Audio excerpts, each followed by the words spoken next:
Yes, Mr. Barry. Good morning, Your Honour. Your Honour, yesterday where we left off, I was going through what I had said. There were 6 points in relation to the alleged misrepresentations. Yeah. I was on my 5th point, which is, in effect, when we say when you look at some of the alleged misrepresentations, they're just not tenable.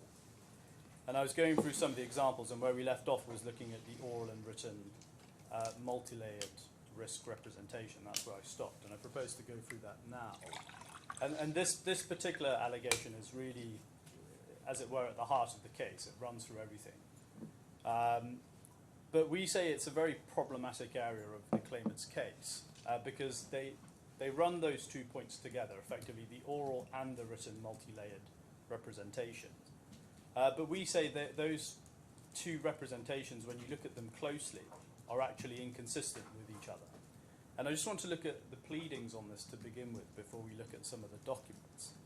So if I can ask Your Honour to go to the amended particulars of claim, paragraph 29.2, which is at A2, page 12.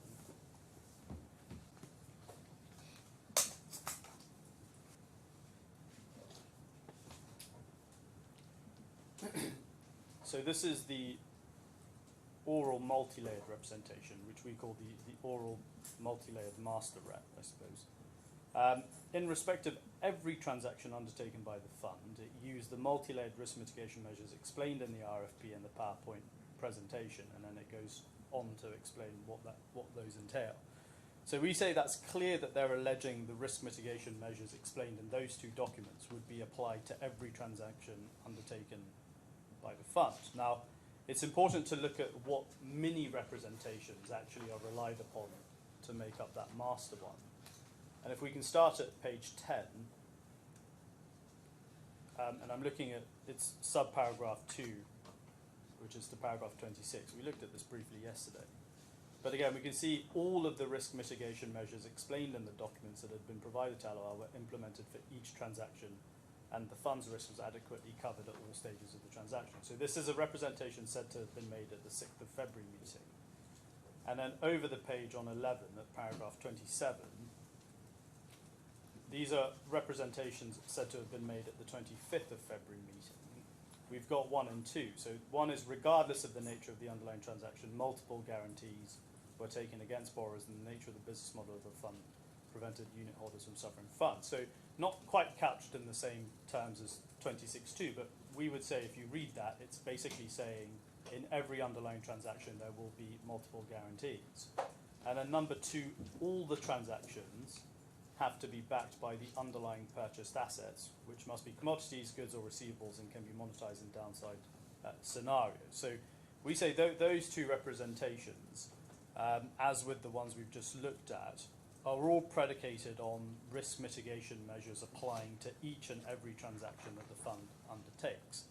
Now, we deny that those oral representations were made. And if one now looks at the written multi-layered risk representation at page 13 of the particulars, and I'm looking particularly starting at paragraph 32. So these are the representations said to have been made in writing in the RFP, and I'm sure Your Honour's familiar with it. I won't go through all of it, but it basically runs over the next few pages. So the next 6 pages, and it extensively quotes from various points in the RFP in respect of the risk mitigation measures that are to be applied. And one gets to page 19, paragraph 33, and these are the written representations in relation to risk management that are said to have been made in the PowerPoint. And again, it quotes from various parts in the PowerPoint up until the next page. If I can ask Your Honour to then go to page 21, which is 36, subparagraph 2. So these are the written representations that are said to have, or the RFP risk representation and PowerPoint risk representations, the representations in those 2 documents that have been pleaded in paragraphs 32 and 33 are said to constitute these following master reps. And at 2, the fund employs multi-layered risk mitigation measures in relation to each transaction undertaken, which includes, and then it lists a number of things. So on this wording, it seems to be a slightly watered down representation from what is said to have been made orally. And we say what is at 36.2 is more consistent with our case and what we admit, which is that risk mitigation measures varied depending on the individual circumstances of the transaction. So we had understood the written and the oral, because it's made together. We had understood the case to be that what the claimants are seeking to do is to allege that risk mitigation measures that were set out in those two documents apply to each and every transaction. But one can see there's actually a slight inconsistency between how high the oral rep is put and how the written representation is put at paragraph 36.2. But this is where we say things get particularly confusing, and there is an inconsistency in the case, because if we just track this back, the PowerPoint presentation was sent on the 11th of November 2018 by Mr. Ahmad to Mr. Al-Ibrahim. That was one of the first documents that was sent, and it was sent prior to any meeting taking place. And, Your Honour, the reference for that in the bundle for the email is F18. I won't turn it up, but it's there for the transcript. Now, I assume that is when it is said the written representations in the PowerPoint has been made, which is at the time it was sent on the 8th of November. It was sent again on the 22nd of November after the 14th of November meeting, and that's at F30, but there's no allegation that an oral representation was made at the 14th. The RFP is said to be similar as in terms of the representations for risk mitigation measures as the PowerPoint, and that was sent on the 7th of January 2019. And again, all of these documents therefore were sent before the two meetings at which this oral representation is said to have been made. But if one looks at the 6th of February meeting itself, sorry, Your Honour, my laptop has decided to update right as I'm making the submission. I'll come back to that. But if one looks at the 6th of February 2000 meeting itself, Your Honour, the claimant's case is that what the RIBL representatives did, which includes making the oral representation that all risk mitigation measures are applied to each underlying transaction. But what they say actually happened at that meeting is that they were presented the information from the PowerPoint. So we rely on the written representations, which are watered down and they don't say all was applied to everything. But at the same time, we say oral representations were made of you presenting the PowerPoint, which says everything applied to everything. And we say there's an inconsistency there, because on the one hand, you're relying on oral representations made that all was applied to everything, whilst at the same time relying on the written representations, which seems to be accepted. That's not what it said. And we can see that in the claimant's response to the RFI, which, if Your Honour goes to A7 at page 3,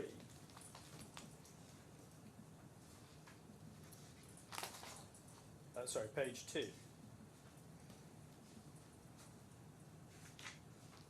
So we can see that at sub 1 it says, during the course of the meeting, Mr. Jones presented the PowerPoint presentation whilst Mr. Bitcoin and Mr. Swartz interjected to emphasize or explain particular points and the representations made in the presentations.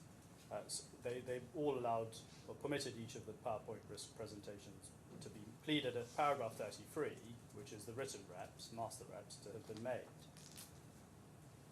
And then at sub-paragraph 4,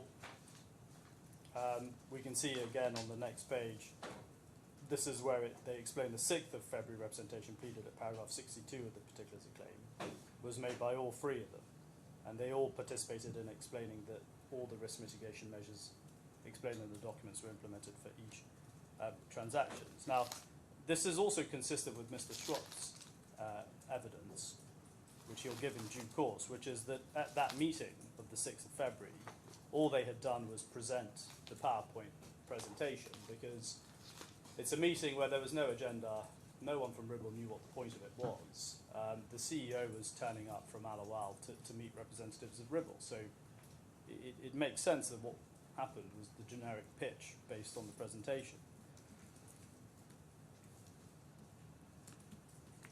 So in my submission, there is an inconsistency in those two representations, which they do in effect seek to run together, because they always deal with them together, and when it comes to falsity, they say, well, it's to be inferred that both of those representations are false because the fund suffered losses. And we say those are two inconsistent cases. You can't on the one hand say, I'm relying on a representation that you would apply these risk mitigation measures to everything, every transaction, and on the same time say, well, I relied on a written representation that you would apply multi-layered risk mitigation measures to the transactions. And those are not the same things in my submission. So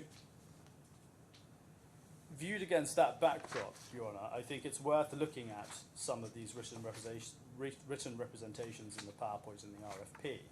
I'm not going to spend too much time, as I had initially intended, taking you through all of them because of this inconsistency that I say exists. But if I can just look at a few examples. So in the PowerPoint, it's F20, page 16.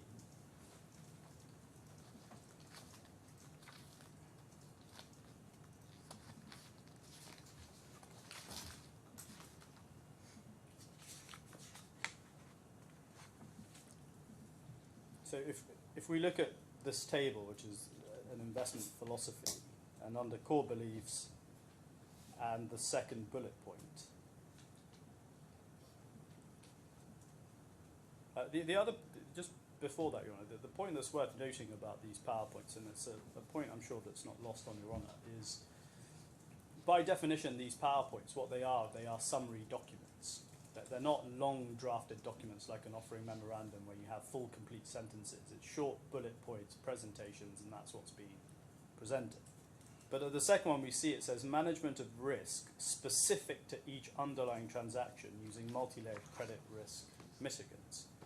And that indicates that there is a risk that is specific to each transaction, from which in my submission it would follow that the risk would be managed using the appropriate risk mitigants that vary according to the needs of the specific transaction. So that's not a representation. We will use same risk mitigants in respect of all of the transaction. It's that they will manage the risk that exists in respect of each specific transaction. And if one turns to page 20 next, which is considering the risk and risk mitigation factors throughout the approval process,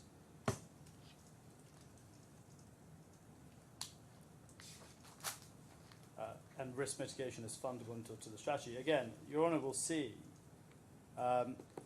payment risk in certain transactions are credit insured against the counterparty or the counterparty's end buyer.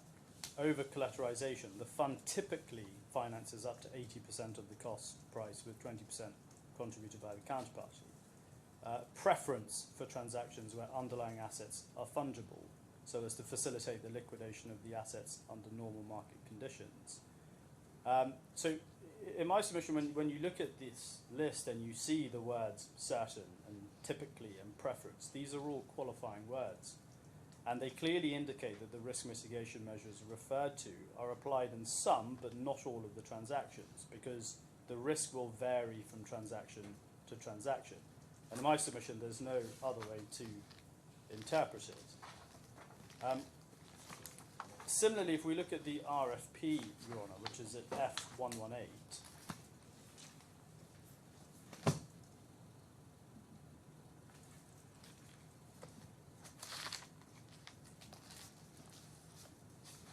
if we look at page 9,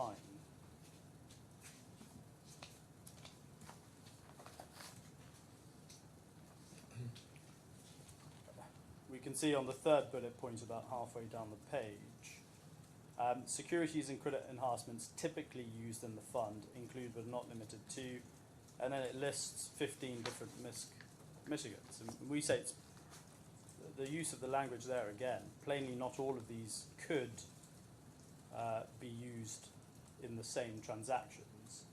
or that they would be used. And the one obvious example of that, Your Honour, is if you look at the penultimate bullet point, security and credit enhancements, which is a security over the family trusts, that's obvious. It's not going to apply to every case if there's no family trust. So we say it becomes obvious, and particularly so to anyone who's a sophisticated investor, that these are just a list of some of the risk mitigants that would be used, but they're not going to apply to each and every case. And if Your Honour looks at page 11 and page 12, there are 2 case studies, and these are relied upon by the claimant as part of their case for why the representation was made. But we say it works against them, and particularly on the oral reps, because those 2 case studies demonstrate in the last section, the security structure enhancements, that different ones applied. You have 9 risk mitigation measures in case study 1, and you have 5 that are applied in case study 2. So the real examples there of actually when they refer to a real RASMALA example demonstrates that it's not all of the risk mitigants, all 15 that were identified in this document, that are being applied to each of the transactions. So we say it's clear from this document, which they do rely on, and these case studies alone, that risk mitigation measures would vary according to the needs of the individual transactions, which is what our case is. So, Your Honour, the next example, the third example of the alleged misrepresentations that I wanted to take you to, which we say is untenable, is the one which is the oral suitability representation. Now, the representation here is that the fund was a suitable investment for ALAWWAL, having regard to ALAWWAL's investment objectives. And those investment objectives are defined in the particulars, and Your Honour's familiar with them. It was ALAWWAL was seeking to invest in Sharia-compliant investments with a low-risk profile. Now, Your Honour observed yesterday, well, what is that a statement of opinion? And having reflected on it, we say it is a statement of opinion, but it's something that I will address more in closing. What I want to focus on at the moment is what they have actually pleaded. And yesterday, my learned friend, and it's in the transcript for yesterday at page 18, lines 6 to 19. I don't know if Your Honour wants to bring it open, but what my learned friend says is that contains a statement of fact regarding an assessment that would have been made by Ribble investment professionals of the risk associated with that investment. And I don't know if that's the new case they're running, but we say that's fundamentally different from what's pleaded, which is that the fund was a suitable investment having regard to the 2 objectives that they say were identified at the meeting. It's never, the statement of fact that my learned friend referred to yesterday envisages that someone else is doing an assessment as to the suitability of this investment for ALAWWAL, and that's not what's pleaded, and that's not what their case is.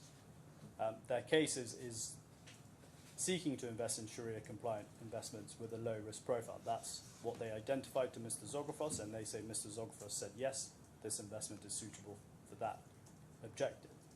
And we say there are 3 cumulative factual premises for that alleged representation as pleaded. The first is that ALAWWAL had these investment objectives. The second is that they explained it to Mr. Zografos on the 14th of November. And the third is that Mr. Zografos represented that the fund was a suitable investment having regard to those objectives. So we say there's 3 cumulative factual premises. And we dispute all 3 of those premises existed, but we say the evidence clearly establishes that the first one was never there. And if the first one is never there, then the others fall away. It's moot. And there's a few documents I just want to show you to underline that, why we say ALAWWAL did not actually have these investment objectives, and therefore it's inherently improbable that that's what they explained, and therefore a representation was made on that basis. The first document I want to take you to, Your Honour, is at F12MT.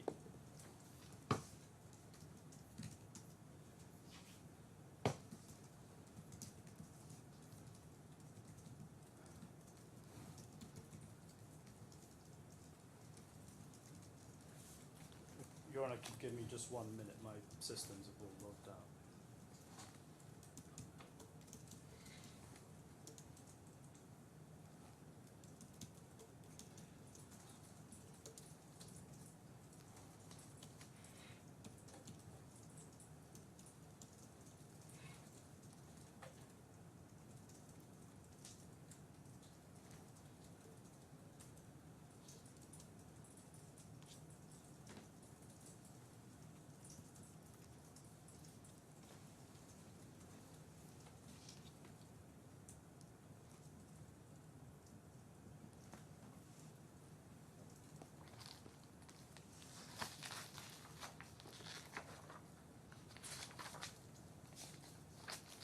Sorry, Your Honour. So these are minutes of the Business Development Committee at ALAWWAL on the 4th of November 2018. And if we look at the next page, page 2, we can see item 6, Global Dollar Murabaha Fund, multi-asset. And ALAWWAL's fund is being discussed here, and the minutes record that the CEO noted the importance of establishing the fund with low to medium risks. So this is a meeting that happens before, in the Business Development Committee meeting at ALAWWAL, before they ever meet Mr. Zografos, where it's being discussed that ALAWWAL is going to be setting up its own USD fund, and that the risk appetite is going to be low to medium. Not low, but low to medium. And the next document is at F171.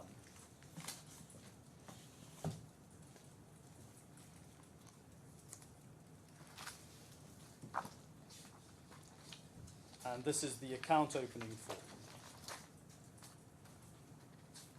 that was completed by ALAWWAL and submitted to Ribble. And if Your Honour looks at page 6, under suitability,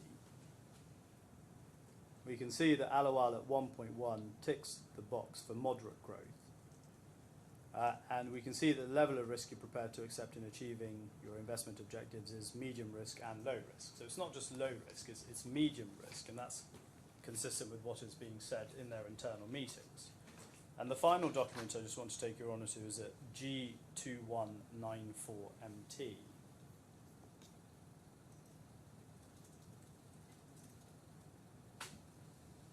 Sorry, you never 2194MT. What does MT stand for?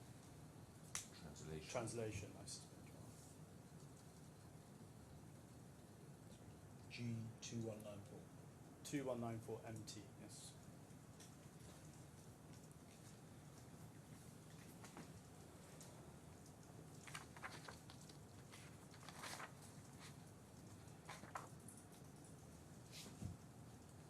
And this is the ALAWWAL terms and conditions, Your Honour, for their own USD trade finance fund. So this is what will be sent out to their investors. And this sets out the basis on which their investors will invest in their funds, and it's signed by, you can see on the page 1, the CEO as well as the compliance officer, Mr. Malachi and Mr. Al-Safiani. And at 2, Your Honour,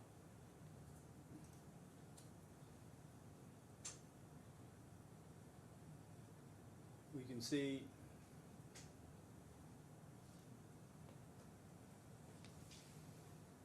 that ALAWWAL confirms that it's fully responsible for the accuracy and correctness of the information in the terms and conditions. Where are you reading from? If we read from the second paragraph and the penultimate paragraph. Third Your Honour. paragraph, yeah.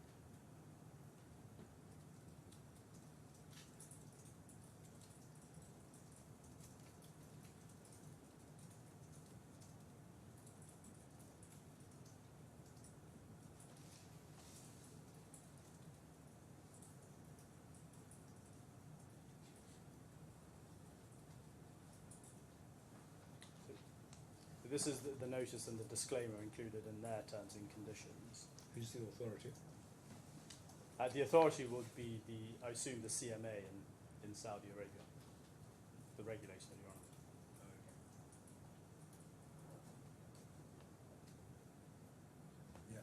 And if we go down to page 8,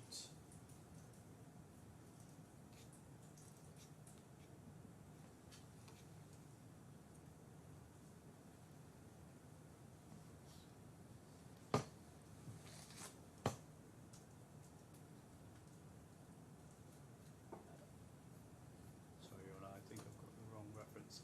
It's page 10. We can see key risks of investing in the fund, point number 7.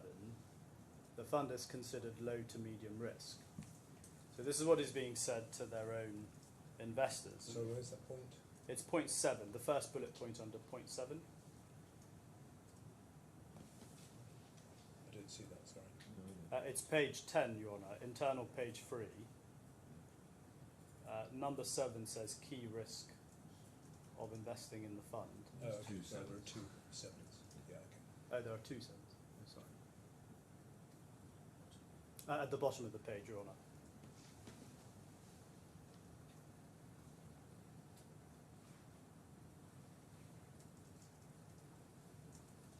Yeah.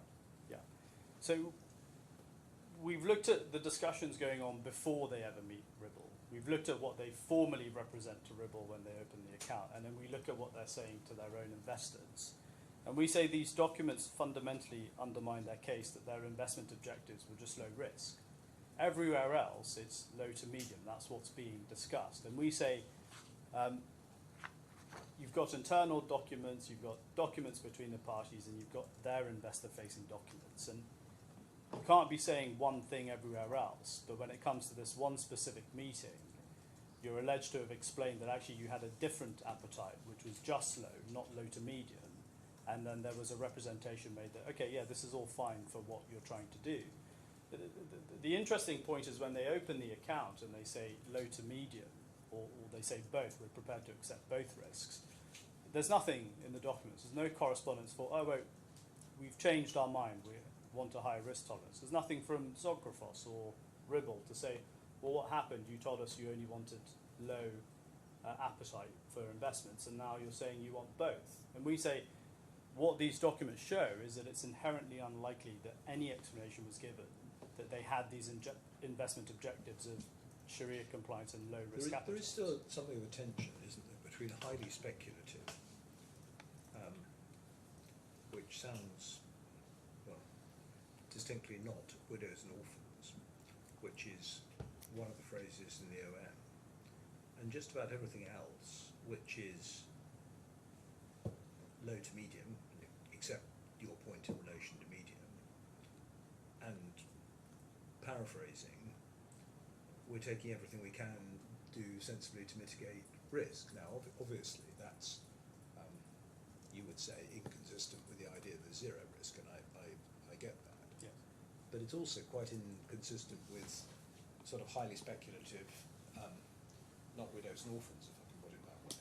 It's much more, this is mainstream sensible investment where we're seeking to minimise the risks in a Sharia compliant way. Yes. Well, I I mean, it could be said that each side's rather overstating its case. yes, and I take the point, Your Honour. What I would say in response to that is that from ALAWWAL's perspective, what they are coming to court and what their claim is that we were only entering into this and we were only prepared to enter into this on the basis it was a low-risk investment. Yeah.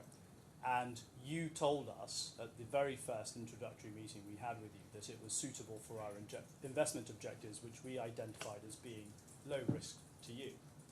Now, what the documents show is that that was never their investment objective. No. And whether the risk in the fund was a high risk or not is relevant but not determinative, because what you have in ALAWWAL is a sophisticated institutional investor who is carrying out their own due diligence. So whilst the OM may say an investment in the fund should be considered high risk, it should be considered that it's speculative. You've got a sophisticated institutional investor who's carrying out their due diligence on the fund, making an assessment about whether it's right for them. It's not a case of they have come to us and identified, including in their client form, we only want low risk investments, and we've pitched them something that says it's all high risk, don't worry, you'll be safe. as it would be with a retail investor. They have actively done their own research on this fund and may well have determined, okay, the risks fall within what our medium risk is. Because as Your Honour may have considered yesterday, or raised yesterday, there is no definition, at least as far as I'm aware of, okay, what makes something high risk, what makes it low risk, what makes it medium risk. For example, Ribble will obviously be able to make its own assessment of what they consider to be a medium risk investment, but someone else may consider that to be a high risk. It's down to individual tolerance. So there may be an inconsistency with the OM saying high substantial risk, and you would expect the OM, given it's the formal document, given it's the one to set out the terms, is going to take the most conservative approach. But what we do say here is there was no investment objective that was just low. It wasn't, the investment objective was not at the complete opposite end of the scale, so that the fund could never have been in contemplation of ALAWWAL. They were prepared to accept a medium risk. That had been the position throughout, and that's why we say it's unlikely they came to us and said, we only want low investments. And Mrs. Ogfell said, yeah, sure, this fund is brilliant for that, knowing that at least in the OM it's described as a high risk. We say that conversation most likely never happened. Yep. So, Your Honour, I'm mindful of the time. I don't want to go on too much, so I won't take you through all of the examples I had. I'll take you through the last example, which is this written low risk representation. Yes. And if I can ask Your Honour just to look at the pleading, it's A2 tab 21, paragraph 36 sub 5. Sorry. A2 page 21.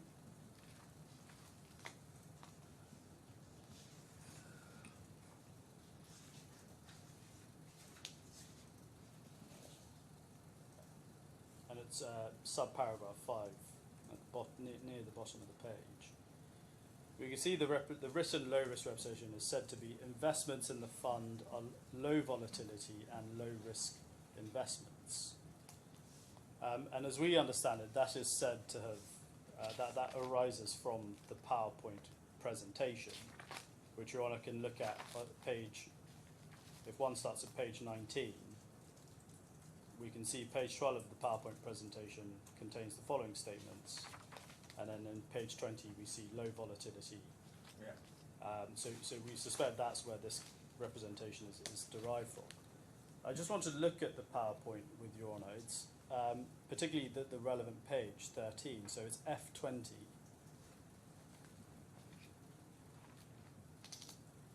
And it's page 13, I believe.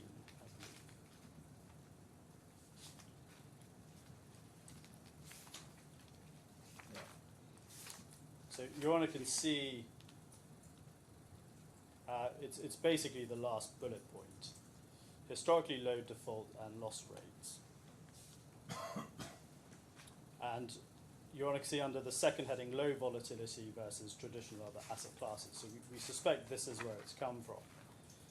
But if I can ask Your Honour, if we can work backwards and start at page 11 of this PowerPoint, we can see this is the section it falls under. And the title is just trade finance, generic description of trade finance. So if one then moves on to the next page, at 12, we see again a typical trade finance cycle. And it's generically describing how these things may work. And then at the bottom, it's showing how RASMALA may be involved in this. But we can see in my submission, it's very generic descriptions of trade finance and how it works. And then we get back onto page 13, which again is trade finance investment benefits. And it sets out about the uncorrelated returns, low volatility, low risk.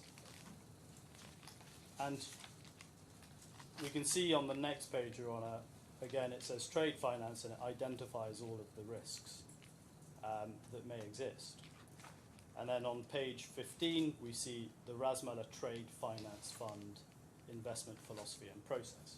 So we say the page 13, which is what that representation is based on, is obviously just generic, general marketing information about trade finance as a whole. It's giving general highlights and information what trade finance is and what the positive it is. It's not really specific towards the trade finance fund itself. That comes a few PowerPoint slides later at page 15. So we say that there can be no doubt, or at least in respect of that written representation, that it's Sorry, I hesitate to interrupt my learned friend, but I think it's important to just point out, because we're proceeding in my submission on a slightly false premise, that all this is coming from the PowerPoint presentation. This obviously comes from this paragraph, etc. But those representations relate to the RFP and also to the PowerPoint. And actually, if you're looking at the low risk representation, it's primarily the reference to conservative risk in the RFP. So to say that is to go through and say, look, this is this document. I'm going to have to look at this quite carefully. I don't really want to sort of interrupt my learned friend, but if one is saying it's obviously coming from here, well, don't. then but that is a false premise. It's you'll not have correct. the opportunity to correct it, of course. I mean, you've heard what he said, Mr. Berry. You're looking at the wrong document. I have, Your Honour, and the point, and I'm grateful for my learned friend's intervention, because it's good to have clarity on it. But we would say the standard RFP is the same thing. It's generic about trade finance. These are the positives, these are the benefits, this is what it's about. These are generic documents, not tailored to ALAWWAL, where it's talking about low volatility, for example. It's what everyone in the market is saying is the benefit of trade finance. This is why you should invest with us.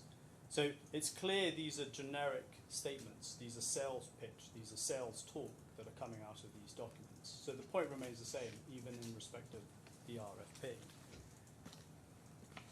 So, Your Honour, we say there are those, but there are other examples which I won't go into now for timing reasons, but I may come back to in my closings.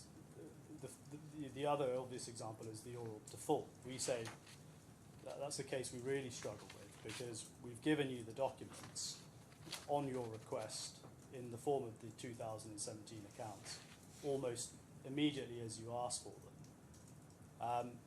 And somehow we're said, well, you didn't specifically tell us to go to page 77 of the accounts and look at this specific note to the accounts to draw our attention to the defaults.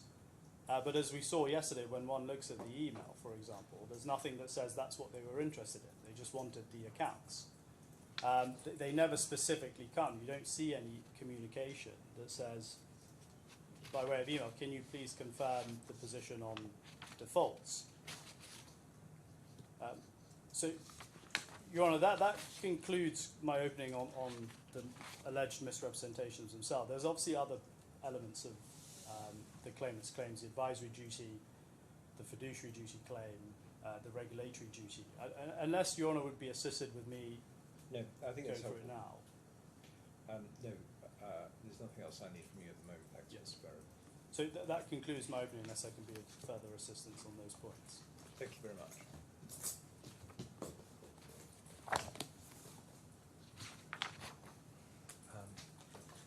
Your Honour, just before I call my first witness, I wonder if I could deal with not really a housekeeping point, just a question. Your Honour referred to a case yesterday involving a barrister in England and used the name Thornton. Was it Thornhill? Thornhill, sorry. If I said Thornton, I should have said Thornhill. No, I thought it was Thornhill, and I just wanted to check that I'm not sort of unaware of the case. But that's the one I've alighted on. I'm grateful. Have you finished? Are we going to call my witness? The only housekeeping point, Your Honour, which is worth updating you on, is we spoke to Mr. Bitcon yesterday. He would be very grateful if we could have a 9 a.m. start. Yes. He's going to be in Florida, so it will still be 1 a.m. his time, but any hour helps. So Yes, if well, Your Honour's content to do that. On the basis that night attacks take place at 3 o'clock in the morning, 1 o'clock at least is 2 hours in advance of that. All right, we'll start at 9 a.m. on Friday morning and we'll finish at 3 a.m. Sorry, 3 3 p.m. p.m. I'm grateful, Your Honour. Very good. With Your Honour's permission, I'd like to call our first witness, which is Mr. Ali Ibrahim. Yes.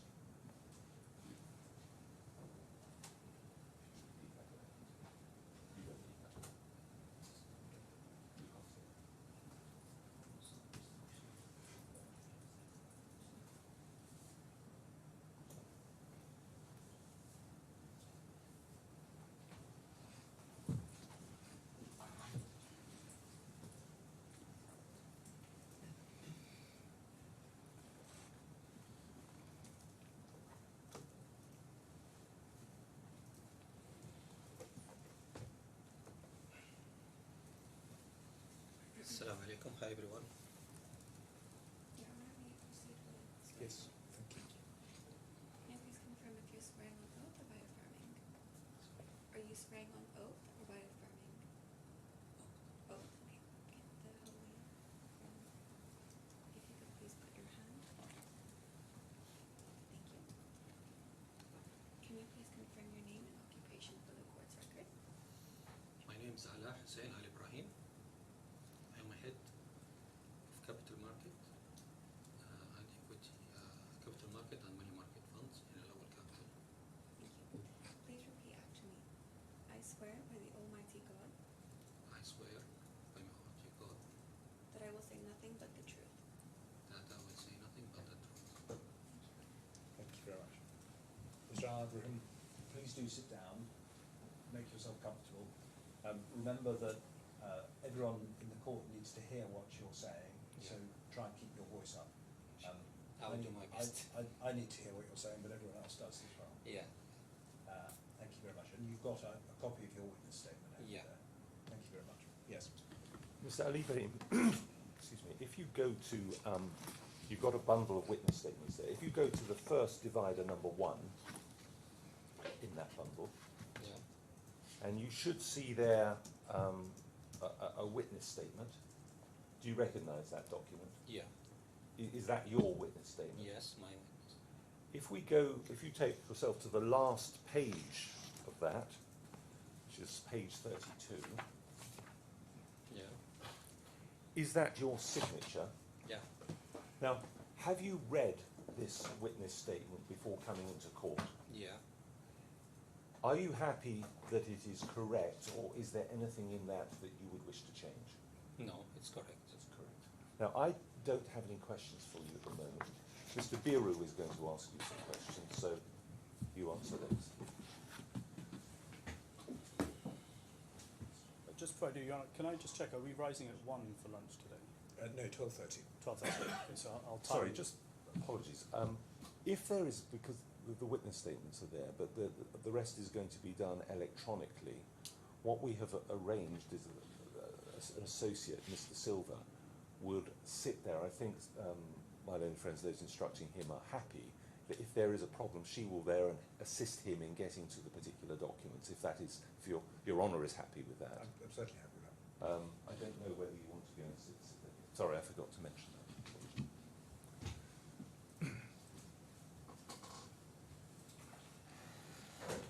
Use this.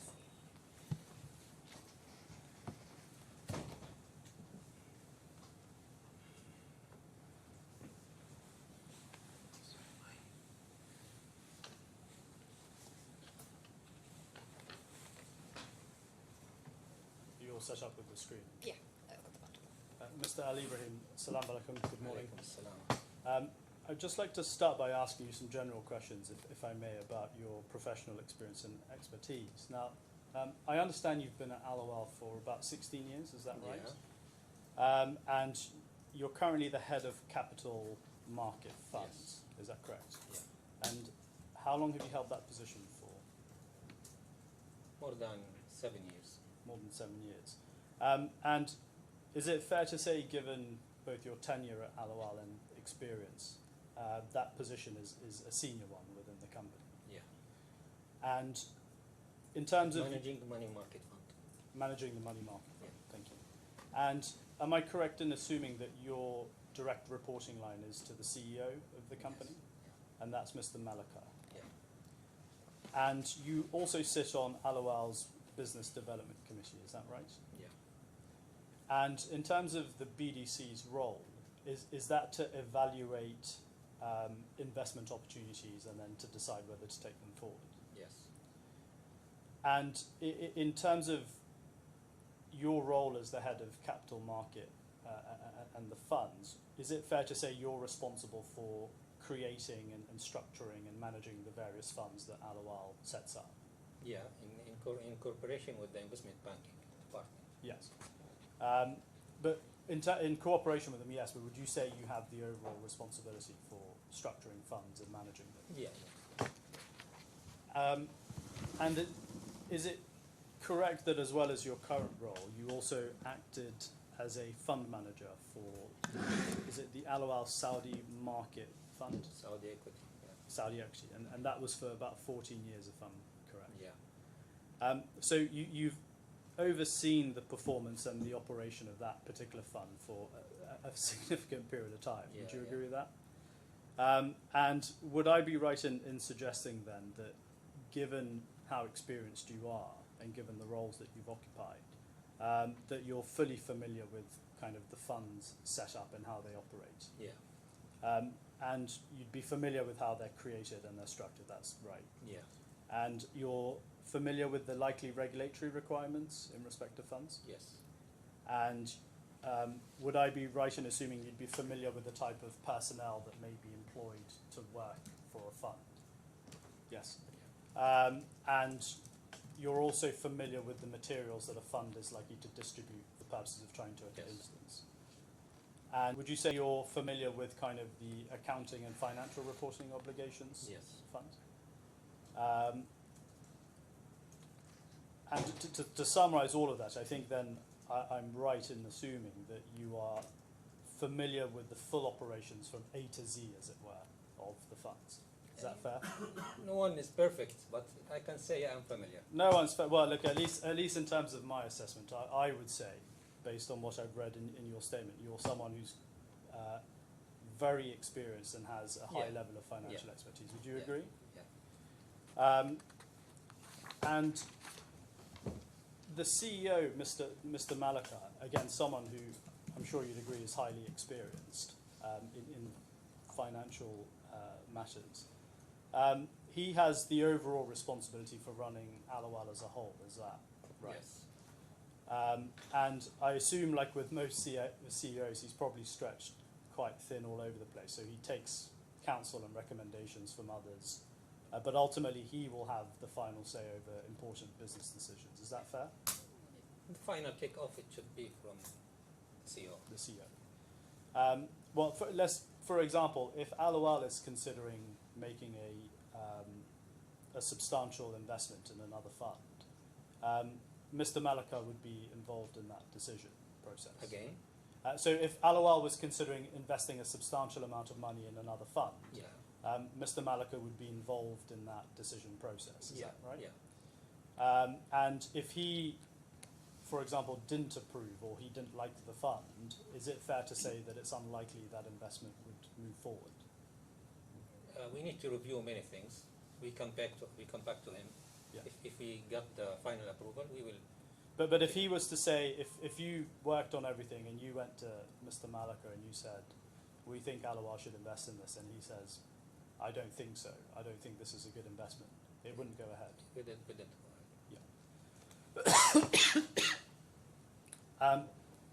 And in terms of his involvement in considering the details of a potential investment, am I right in saying that he would only really get involved at the point others have considered it to be a serious proposal?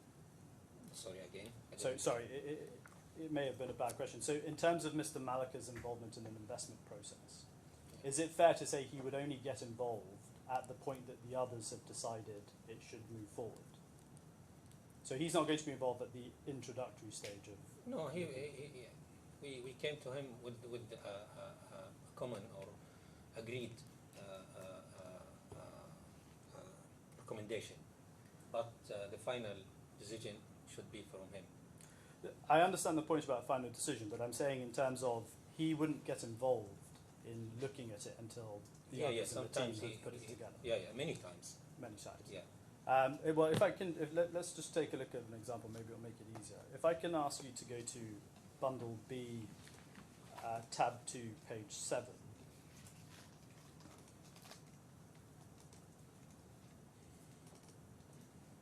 Sorry, and I'm looking at paragraph 21. You got that in front of you? So this is Mr. Malaka's witness statement. This is about the meeting on the 23rd of January. But what he says in the third line is, he says, I did not attend this meeting as I was waiting for the completion of the team's recommendation. Can you see that? Which one? Paragraph 21. 21. Okay. A, B. Which one? Can you So it's paragraph 21, 3 lines down. So this is about the 23rd of January meeting.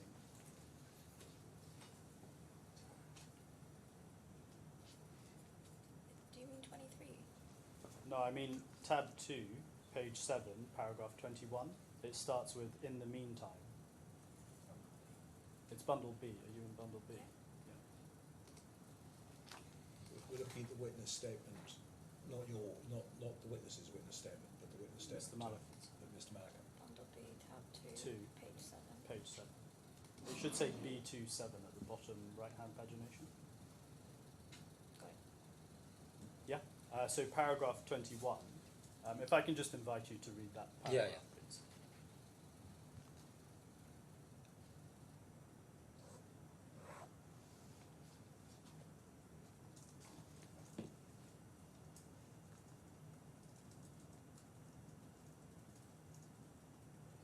Yeah.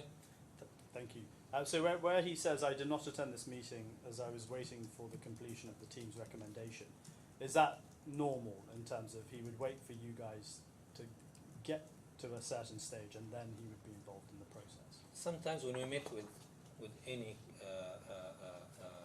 fund manager, usually he is busy with many things. Yeah. Because of that, we met with Zagragos and Lumanco.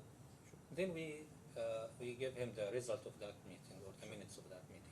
So I'm not focused on the Ribble meeting just yet. I'm asking Yeah. generally. Just Generally, to yeah, get yeah, an this is understanding what of happened, it. yeah. It would be common for other investments as well. Yeah. You and maybe your team would basically put everything together and he would only get involved once it was serious enough to move forward.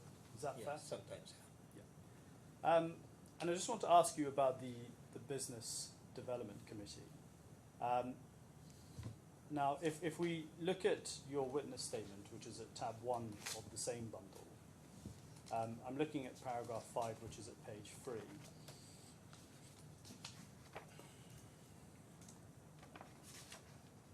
Sorry, it starts at page 2.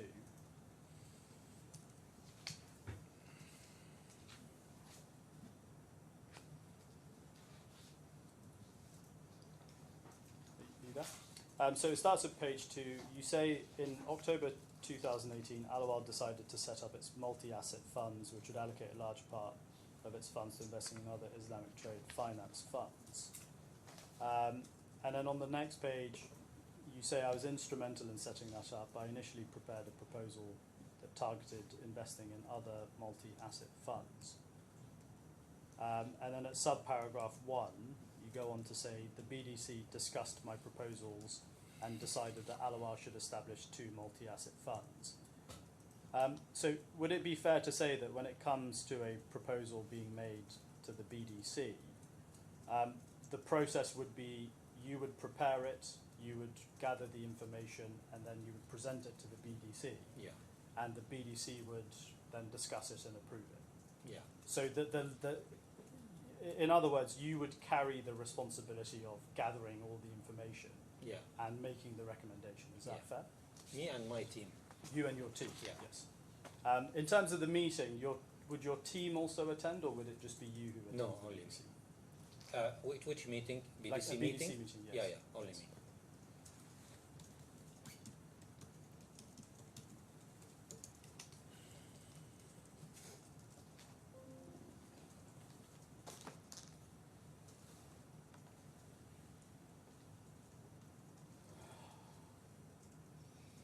Your Honour, apologies.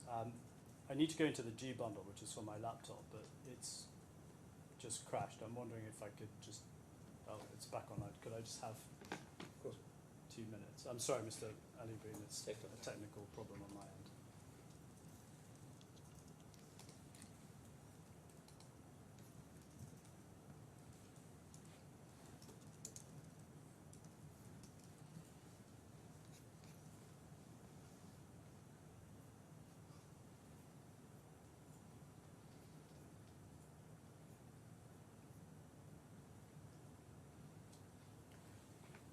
Seems to be working again.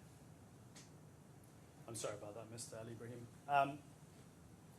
Now, I don't think there's a dispute between you and I that ALAWWAL is a sophisticated institutional investor. I Yes? agree with you 100%. Yes.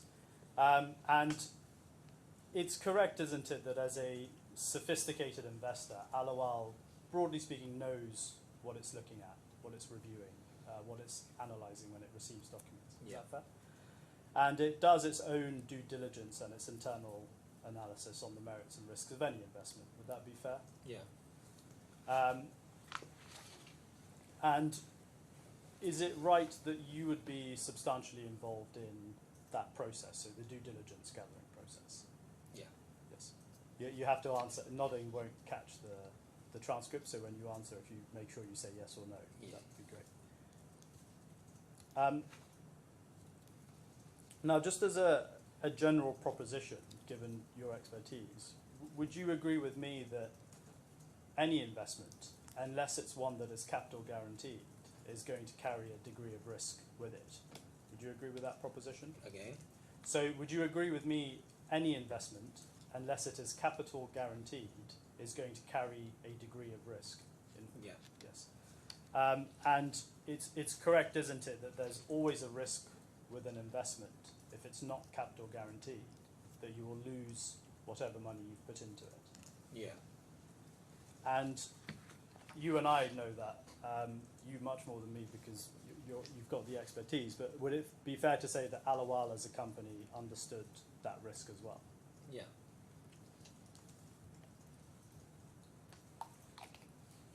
Now, you've helpfully assisted the court with your experience and setting out, you've had a very, it sounds like a very long and fulfilling career. Would you say as part of that, you're familiar with kind of offering memorandums and prospectuses? Yes.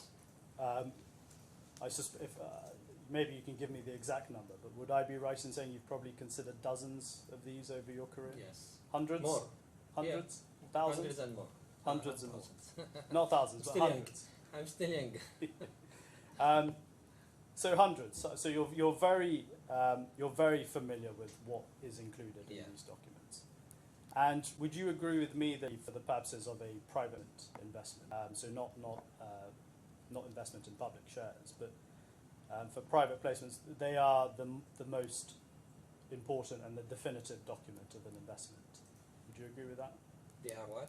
They are the definitive document, the document that governs the terms of the investment. Would you agree with that? You should be clear. What kind of documents? So an offering memorandum, for example, would you agree with me that that's generally the most important document Yeah. for the investment? Yeah. Then that's because it sets out the terms and conditions, yes? Yeah. It's the most important document. Yeah. Yes. And it's fair, isn't it, that no investor, no sophisticated investor is likely to invest in a fund without considering the offering memorandum carefully. Is that fair? Would you agree with that? So a sophisticated investor Yeah. is unlikely to invest in a fund without carefully considering an offering Yeah. memorandum. Would you agree with that? Yeah. And to do so effectively would be to not know what the terms of that fund is. Would you agree? Again. So if to invest in a fund without reading the offering memorandum would be to not know what the terms of the investment are. Would you agree? Agree. And have you been involved in preparing or contributing to offering memorandums and prospectuses in your career? Yes. Again, I know you're a young guy, so would I be right in saying hundreds of No, these? less than. Dozens? Yeah. More. More. Yeah. So closer to the 100 than the Yeah, 10 mark. We can say 20, 30. 20, 30. And whilst each one is obviously going to be specific to the investment, I think we would agree that. So each offering memorandum is going to be specific to the investment Yeah. that it's written for. Yeah. But would you say that you're familiar with kind of the type of information then that is to be included in an offering memorandum? Yes. It's correct, isn't it, that offering memorandums are usually filed with a regulator? Yes. And that's normally the And regulator. reviewed by the regulator. Reviewed by the And regulator. Approved by the regulator. Yeah. Sorry, did you say approved? Approved. Yeah. By So regulator. it has to be filed, reviewed, and approved by the regulator Yeah. before it Yeah. goes out. And I want to take a look at some offering memorandums with you and see if you can assist me in the court with it. Let's look at the AGC offering memorandum, which I think was sent to you in 2018. It's at bundle F at page 10, please. Bundle F, page tab 10, sorry.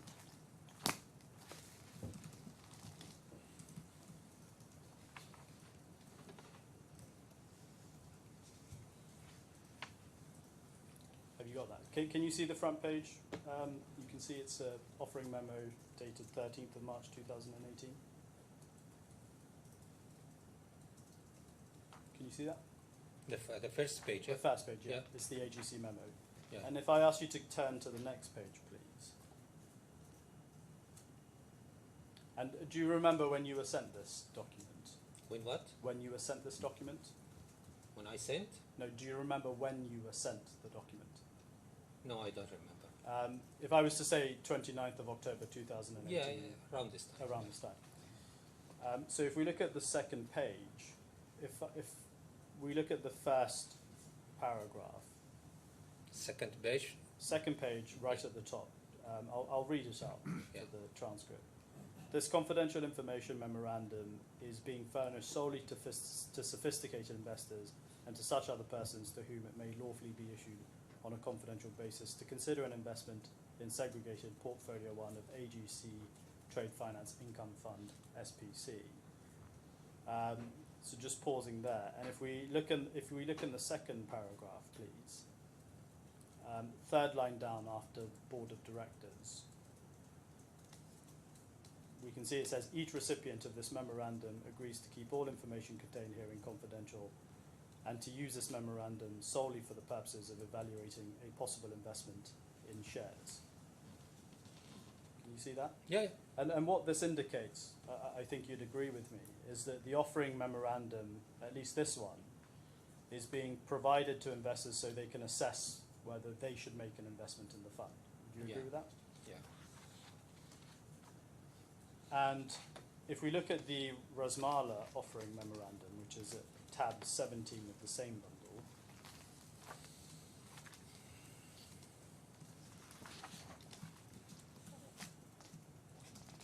see that? And if we go to page 2, please.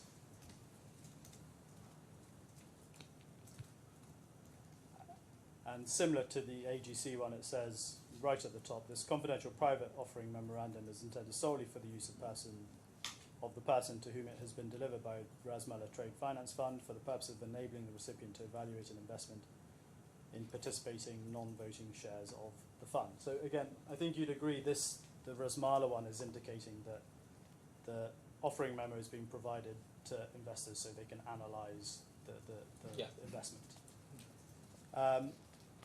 And that's generally true, wouldn't you agree, of offering memorandums? That's the purpose for which they are given to investors. I don't agree that we should rely on the memorandum because the memorandum usually contains information at the minimum requirements to be approved from the Capital Market Authority. Usually, when we develop or create any terms and condition or memorandum, we put the minimum required information. So usually we provide our investors, I'm talking about ALAWWAL, our investors, or anticipated investors, fact sheets, presentations, supplements to this memorandum to provide them with the required information to reach their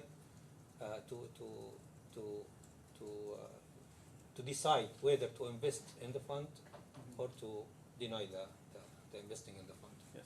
So the memorandum usually the information is there commonly in all investment banks, contains the minimum information. But it is to go back to my question, the purpose of it is to provide it to investors so that they can evaluate the basis on which to make an investment in the fund. Would you agree with that generally? In our case, in many cases, we don't start communication with our clients with the memorandum. The memorandum is the last things after they decide. This is only the like the contract between us and them. So we provide them all needed information to finalize the opportunity. Then we provided them with the memorandum just to sign and to agree on what was mentioned before. Well, This is my expertise, and this is what we are doing in ALAWWAL Capital, and this is what many, even if you see, you have seen the emails we received from many fund managers, trade finance fund managers. None of them, they start the communication with the memorandum or the terms and conditions of the fund. They start with the information that every investor is looking for. Then the last thing is the memorandum of the fund.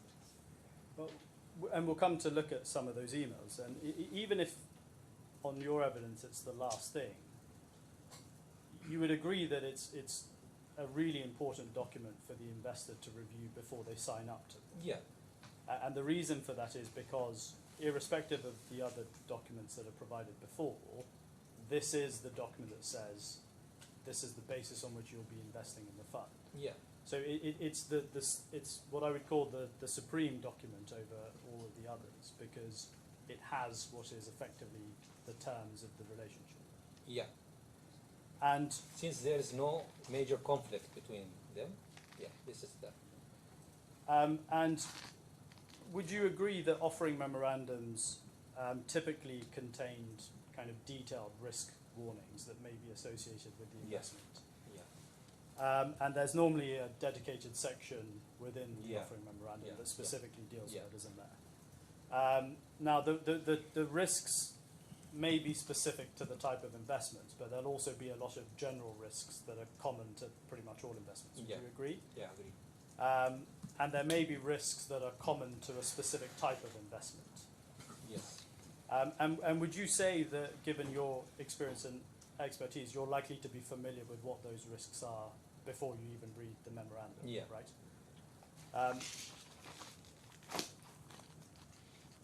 And I just want to see if I can, you and I can agree some general propositions about certain risks that are likely to be in every offering memorandum. Don't worry, I'm not going to put 20 lists to you. I know that they'll be specific, but if it's not an investment, if it's not a capital guaranteed investment, there's likely to be a confirmation in the offering memorandum that there's no guarantee the value of the fund will increase. Is that fair? I need to explain. In my expertise, and all funds, including the very low risk funds, inform the investors, even the very low risk fund, that there is no guarantee that your investment in the fund is protected, and you could lose your entire investment in that fund, even if it's said in the memorandum, this fund is low risk. If I have, and I can share with you or with the court, that every fund, even the money market fund, which is considered the most lowest funds in terms of risks, this cautions or this notice or this disclaimer usually mentioned that you need to know this is not a deposit in the bank. Your investment could be lose.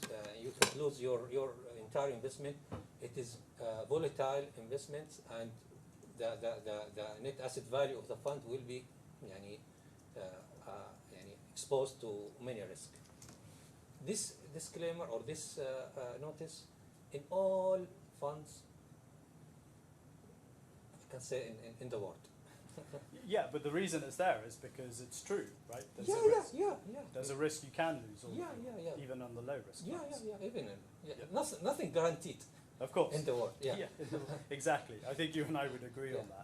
that. So again, then coming back to my question, you would agree that you're going to know that's going to be in an offering memorandum, even if you haven't read it, Yeah. right? And there's also usually, would you agree with me, in most memorandums, that there's likely to be a statement somewhere in there that says there's no guarantee that the investment objectives of the fund will be achieved. Yeah. And if we look at the AGC, let's look at this one because we're already here. It's very, at some point, find a convenient moment, I think. This is a convenient moment. I can't see you very well. I wonder if over Sorry, the break... the screen is no. too big. I wonder if over the break we could just do it so that I can see you. Rather. Yeah, At yeah. the moment, I can see the top of your head, which is delightful. But I'm sorry. no, it's all right. We'll sort that over the break. Very well. Well, 10 minutes. We'll come back. We'll come back just after 20 past. Thank you. Now you've started giving your evidence. Don't speak to anyone about the case. Okay.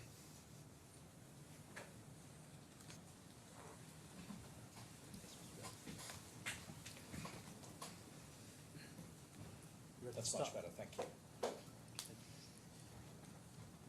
So we were looking at the AGC memo just before the break, Mr. Ali Ibrahim. It's bundle F, tab 10, and if we can go to page 60.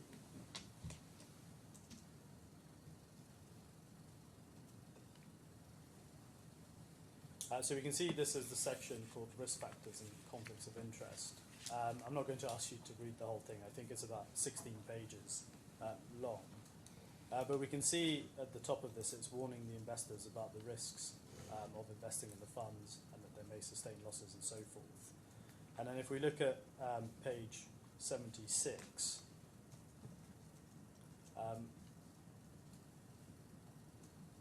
we can see that in bold capital letters at the end, it's saying, these are special considerations of risk suitable for sophisticated investors who are capable of assuming the risk of an investment in the fund.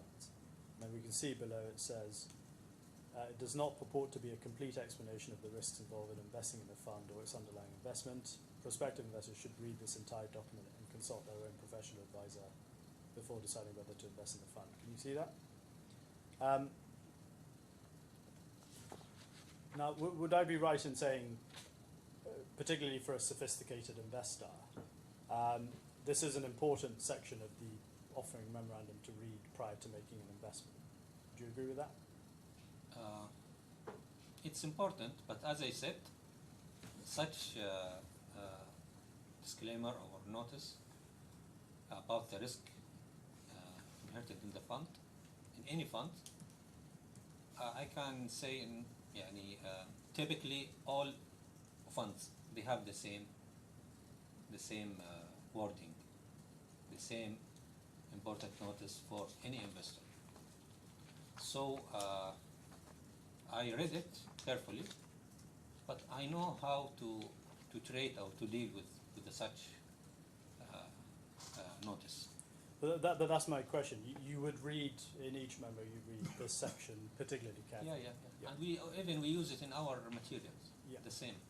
Well, let me ask you about your material. I saw in respect of your trade finance fund, there's something called the terms and conditions. Is that what is your offering memorandum? Yes. And if we can take a look at that, it's G2194MT.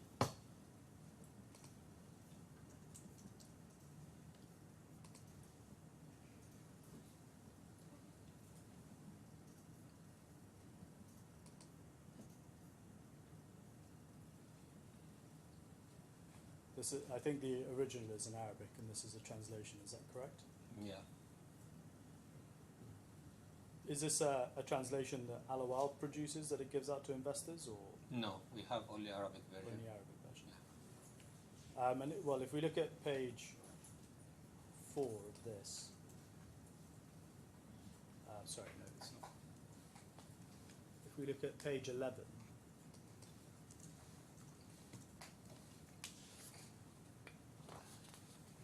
Is this what you were talking about, where you list out the, sorry, I think it starts at page 10, but it says key risks of investing in the fund, and Yeah. then page 11 it lists a number of them.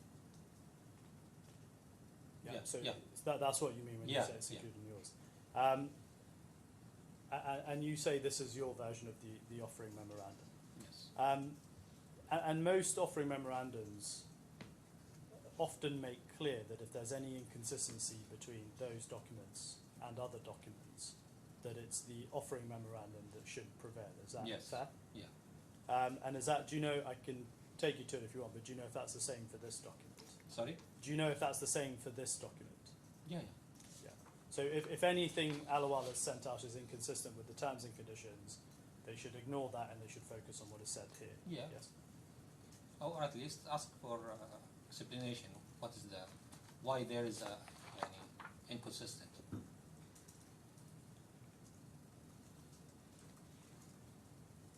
Well, you say that, but let's just look at it at page 1.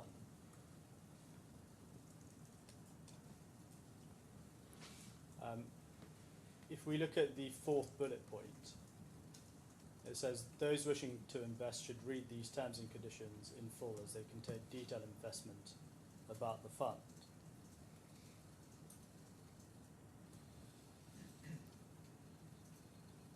Sorry, page 2 is what I was looking at. Afterwards, so the second paragraph of page 2.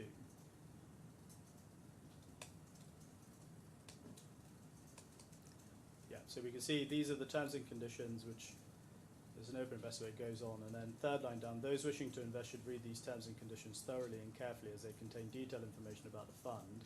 Investors will be treated when purchasing the fund units as having relied solely on the information contained in these terms and conditions. So that's not saying come and ask any questions if there's inconsistencies, is it? It's saying Yeah, but they have the right to ask. that they have. My question is whether reading this document you would agree Yeah. that what they are being told is they can only rely on this, Yeah, yeah. and they're not being told to come and ask questions about inconsistency. Is that right? Yeah. Thank you. And it's true that offering memorandums, they have to be updated from time to time if there's a significant change. Is that right? Yeah. So, for example, if there's a change in the investment strategy or key personnel on the board of directors, then there'd have to be a formal change. Is that right? Yeah. And if there's a substantial change made to the offering memorandum, that would have to be submitted to the regulator as well. Is that correct? Yeah. And the way that let's look at conditions, for example, the way that would be up if there was a sig change is you would have to issue a new formal document that identified it as a change to the terms and conditions. Yes. Is that correct? Now, I just want to move to a different topic, which is just looking at the marketing of the fund. Now, I think you and I would agree that it's fairly common practice for a number of marketing documents to be sent out in respect of the fund. Is that fair? Yeah. And would you agree with me that those documents are, they're effectively a sales pitch for the fund? There is what? They are effectively a sales pitch. They are selling the fund, the benefits of the fund. Do you Yeah. agree with that? And they are generally, would you agree with me, kind of concise and digestible documents, i.e. they're easy to read, easy to follow documents. Since it's for sophisticated investors, we are talking about private funds. So, it shouldn't be that easy as you described. Yes. They can understand what is mentioned in any presentation. Well, let's. We are not talking about public funds. We are talking about private. So they can understand whatever is mentioned. So that's why you don't actually need to have long marketing documents. You can make them concise because they will understand what it means. Is that what you're saying? Yeah. Indeed, And I assume over your illustrious career, you've probably seen thousands of these marketing documents. yeah. Even as a young man, you would have seen thousands is fair, would you say? No, not thousands. But many hundreds. Less than 100. You've seen less than 100 marketing materials Yeah, I can say that. Yeah. in your entire career. Yeah. Investing in funds. I mean, I'm not. I didn't count it. Sure, but if But- you say, for example, you've seen hundreds of offering memorandums, it would follow that you're going to see more marketing material, isn't it? Yeah. I can say between 100, 120, 150, like this. Yeah. And in terms of ALAWWAL's own funds, are you involved with the preparation of marketing Yeah. materials that go out? And marketing materials they can be anything really, can't they? PowerPoint presentations, yeah, Fact sheets. Yeah. fact sheets, marketing, teasers, they're marketing documents, Yeah. flyers, Yeah. they'll be marketing Yeah. documents.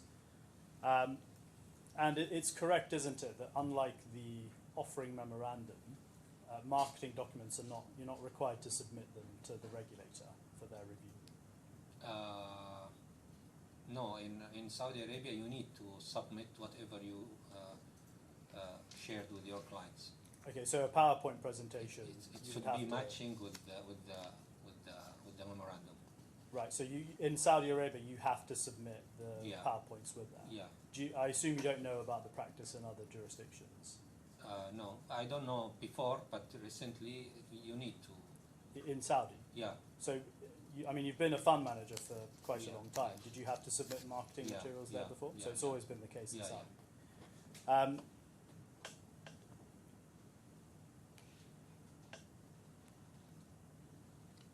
I just want to look at one example of a presentation that you were sent.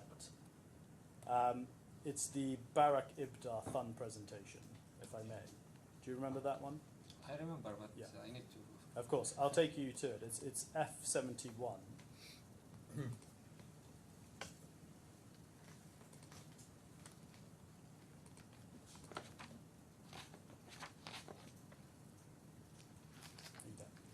So we can see at the front, Barak Ibda Sharia Trade Finance Fund. Can you see that? Yeah. And this is a marketing document. Would you agree with that? Yeah. And if you want to, by all means, we can flick through it before I ask you some questions. So if we go to page 10, for example.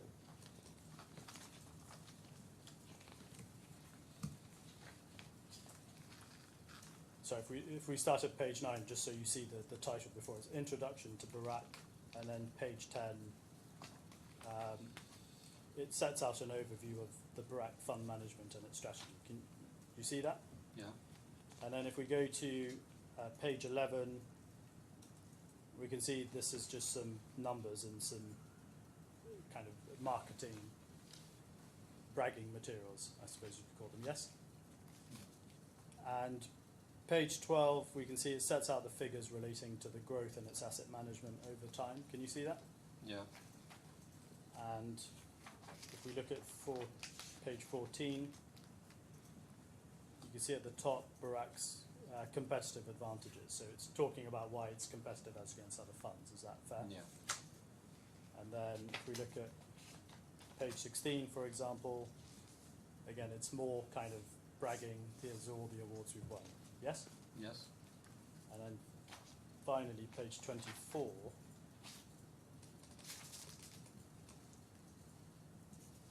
This is an overview of its trade finance fund. You can start at page 23, sorry, you can see. You see the page there, Barak Ibda Sharia Trade Finance Fund, 24. page 23, 23. Yeah. and then it's page 24, you can see it's giving some details, an overview of the fund. Yep. And then it continues. So this document, would you agree with me it's typical of the type of investor presentations that are generally circled around? In trade finance or Just generally. for Yeah, funds. general, yeah. Yeah. And they're relatively, as we've seen, they're relatively kind of high level and generic about, the organisation. Would you agree? I agree with you that it's not. What can I say? It's not that for this, the one that I'm seeing now. Yeah, it's not that deep presentation Yes. about the company. Well, the main purpose is normally to highlight the potential benefits and show the credibility of the fund or whoever's investing or whoever's managing it, right? Yeah. And these documents, again, I think you and I can probably agree, just generally, they're not said to be incorporated into the terms of the investment. Again. So I think you and I, can we agree that this PowerPoint presentation, for example, is not going to be incorporated as terms into an investment with Barak Ibdar? It's not terms, but I need to read the memorandum of this fund to match. Is it within or not? Well, I can't No, you don't need remember. to. You don't need to. What I'm asking is this presentation, this PowerPoint presentation, as with all the others, they don't set out the terms on which someone is investing into the fund. Yeah.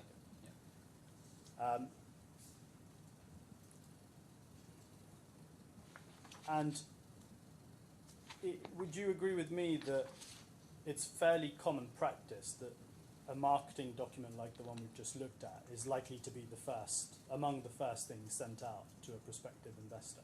Yeah. So, for example, if you were making an inquiry of Barak Ibdar, that's probably one of the first, if not the first document they would have sent you. Sorry? So, for example, when you made an inquiry of Barak Ibdar, Yeah. that's probably the first document they would have sent you. Yeah. And they would send that prior to you probably even meeting them. Is that fair? Yeah.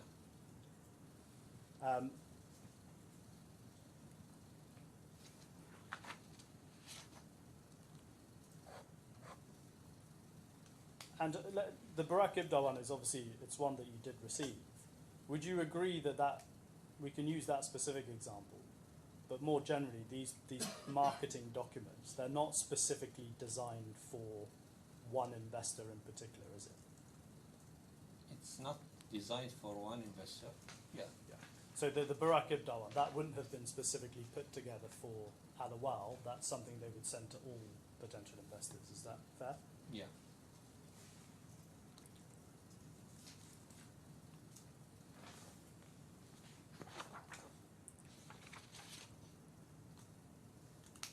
And if we, in the same document,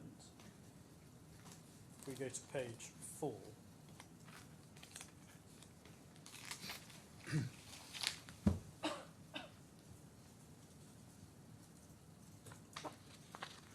we can see there's a disclaimer there. I'm not going to ask you to interpret the wording. That's not our role here today. That's the role of the court.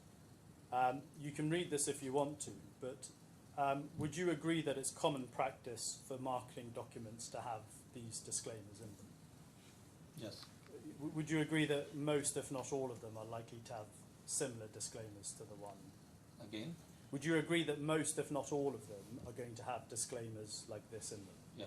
So would it be fair to say you would be aware there would be a disclaimer like this without even having opened the document? Again? You would be aware, given your experience, that a document like this will contain a disclaimer even if you haven't read it? Yeah.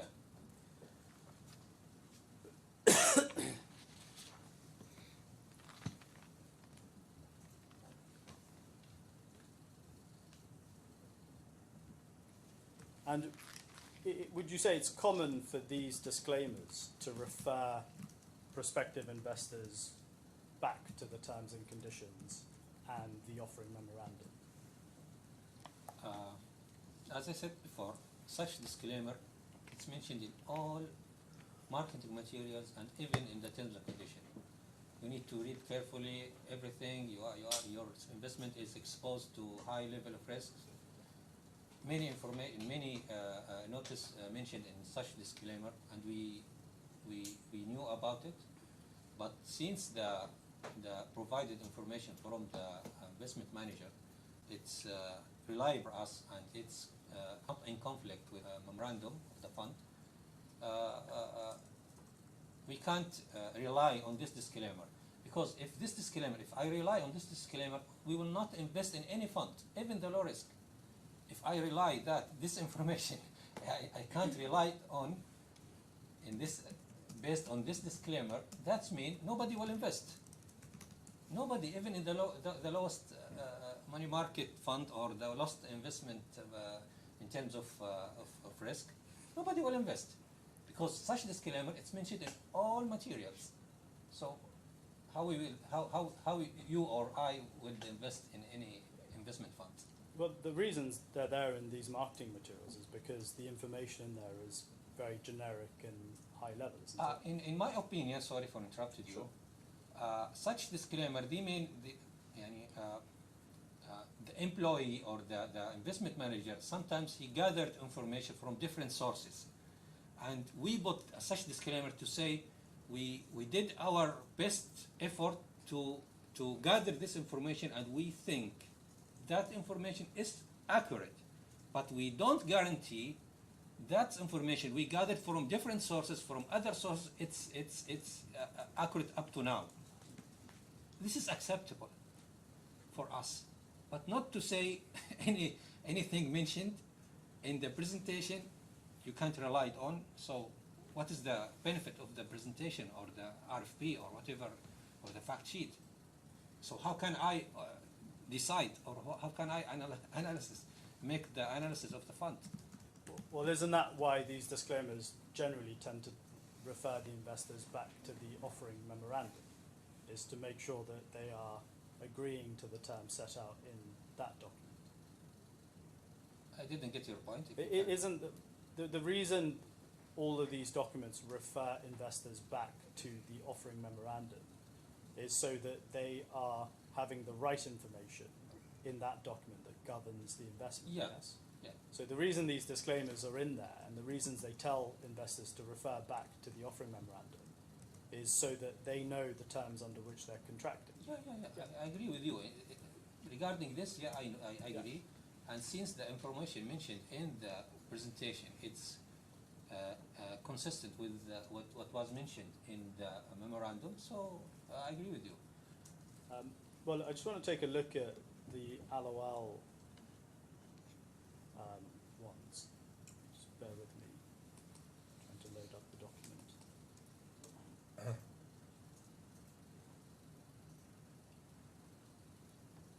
If we go to, first of all, G1622MT, please.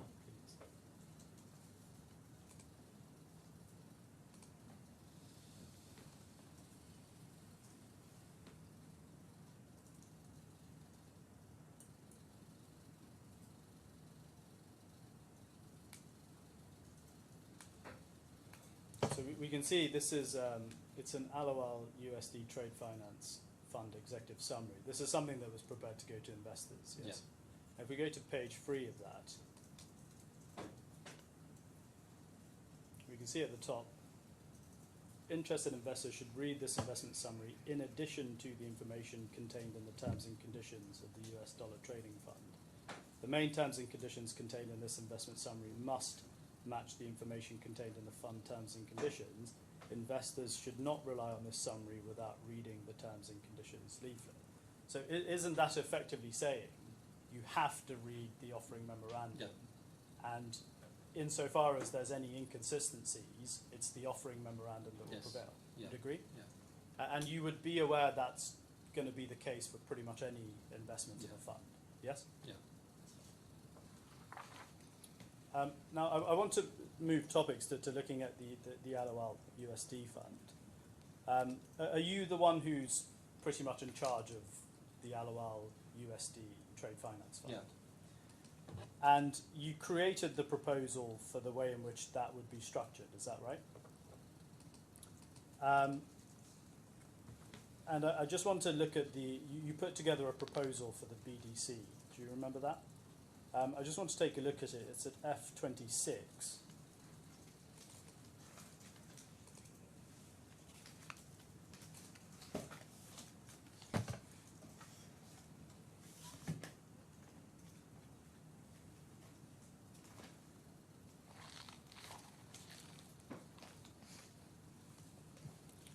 And this is it's 4 pages.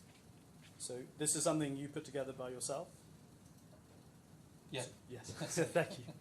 And we can see that there were 2 funds that were proposed to be set up, is that right? Yes. One was a multi-asset fund, which was to be in Saudi riyals. Is that correct? Yes. And the other is the USD Trade Finance Fund. Yes. The one that's the US Trade Finance Fund, just focusing on that, that's the ALAWWAL fund that ultimately invested in the RASMALA fund. Is that correct? Yeah. And we can see the intention at this time is that that fund would invest up to 95% of its capital in Islamic trade finance funds. Is that correct? Yeah. Is that what actually happened? Was it mostly an investment in trade finance funds? Yeah. 100% or, sorry, 95%? Yeah. Yeah. And were you familiar with trade financing before making the recommendation to ALAWWAL to invest in trade finance? What do you mean familiar? As in you were aware of what trade financing was and... Based on my internal research. Yes. Yeah. Okay, so on that, so I would assume I'm right in... sorry, let me rephrase that. Would I be right in assuming that you would have conducted detailed research to understand trade finance before making a recommendation to the BBC? Yeah, sure. So it's fair to say that you would have needed to have a good understanding about what it was before Yes. you could be confident to put Yeah. it to the committee. And you would have been aware, wouldn't you, that there's a number of different types of trade financing. Yeah. Is that fair? So commodities trade financing is one example. Receivables trade financing. You can have supply chain financing. So there's probably, how many different types of trade financing would you say? 5, 6. 5, 6. Yeah. And you would agree, based on your knowledge of them, that each one is slightly different to the other? Yes. Or not even slightly, some of them are completely different to the other. Do you agree? Yeah, there is some difference between them. And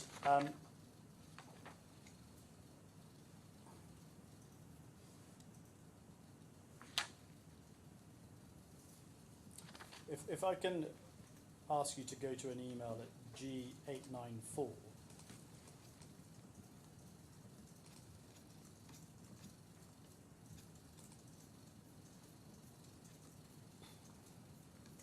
MT? Sorry? G894. Yeah, bundle G, tab 894. It does take a while to scroll through the documents.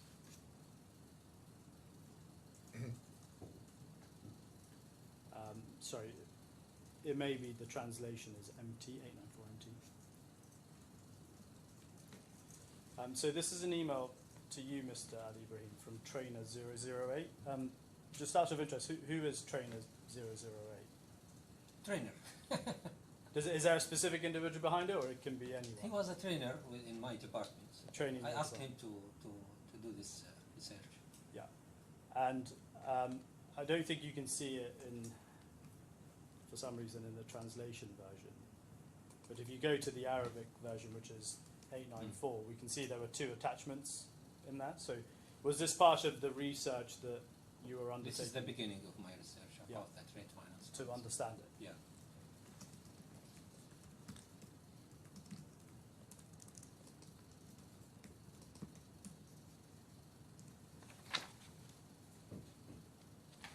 And there was the attachment. The first one is at 895. If I can ask you to go to that.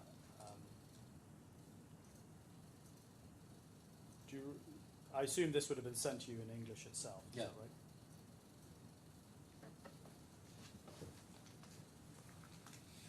right? It's a report authored by Bankwise and Kimura, and we can see it's called a white paper. Do you recall reading this document at the time it was sent to you? Do what? Do you recall reading this document at the time it was sent to you? No. Is it likely you would have read it? I read it, but I don't Of course. remember it now. Sure. That's fair. It was. I accept it was a long time ago. And this report and the contents, would that likely have formed part of your kind of general research into trade finance? Yeah. And if we go to page 4 of this, So we can see the title of that page is What is Trade Finance? And it sets out, generically just some information about what trade finance is. And then we can see, sorry, my computer. And if we scroll down at page 5, we can see the first line is trade finance comes in different guises. Can you see that?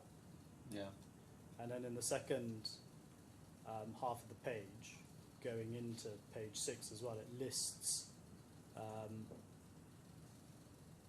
5 types of trade finances. So like you said, there's 5 or 6 different types. Can you see that? Yeah.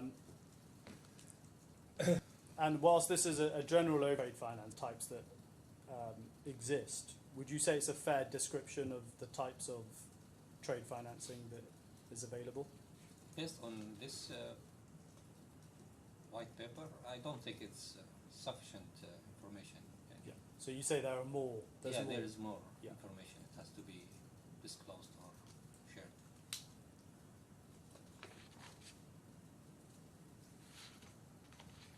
But if we just take a look at the ones that are here, so if we look at, for example, vanilla trade financing, if I just ask you to read that for me, Which one? please. Vanilla trade financing is the first one under what are the nuances? Yeah. Want me to read it? Please, yeah.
Okay. So I won't ask you to read the rest, but if we look at, I'll just read it out for the transcript. So commodities trade finance is another example. Commodities trade finance is the one below. We can see kind of halfway below that description it says CTF tends to be transparent, is frequently asset-backed. It's short-term with often repetitive deals and typically for strategic or essential commercial inputs. You see that? Yeah. And then, for example, again, on receivables finance, again, it describes what it is. It may take the form of discounting with or without recourse to the seller, a specific or a pool of third-party invoices or book debts. And then because of underlying goods will have already passed hands, lenders typically take out credit insurance to provide a backstop for both with and without recourse financing. Can you see that? Yeah. So would you agree that one of the ways in which the transactions differ, at least as described here, is the form of security that may underline a particular type of transaction? Yeah. Yeah. Now, I just want to go back to look at the document you prepared earlier at F26.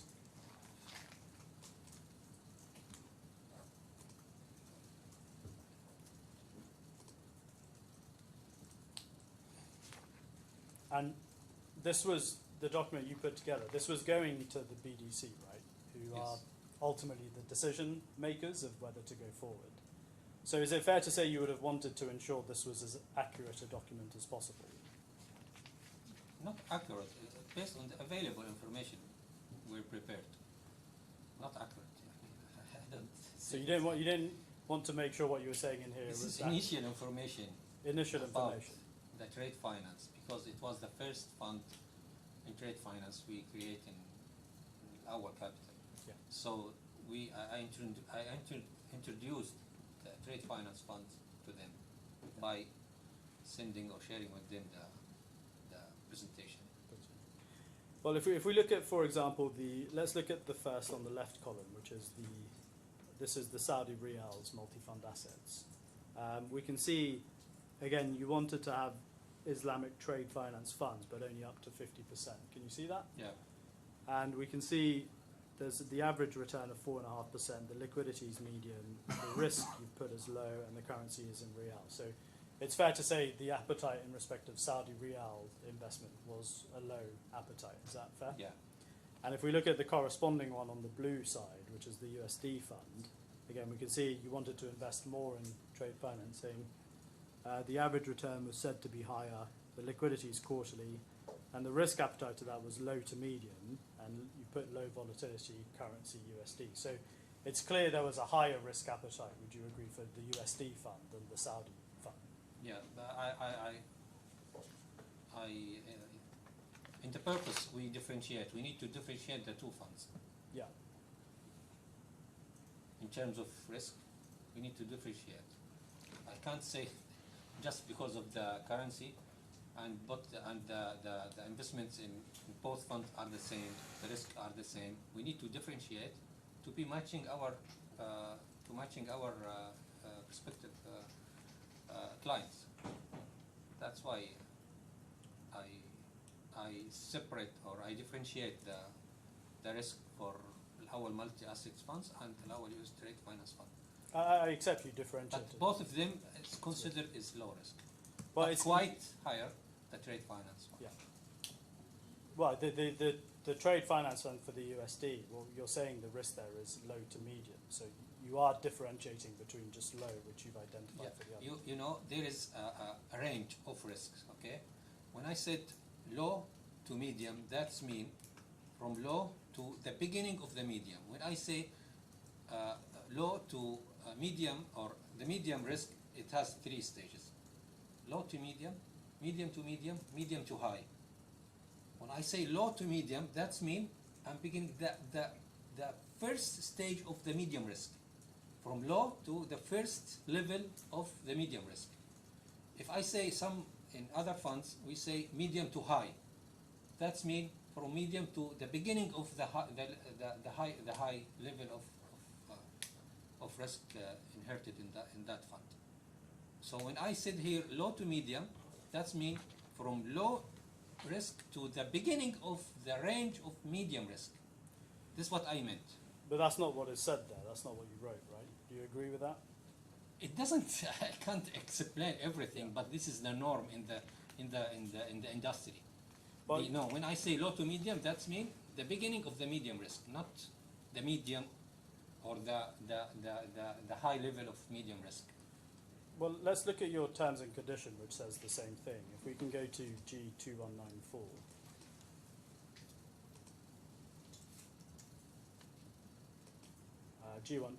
MT, the translation of it.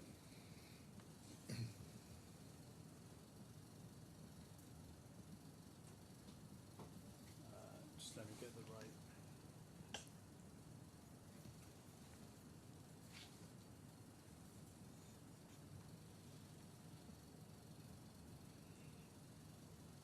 It's at page 10.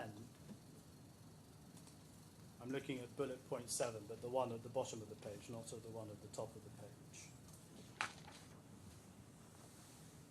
This is what goes out to your investors, yes? And where it says sorry, you have to answer. Yeah, sorry, I forgot. Yes. And where it says the fund is considered low to medium risk, that doesn't say. Where are we looking at? Page 10, Your Honour, right at the bottom, 7. Oh, yes, sentence we were looking at from. Yes, I think there's a 7 at the top, which can be. Sorry, I was on the wrong page. In this document that's going out to your investors, you're not saying this is the low of the medium, are you? It just says low to medium. So would you agree anyone reading this would just assume the appetite is up to medium, which may include any part of the medium? As I said, in the investment industry, when I say low to medium, it's known that the beginning of the medium risk level. Because I said from low to medium, we are taking from down to up. So we meaning that from low to medium risk, the beginning of medium risk. This is what is known in the industry in the investment industry. So I can't, as I said before, the terms and condition, it can't describe everything. We can describe this with our clients in fact sheets, maybe in presentations, maybe in Q&A session, but it's not, I can't describe everything in the terms and condition. But you could have said in this term and condition, couldn't you, that the fund is considered low risk and left it at that. You didn't have to put it as medium. I need to be honest with our clients. I can't say I know there is a kind of risk inherited in the fund. But I you can't couldn't- say low, because the low, that means you are talking about money market funds, which is dealing only with banks and time deposit with banks. But this is quite different. It's not dealing with the banks. Can I- Dealing- Is there an accepted definition of low risk, medium risk, and high risk? You've just said that low risk means money market funds. Yeah. Is there somewhere which identifies what is meant by low, medium, and high risk?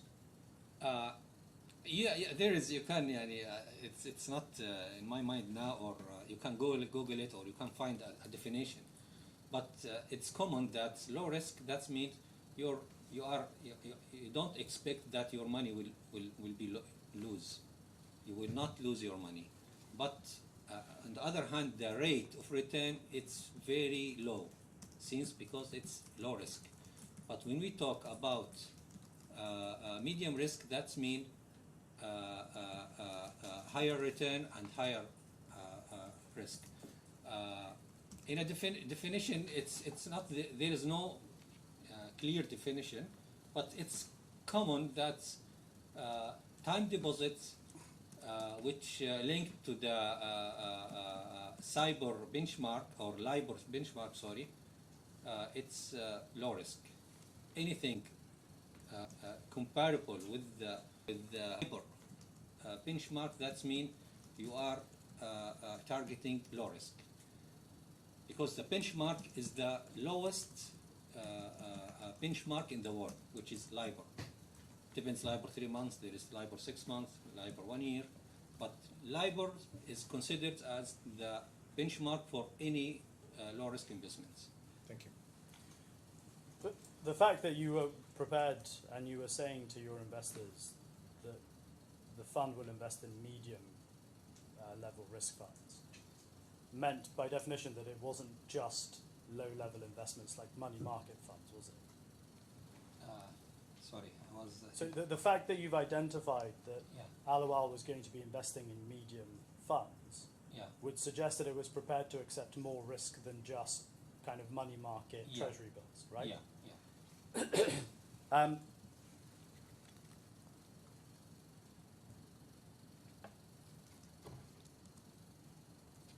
But the investment objectives that are said in this terms and conditions to the investors, low to medium risk, that reflected ALAWWAL's kind of general risk appetite, didn't it? Again, sorry. So what you're communicating to investors here, that you would invest in low to medium risk funds, that actually reflects the general risk appetite that ALAWWAL had at the time, which was low and medium risk. Would you agree? Yeah, I agree. That's we are telling the investor that the risk is from low to medium risk. And I remember now because why we decided that it's also low to medium, because of the volatility of the expected volatility of the net asset value of the fund. Because this is major when we decided to whether the fund is it low or high or medium risk. Since it's low volatility, that means it's common known that low volatility means low standard deviation. That means this is low risk. Well, I'm not talking about just the risk appetite for investing in this fund. I'm talking about ALAWWAL's risk appetite generally. Its risk strategy and appetite was low and medium risk investments. Is that right? Yeah. And in terms of you've described what your internal understanding would have been of medium, the low end of it. I want to look at the accounting for the corporate opening form you submitted to RIBL, or that ALAWWAL submitted to RIBL. It's at F171.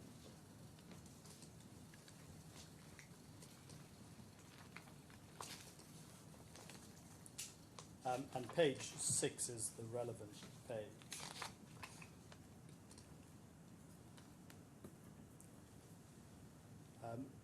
So we can see at halfway down under suitability 1.1, it says the investment objectives are moderate growth. And then when it says level of risk are you prepared to accept, it's both medium risk and low risk is ticked. Now, do you see at point 3 that says, are there any restrictions on the type of investments you wish to invest and so forth? But if you were saying that ALAWWAL in respect of these funds was only prepared to accept the low bracket of the medium, i.e. the first bracket of the three brackets in medium, then you could have specified that here, couldn't you? Yeah, we didn't. You didn't. So would it be fair to say whoever's reading this document would understand that you had a medium risk in terms of the appetite for risk, on whatever scale you want to say? Yeah, but at that time, based on our review to the fund, we considered the fund as low risk, not when we say medium, this give us space, but we consider the fund as a low risk.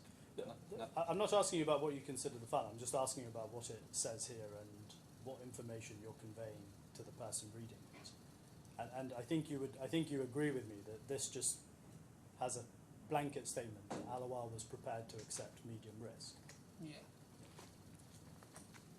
Based on what you mentioned. Now, I want to move on to another topic, which is the initial contact you had with RIBL. Now, it's correct that when you were looking at the structure of an ALAWWAL fund, your esteemed CEO, Mr. Malaka, he suggested that ALAWWAL should consider the AGC fund, yes? Yeah. And then he also suggested you should consider funds that were similar to AGC. Yeah. Is that correct? So is it fair to say that you were basically looking for trade finance funds that were as close to AGC as possible? In terms of what, close to what? In terms of the trade finance funds ALAWWAL was looking to invest it in, you wanted a fund that was similar to the AGC Similar fund. in terms of the targeted sector, similar in terms of the authority of the AGC fund, which was the IFC. Yeah. In terms of Sharia compliance, like this. These things. Yeah. And that given that AGC was singled out by Mr. Malaka, was that because there was a pre-existing relationship between him and AGC, or had ALAWWAL invested in AGC before? No, it was, at my knowledge, it was the first investment with the AGC. The first. It's maybe something I can ask I'll ask Mr. Malaka about. And that was first raised at the BDC meeting on the 28th of October. I can take you to the document if you want, but does that sound about right?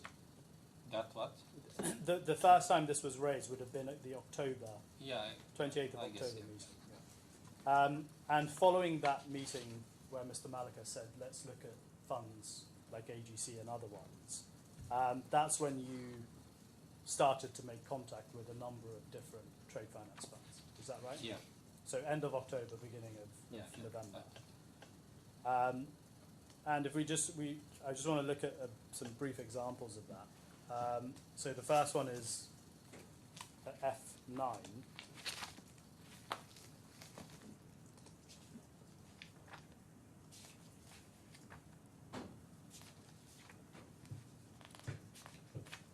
Now this one is it starts at page 2.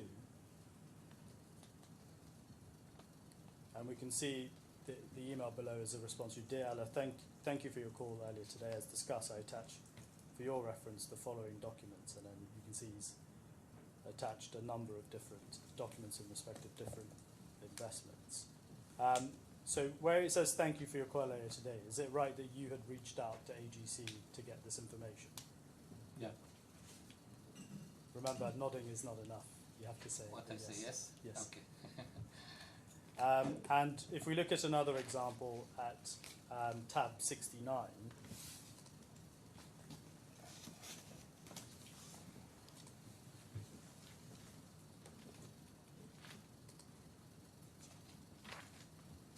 it's at page 2 of that tab.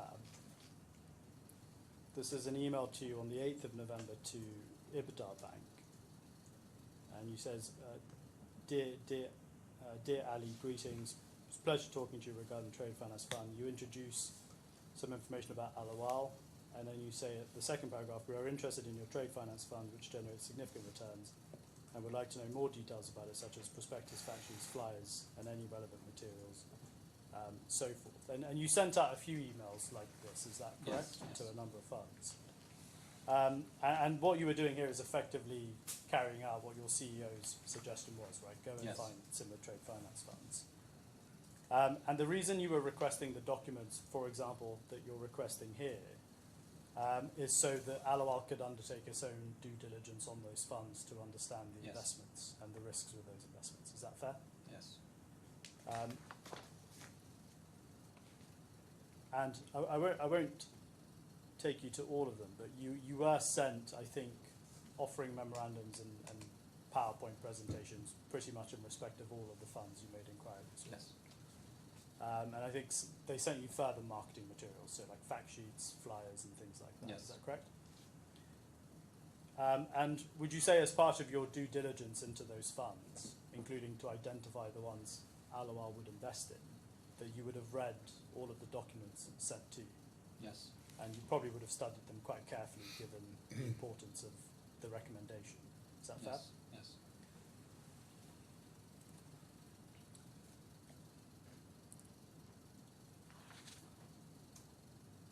And in terms of the AGC fund, is that one of the funds that ALAWWAL invested in as a trade finance fund?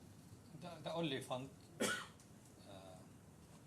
we invested in AGC and Rebel. And RASMALA, so RASMALA, the two funds, yeah. Now, I can take you to the documents if you want, but you may just know the answers off the top of your head. But AGC is a fund that's registered in the Cayman Islands, is that correct?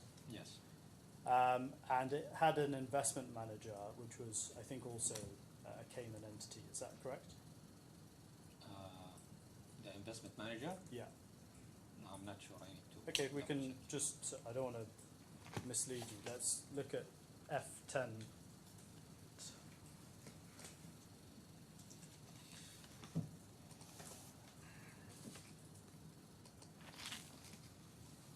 If we start at, it might be page 8.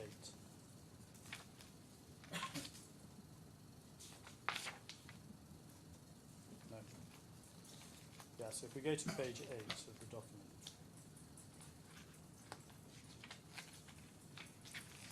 we can see, can you see investment manager, AGC Equity Partners Investment Management is an exempted company incorporated in the Cayman Islands. So that was the investment manager for this, this fund. And the role of the investment manager in the AGC fund was to run the investment program, is that right? Yeah. And if we look at page 2, or sorry, if we look at, it's page 9, but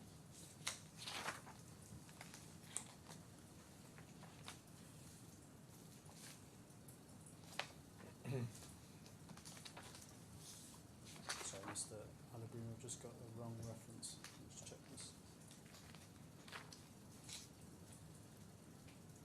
Sorry, it's the same page, 9, just above it. We see Board of Directors. The fund is managed by its Board of Directors, which is responsible for determining the fund's investment objective and segregated portfolio, its overall policy and strategy. Board of Directors delegates responsibility of the day-to-day operations of the fund and segregated portfolio to the investment manager as below.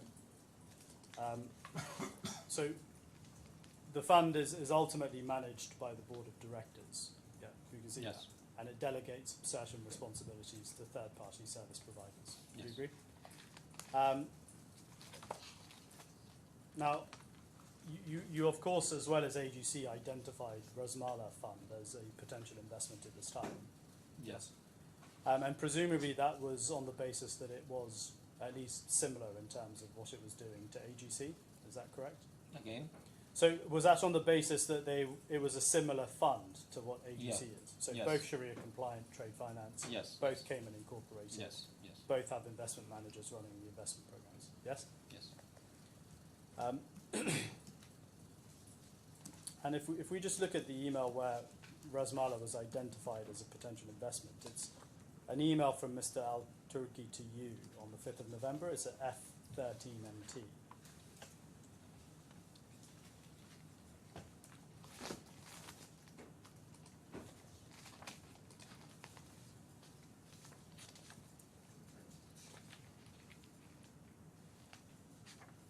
And Mr. Al-Turki is who? One of my employee. One of your employees. So he's in your team. Yeah. And he says, I've collected every issue from RASMALA related to their trade finance fund. Kindly review the attached files. And then I think he attaches it looks like the offering memorandum, a fact sheet, and a flyer. Do you remember receiving this email? Yes. Yes.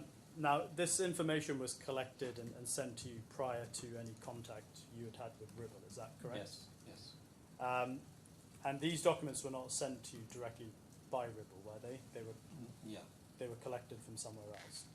I don't know. Maybe he contacted someone in RASMALA. Then Yeah. he got this document. Then he shared with me. Yeah. But But you're not aware of Ribble just sending it to you no. random? Yeah.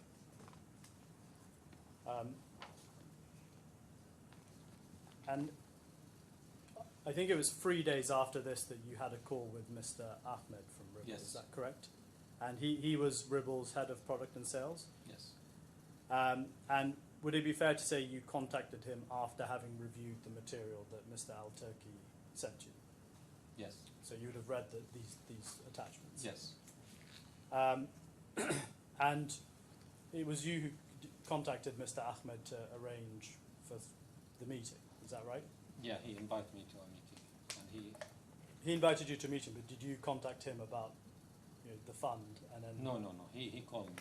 So I received the call. I remember. you received the call. Now, is it a coincidence he called you at the same time that you were considering Ribble, or did someone from your team contact him first? Really, I don't know. But after receiving these documents from Mr. Fahad, I received the call 2 or 3 days after. But you don't know, for example, if Mr. Al-Turki is the one who contacted him to ask for these documents first.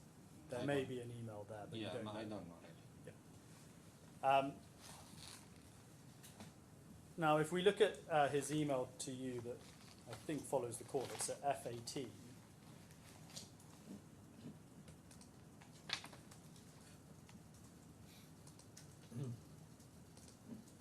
Just wait for you to get there. Are you there?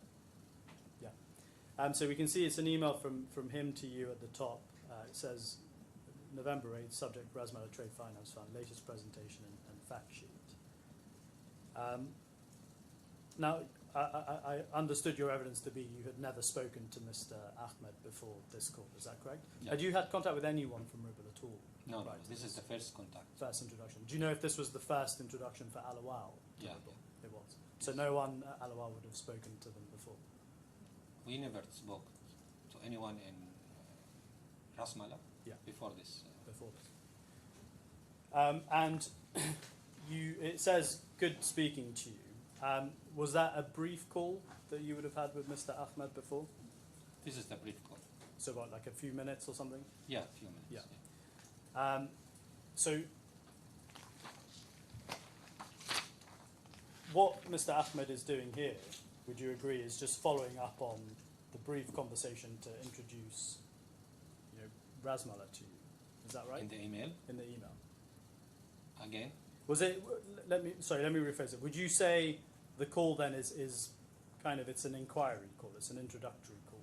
yeah, yes. So kind of we're interested in investing in your fund. Can you send us some information? Yes. Is that a fair description of what would have been the call? Yeah. And what he's doing here is following up on that and sending you some documents. Yes. And where he says, my colleague Demetrius is in Jeddah next week and will connect with you with regards to the Trade Finance Fund. Is that something that you had discussed during the call, or is he suggesting it for the first time in this email? No, our call was about the Trade Finance Fund. Yeah. Yeah. So this is the first time he was Yes. suggesting this. Jon, I wonder if now is a convenient time, as I'm going to move on to another topic.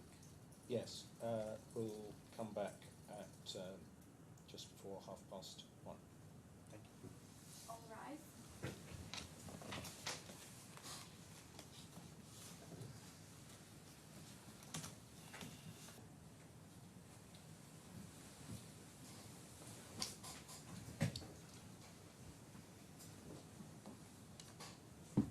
Yes. Thank you, Your Honour. Mr. Al-Ibrahim, so where we were is talking about the email from Mr. Ahmed to you following your brief call. Now, shortly after that, Mr. Zografos also contacted you to arrange the meeting for the 14th of November, is that correct? Yeah, at the same day. On the same day, exactly. And that was the first contact you and he had ever had, is that correct? Yeah. And prior to the meeting, you hadn't spoken to him, To who? to Mr. Zografos? Yeah, no. I didn't spoke. And this was the first meeting at all that took place Yeah, between actually, you and Alawwal? I was surprised that the first meeting, after the first contact, Mr. Zografos was ready to come to Jeddah, travel and meet me. So I welcomed him. But this is the first meeting in terms of trade finance funds, Yes. whether RASMALA or other investment funds. But Ribble and Alawwal had never met before this, to the best of your knowledge? No. And he was the only attendee, wasn't he, from Yes. Ribble? And you knew at the time he was part of the sales team, is that correct? Sorry? You knew he was part of the sales team? Yeah. And Mr. Malaka, he didn't attend this meeting, No. did he? And was that because it was, the first meeting, the discussions were not sufficiently advanced? Yes. Yes. So would you say it was fair to describe it as an initial introductory meeting, is what this was? Yeah. Yes. And the meeting was for how long? About an hour? 1 hour. Less? Yeah, less, around 1 hour. And it's would you say it's fair to characterise as what Mr. Zografos was doing was giving you an introduction to RASMALA Fund and giving you an opening sales pitch, as it were? Is that fair? Yeah, actually, I, before, while between the first email and I received the documents, I reviewed all of these documents received by Mr. Harun, which is the fact sheet presentation. And after 1 week, the meeting was held with Mr. Zografos. Yes. I had a few questions, and I already have a good background about the fund. And you accept, I think, that you didn't send any questions to Ribble in advance of your meeting? No. And now I understand your evidence, and obviously Alawwal's case is that Mr. Zografos made a number of representations at this meeting. And I think you say he made those representations whilst using a printed copy of the PowerPoint presentation. Is that The fact correct? sheet and the presentation. Well, are you saying the fact sheet, or was it just the PowerPoint? The fact sheet and the PowerPoint Can I was just printed. take a look at your evidence on this in your witness statement? But obviously, because the presentation has a lot of information, we were focusing on The PowerPoint. the PowerPoint, yeah. Now, I just want to explore with you the representations Yeah. that you say were made, and the conversation you had with Mr. Zografos. The first representation you say he made to you was that the fund was selective in terms of the client, that it dealt only with reputable clients and clients with long track records. Is that correct? Yes. I just want to understand how you say Mr. Zografos made that representation to you. Is it your evidence that he made that representation by reading out what was said in the PowerPoint? As I said before, I received the documents. I read it carefully. The discussion was just to confirm what was mentioned in the presentation or the fact sheet.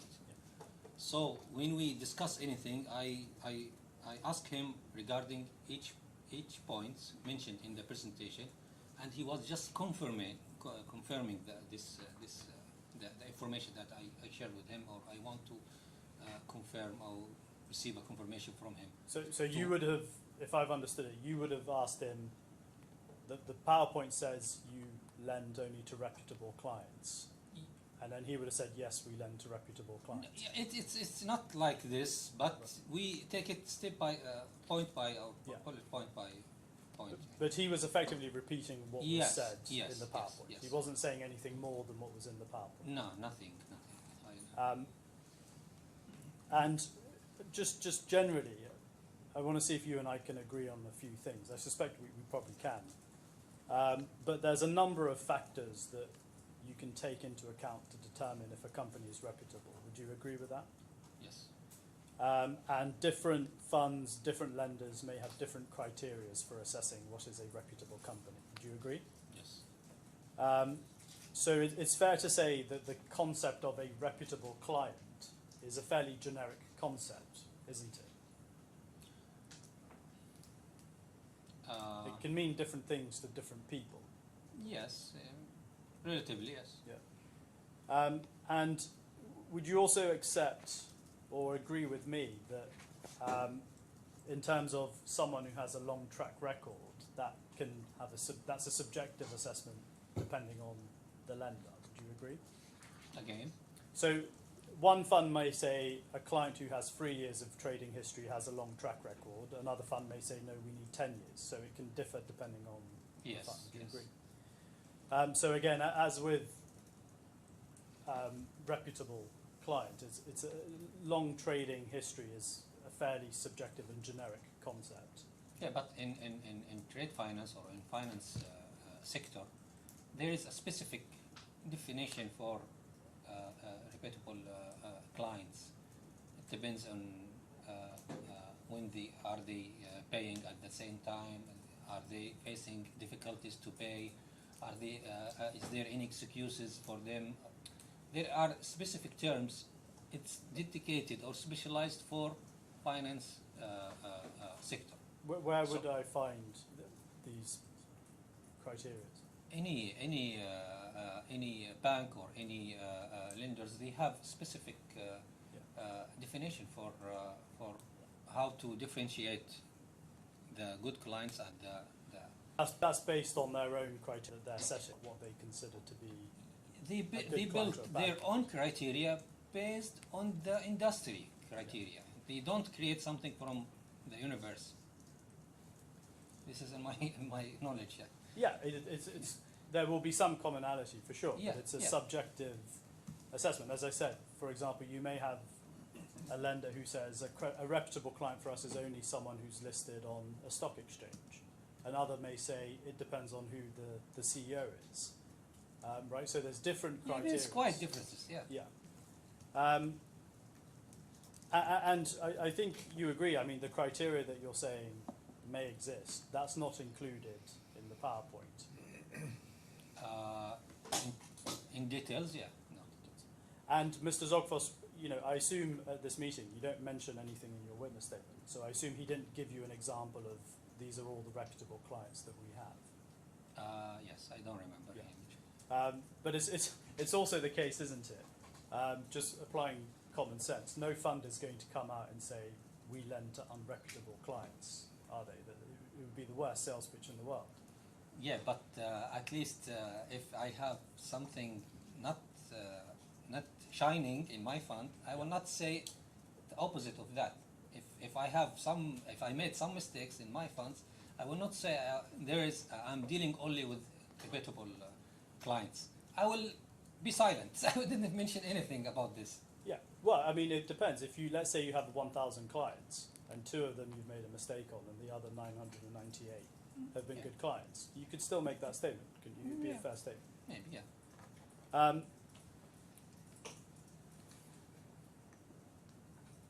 Now, the second representation that you say Mr. Zogfos made at this meeting is that due to the fund's very strict lending policy and the risk mitigation measures employed, that there is a 0% possibility of making losses. Is that a fair summary? Yeah. And now, you knew, didn't you, that an investment in the RASMALA fund was not one that was capped or guaranteed before this meeting. Is that fair? It's not what? Capital It guarantee. was not capped or guaranteed. Yeah. And you knew that before you ever had the meeting with Yes. Mr. Zogfos? It's not capital guaranteed. Yes. And we've spoken on some topics about industry standard. I think you and I would probably agree it's not industry standard that funds are going to go around saying you have 0% chance of making a loss in respect of their products which aren't capped or guaranteed. Yeah, let me just explain this. Just if you could answer the question first, I think would you and I agree that that's as an industry standard? There is no. No one's going around saying there there's is 0%. no zero percentage or probability to make. Yeah. Yeah. Yeah, agree. But who said this? Not me. After discussing many things regarding the mitigants is applied in the fund, and he made an example.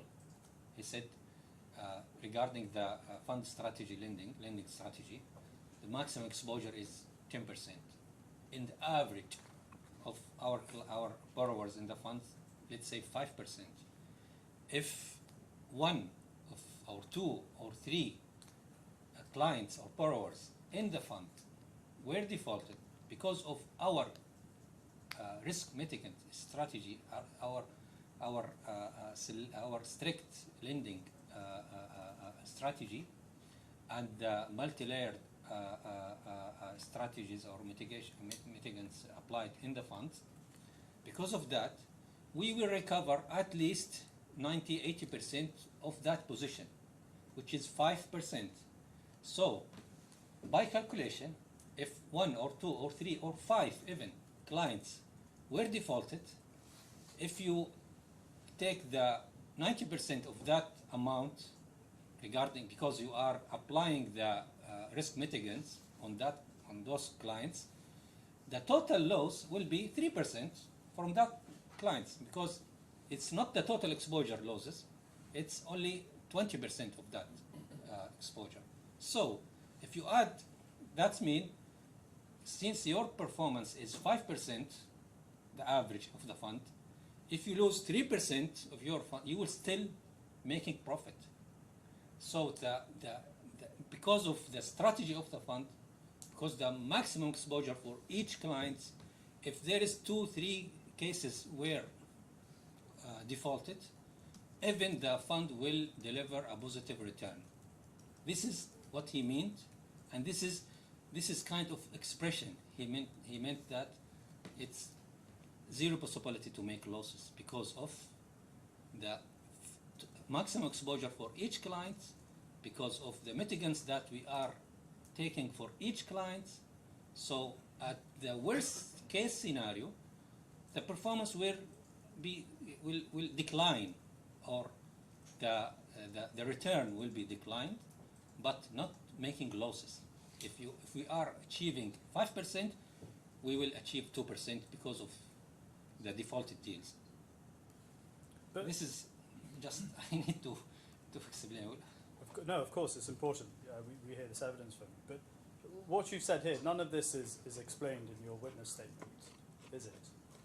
No, I don't remember. But this is what he explained to us in But I don't know. Maybe not the first meeting. I don't remember it in the first meeting.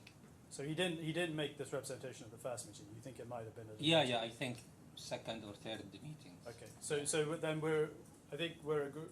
it seems to be what your evidence is that he didn't make this representation at the 14th of November meeting, but he may have made it at one of the Yeah, meetings, is what you're saying.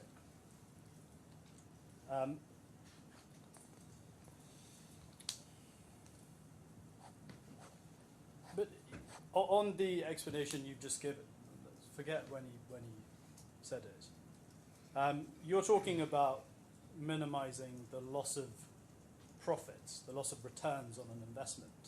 That's quite different from saying there's a 0% risk of you losing your money completely. Do you agree there's a distinction between that? I said this is expression. He mentioned that. You can ask him if you can reach him, but this is what he said. Sure. And this our understanding of that, I all agree.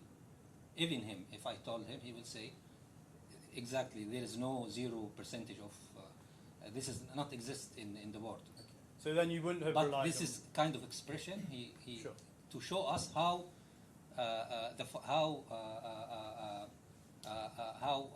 conservative how the fund is conservative by applying the risk mitigants Sure. on each borrowers. But just I think just picking up on what you said then, I think you were saying even he and you, everyone knew that what he was saying was this is just, common.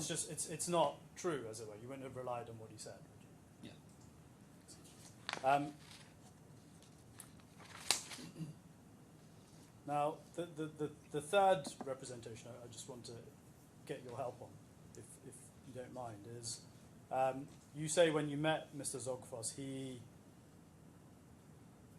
made him aware of ALAWWAL's investment objectives, Yes. and that was to maintain Sharia compliance investments Yes. and a low risk profile. Is Yes. that's right? That's Yes. the representation you say you made. And you say that after you explained that to him, he represented to you that the investment would be suitable for the ALAWWAL investment objectives. Is that correct? Yes. Now, he never told you at the meeting, did he, that someone else at Ribble had made an assessment of ALAWWAL's objectives and the product was suitable? Do you agree? Someone in Rebel? Yeah, No, he did. And that's because this was the first time you were conveying any information about ALAWWAL to Ribble. Is that Yeah. correct? Yeah. And you didn't send him anything prior to this meeting, did you? Mr. No, Zogfos? I didn't say.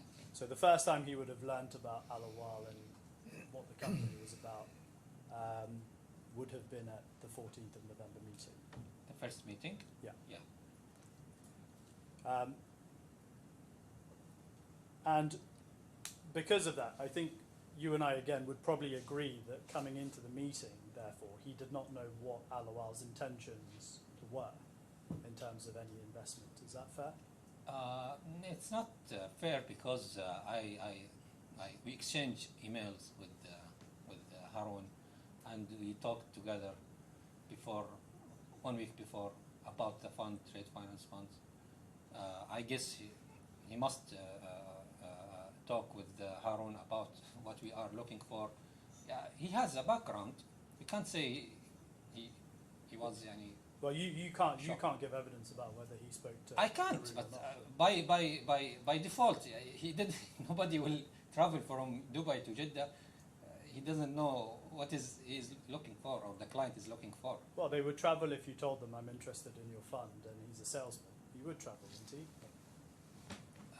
Yeah, but at least I would know at which fund I'm looking for, or the client is looking for.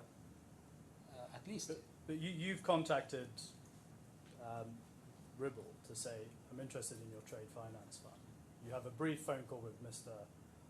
Ahmed, which you say was a very He brief... contacted.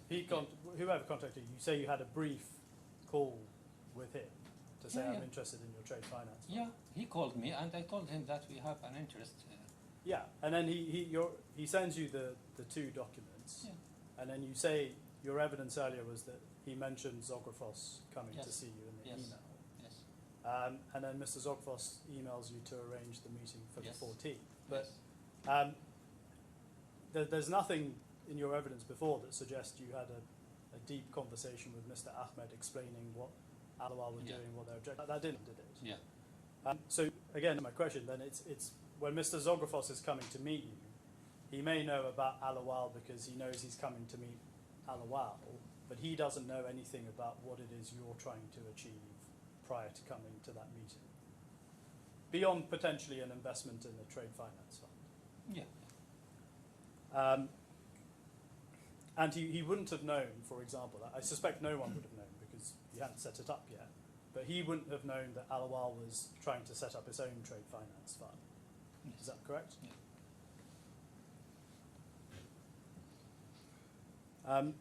And it's correct, isn't it, that by the time you had your meeting with Mr. Zografos, you hadn't yet made the recommendation to the BDC about the investment strategy for the ALAWWAL Trade Fund. Is that correct? Again? So by the time you had your meeting on the 14th, you hadn't yet made your recommendation Yes. to the BDC. Yes. That came later. I think it came the same day, but it came after Yes. the meeting. And we looked at it earlier, but when you eventually did make your recommendation to the BDC, in the USD denominated fund, you were saying low to medium risk. Yeah. Yes. Remember, you can't just. Yeah, yeah. Trust me, it's every witness does it.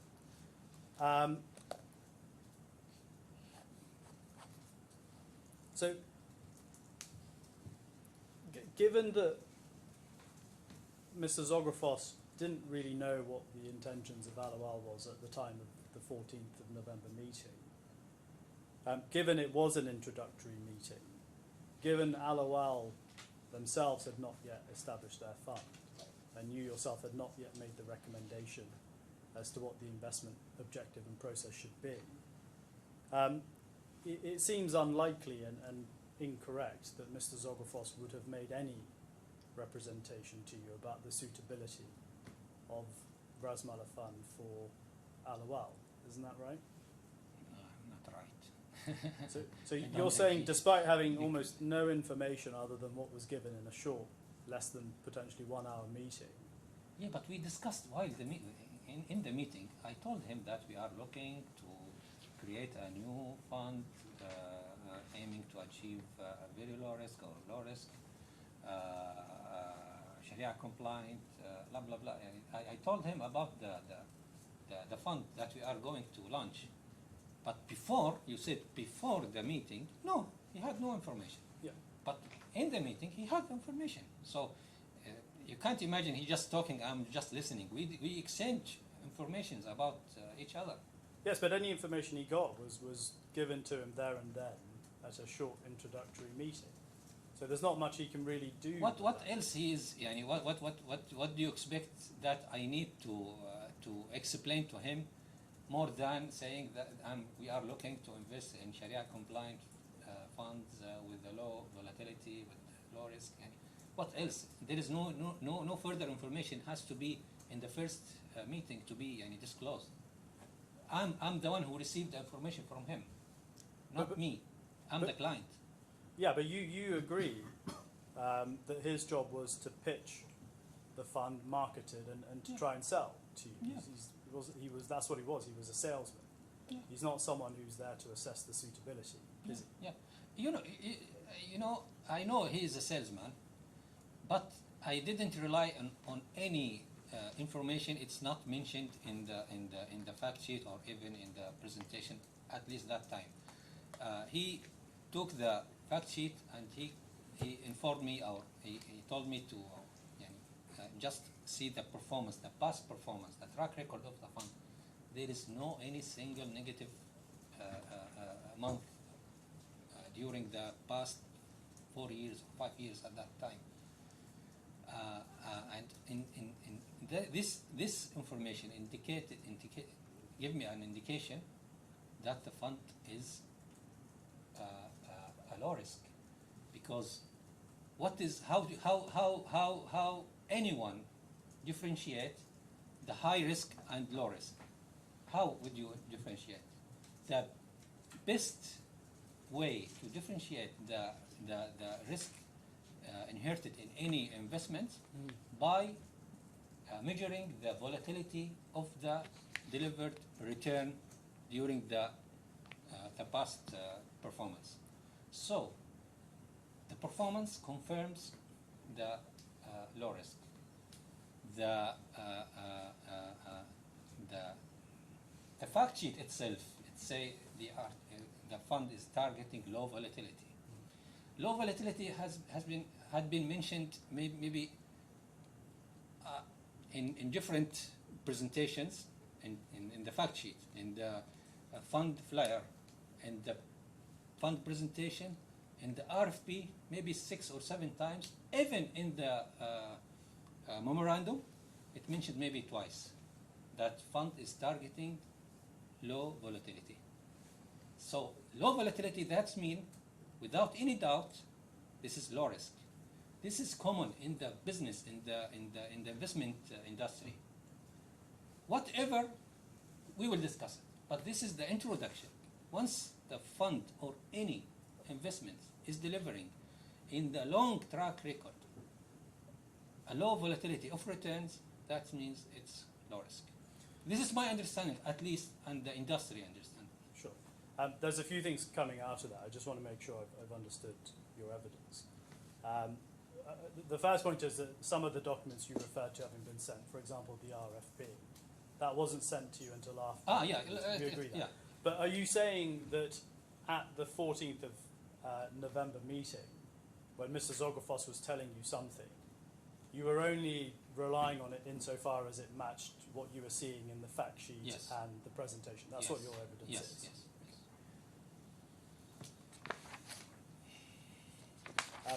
I'm going to move on to the next topic now, which is this DDQ that was sent to you, the due diligence questionnaire. I haven't asked no to need bring to. it up yet.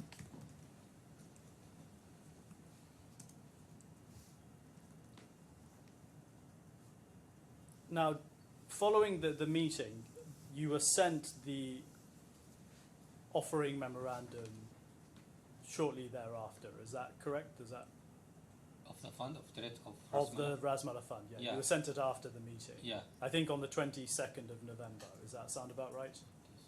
I can take you to the email if you want, but If you are sure, maybe. yeah. And you would have presumably reviewed the offering memorandum at the time. Yes. But actually, you may have reviewed it. I think your evidence was you reviewed it before the meeting because you already had it. That's correct? Yes.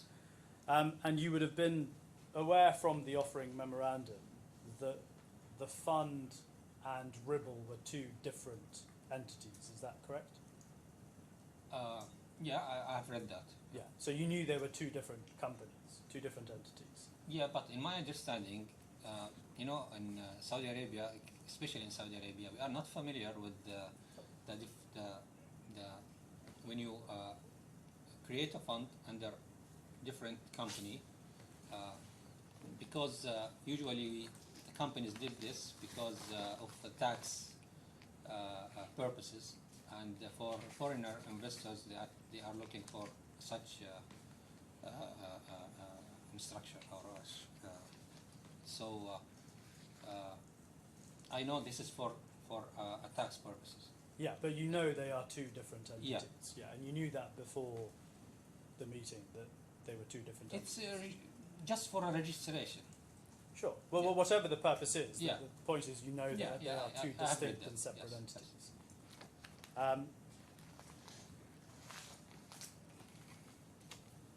And you sent a due diligence questionnaire, or a DDQ, to Mr. Zografos on the 10th of December. Is that correct? Yeah. And we can just take a look at that. It's at F73.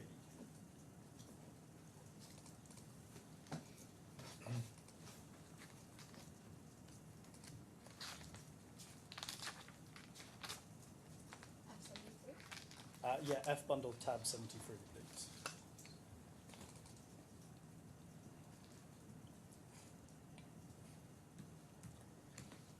So that's the, can you see at the top, that's the email you sent to Yes. Mr. Zografos. And in order to work together to enhance our business, kindly find attached due diligence, I kindly request you to fill in so we can move this forward. And then if you look at tab 74, that's the due, I think it's called due diligence, but the due diligence form. So Yeah. And did you prepare this form, or was it just a standard template that was there? My colleague. your colleague. prepared this. And this is if I understand the documents, this is something that was sent to a number of the funds, Yes. if not all of them, Almost all of them. almost all of them, all the ones you were interested in. Yeah. Now, Mr. Zografos sent back a completed DDQ on the 16th of December. I just want to look at that. It's at tab 76 of Bundle F.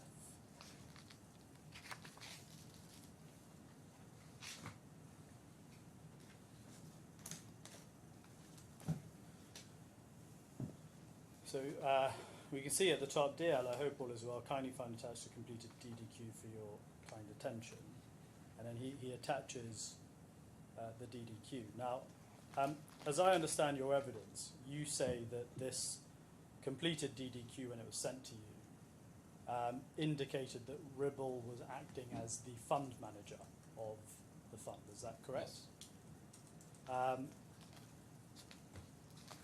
Now, whether Ribble was or was not the fund manager is a legal point at the court, so I don't need to ask you questions about that. But I just want to take a look at the form to get an understanding of what it is that gave you that impression. If we can go to the completed DDQ, which is at tab 79.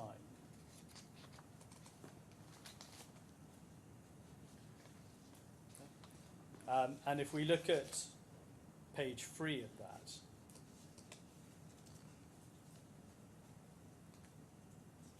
and we can see that's the management information. Yeah. So be brief about the fund manager. That's your heading, which was included in the document you sent. Is that Yes. correct? And we can see below, it says, please see below the biographies of the RASMALA trade finance team. Can you see that? Yes. And then it's got 6 individuals. Yeah. Now, I think you'll accept, just looking at this, that this doesn't say these are the fund managers, does it? All of them? Yeah. No. It doesn't refer even to the word fund manager there, does it? No. in Danny Ribble's Jones, description? portfolio manager. Yeah. And the title is brief about the fund manager. So in Saudi Arabia, when I say fund manager, even in the Capital Market Authority, they mean the company. The company as a fund manager. Not there is a fund manager and there is a portfolio manager. Portfolio manager is working with the fund manager to operate the fund. But do you agree Ribble is not describing itself in this document? It's not saying we, Ribble, are the fund managers. For me, based on what I received, they introduced themselves as a fund manager. They didn't even mention anything about the Cayman Island company. Well, it says here, please see below the biographies of the RASMALA trade finance team. It doesn't say please see below the details of the fund manager, does it? Where? Right at the top, before Mr. Bitcon's profile. Please Yeah, see but below be the brief biographies about of the the fund manager. He didn't say we are not a fund manager. But He that- should inform just us. Let me finish the question. The brief about the fund manager, that's your wording, Yeah. and below is their answer. So their answer doesn't say Ribble is the fund manager, here is information about the company. It's saying here is the trade finance team and giving you the biographies of 6 people. That's what it's actually doing, isn't it? For me, he should inform me that there is a main difference between fund manager and investment manager.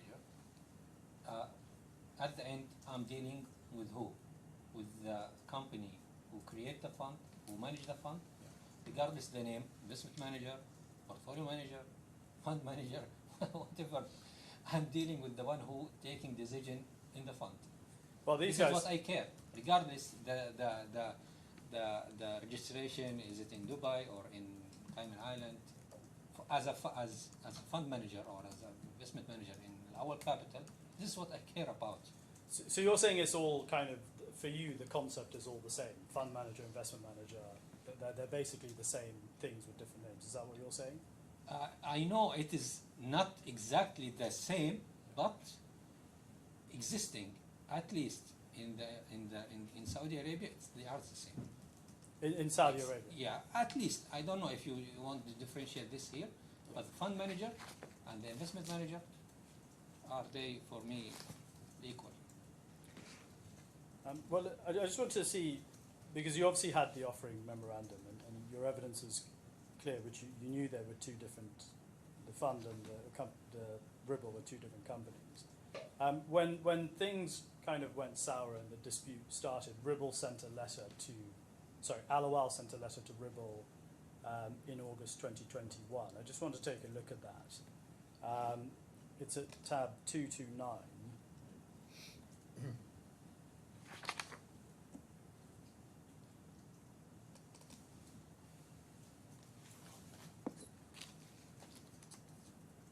Sorry, that might have been a bad reference, just bear with me.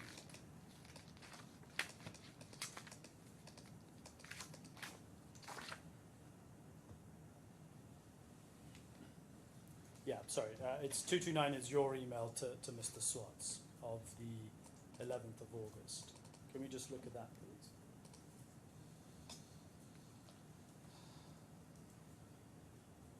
Can you see that? So if you look on or if you read it to yourself to begin with.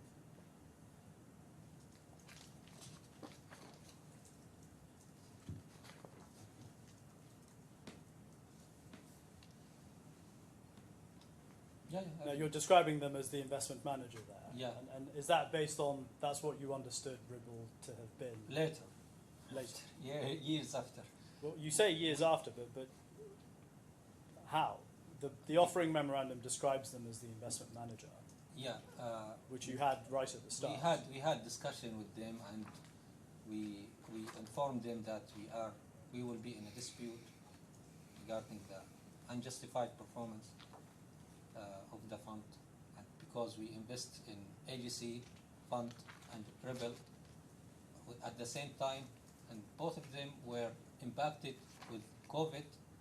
AGC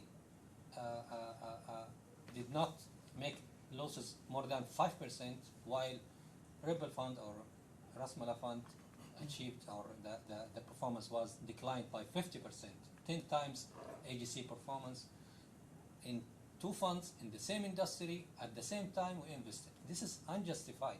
How come a trade finance fund, which considers a law, the applying multi-layered techniques, making losses to us more than 50%, while the other fund in the same industry, in the DIFC also, they make 5% losses. And we alhamdulillah, we collect our money with the 5% losses. This is unjustified. That's why we sent, and we were in discussion with RASMALA, and they, in some way, they informed us that we are not a fund manager. How come we are not a fund manager? We are investment manager. So what? For me, so what? It's not a difference.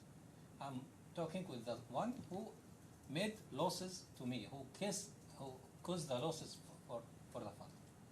We need to know how these losses were occurred. Why? How did you apply the risk mitigants? We didn't invest in the fund.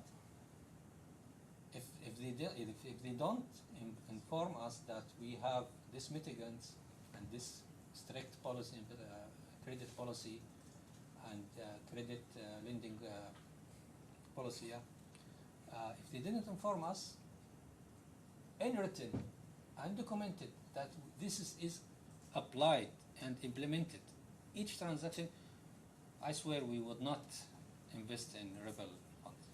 We know there is a risk inherent in the fund because they are dealing with different company in different sectors, and there is a multi risks inherited in such transactions, fraud and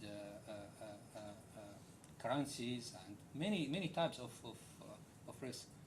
But each of these risks were explained, and they have different strategies to mitigate those expected risks for each one. So for us, it wasn't justified, really. I will come on to that.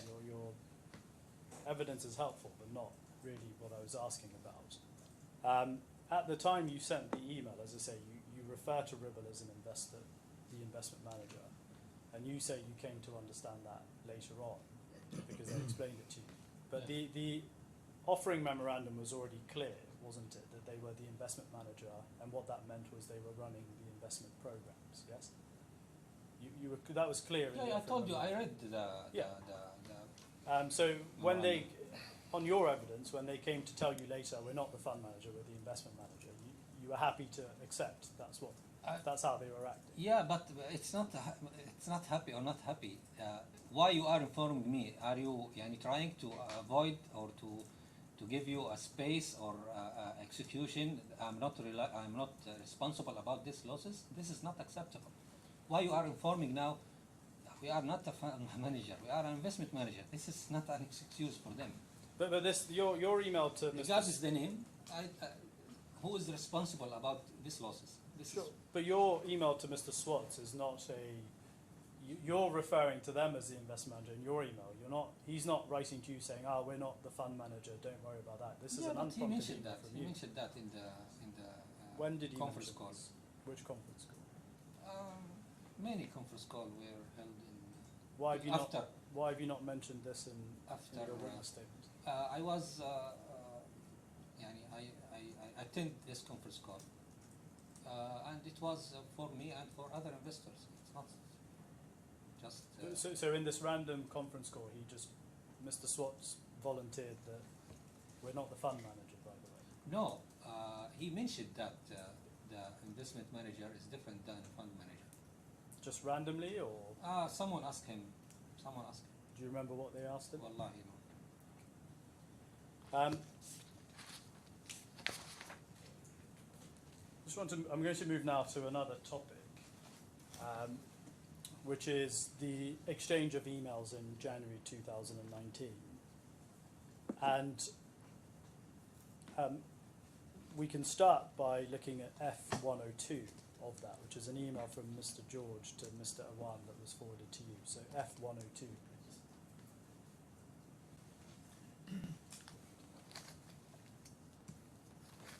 Who is Mr. George? George, Yeah, and you're George? Suhail, Nawaz, Awan. Where is If George? you look at 102.1. Anil George, yeah. Anil George. Yeah. He's an employee in investment banking. What does he do? He's responsible about. If you don't know, it's okay to say. you No, don't know. because he left us, but he was responsible about developing structuring funds also. Yeah. But he's sending this due diligence template to Mr. Awan, yes? Yeah. Now, assuming he was sending this template, was he was aware of due diligence issues? He was working on due diligence issues? He informed by maybe Mr. Faisal or Mr. Suhail to prepare this due diligence. Yeah. And we can see that Mr. Awan, who I think you refer to as Sahel, Yeah. sends it to you on the 1st of January, and that's at the top. Now, you then send an email to Mr. Zografos on the 2nd of January with some of these requests. If we can take a look at that, it's at F bundle 108.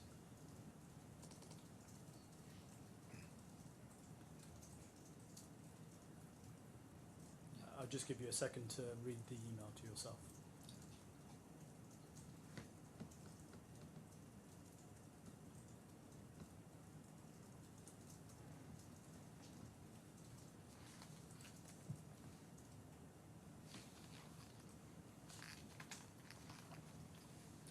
Thank you. Is it fair to say that some of the queries you were making of Mr. Zografos reflected what Mr. George was saying you had to ask by way of due diligence? Sorry again. So the email you're sending to Zografos, it contains requests that Mr. George had set Yes. out was required in his template. Is that right? Yes. And if we look at, for example, your first bullet point, copy of business licenses and registrations for your company and related parties for the Trade Finance Fund. You're asking for due diligence purposes the business licenses and registrations of Ribble and third-party companies. Is that right? Yes. And the second and third bullet point, that's about information you're asking for about the fund. Is that correct? Yes. And then the final bullet point, you're asking Ribble about their risk management policies, procedures and control. Is that right? I didn't mention RASMALA. Company's risk. Well, you say your company, but your company is Ribble. The company isn't it? risk management policy and procedure and control. You're not asking for the fund's risk management policies, procedures No, and I control. mean the fund. We are not going to acquire RASMALA. We are Well, going you- to invest in the fund. I agree, you're investing in the fund, but Yeah. what you're not saying there, which you do above, is send me a copy of the fund's risk management policies, are you? You're sending an employee of Ribble an information request saying, please send your company's risk management policies. So you were asking about Ribble's risk management policies. No, at that time I didn't. I don't care about RASMALA itself. It- Risk, and I'm looking for how the fund or the investment manager or fund manager, whatever you call it, is managing and mitigating risk. I accept that may be what you were looking for, but what Yeah. you were communicating to Mr. Zografos is not information in relation to the fund's risk management policies. You're saying information in relation to the company's risk management policies. And if your first bullet point, you accepted that when you referred to your company and you were asking for those details, you were asking for Ribble and other parties' registrations. Yeah, because we need to make sure they are licensed and they are working in the same umbrella that we agreed on. But do you accept at least, whatever your intention may have been behind this, do you accept at least that the impression that is given by that fourth bullet point is that you could have been asking for Ribble's information on If risk you see management? the reply, I don't agree, because if you see the reply, their reply, even Zografos or Harun, they didn't mention the policy and procedure. They are talking about the risk of the fund. If you see the email, Well, let's their go. reply. Sure, let's go to it. It's at 110.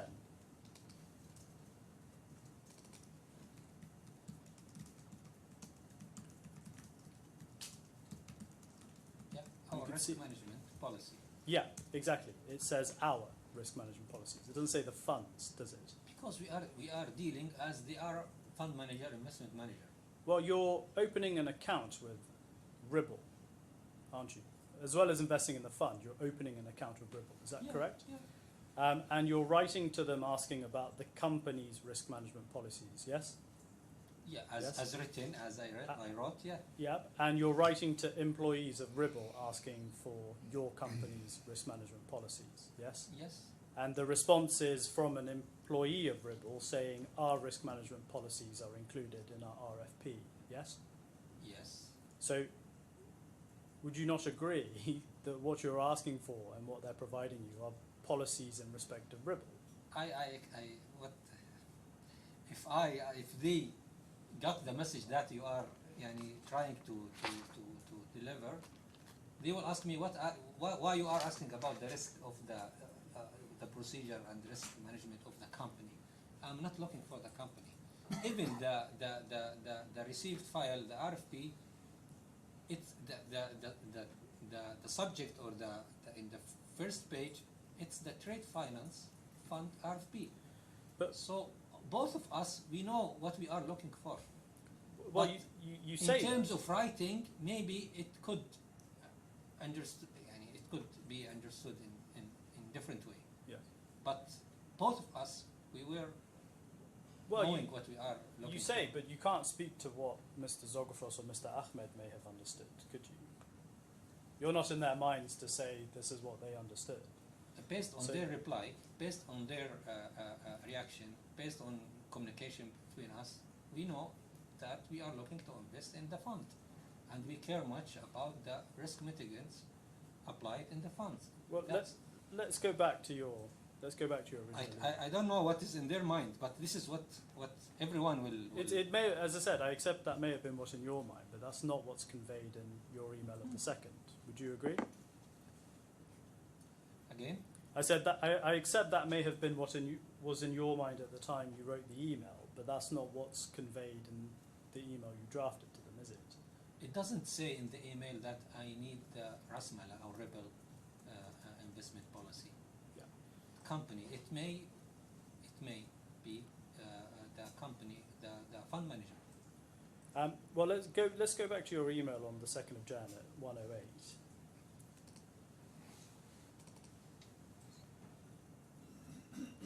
Would you agree with me that what you're not saying in that last bullet point, you're not specifically identifying risk mitigation measures? Would you accept that at least? You're not saying, please give me the information about the fund's risk mitigation measures applied to its investments.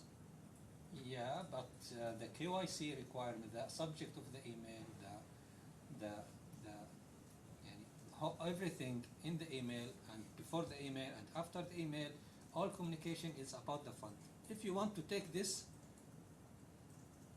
as a separate evidence, or it's up to you. But at that time, all of us we were knowing that we are talking about the fund, not about the company. Well, I don't care about Ripple. We are not going to invest in Ripple. We are not going to acquire ever Ripple shares. Sure. But we are talking about the company, the fund. And the interpretation of that will be a matter for submission in due course to His Honour, so we don't need to worry about that. But again, I come back to my question, which is not about what everyone understood. It's about what your email says there. Do you accept that what you're not specifically asking for there, in very specific, precise terms, is information on the risk mitigation measures applied to the investments by the fund? You're asking for something much broader, which is just risk management policies. Would you agree?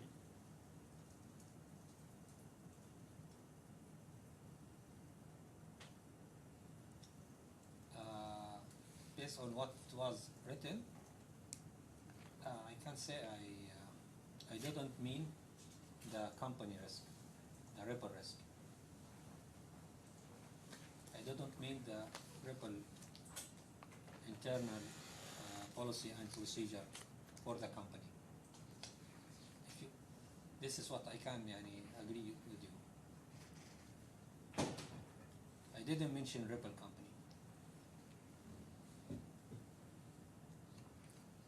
And if we look at the RFP itself, it's at Bundle F, tab 118.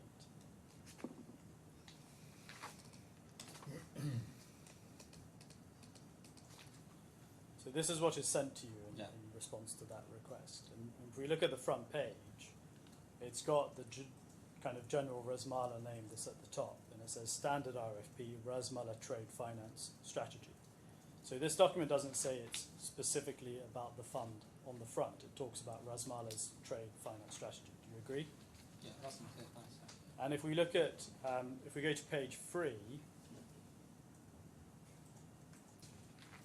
and we look at 1.1, provide a brief overview of your company, and you're welcome to review it before I ask you a question. Yeah. But tell me if you're already familiar with the details. That's all about Ripple, right? Yes. Would you agree? Yeah. So in response to asking for information about the company's risk management process and controls, they respond back saying, our policies are set out in this document. And then the document they've sent you right at the first page is all about that company. It's about Ripple, isn't it? Yeah, as an introduction. Well, But it's not familiar to go deep direct to the fund. You need to take it from top to down, or from you have to be I say, gradually take it. Well, it's a document about Ribble, Mr. Alibrim. If you look at one, it's about the company is defined as Ribble. Afterwards, it's asking about Ribble and the entity for managing the trade finance strategy. It talks about the portfolio being managed. It's got an organizational chart for Ribble. On the next page, again, there's more about the owner structureship of Ribble. As you get down to 1.5 on page 4, again, it's about Ribble's investment professionals who've left. 1.6 is all about RASMALA PLC.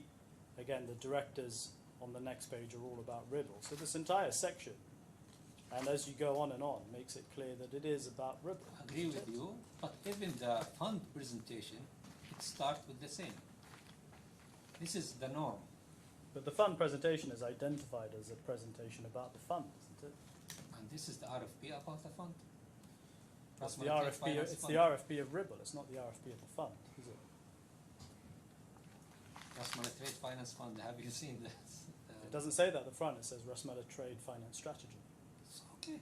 You have another fund. يعني, I mean, trade finance strategy. Is it applied in your stock market fund? No, it's for a fund. What is their The trade? trade It's their finance trade fund. finance strategy that this company is engaged in. That Ribble is engaged in. So Yeah, it's but not an for RFP the about purpose the of the fund. fund. Am I right? They may well have information about the fund. The question is whether it has policies, it has information about Ribble, which is what it does. It's a company. It's a document that is intended to convey information The about part you Ribble. are talking about is the last thing in this presentation. The last page. Just to give you a confirmation, this is not the RFP at all is for the fund. The part that we are talking about for Ripple, it's the last 3 pages maybe in the presentation. Well, the very first In few the pages I've RFP. taken you to Sorry? about Ribble. The very first pages of this document I've taken you all About Ripple or RASMALA in general. We are talking about the registration, the managers, but not about the risk and risk mitigants or risk procedures. We are talking in general about RASMALA. And this is the norm in any presentation. We need to start to give the audience or the receiver information about the company. And this is not the RFP is not something that was sent to you like it was with the PowerPoint and the fact sheets as a marketing Yeah, document. Was it? yeah, It was sent I on agree your with you. request. Yeah, it's upon request, and it's give us deep information about the trade finance strategy, as you mentioned. Yes. I'm going to move on to another topic. Now, you refer at various places in your witness statements to the ALAWWAL pleadings, which are the formal documents filed in the proceedings. Do you know what I'm talking about?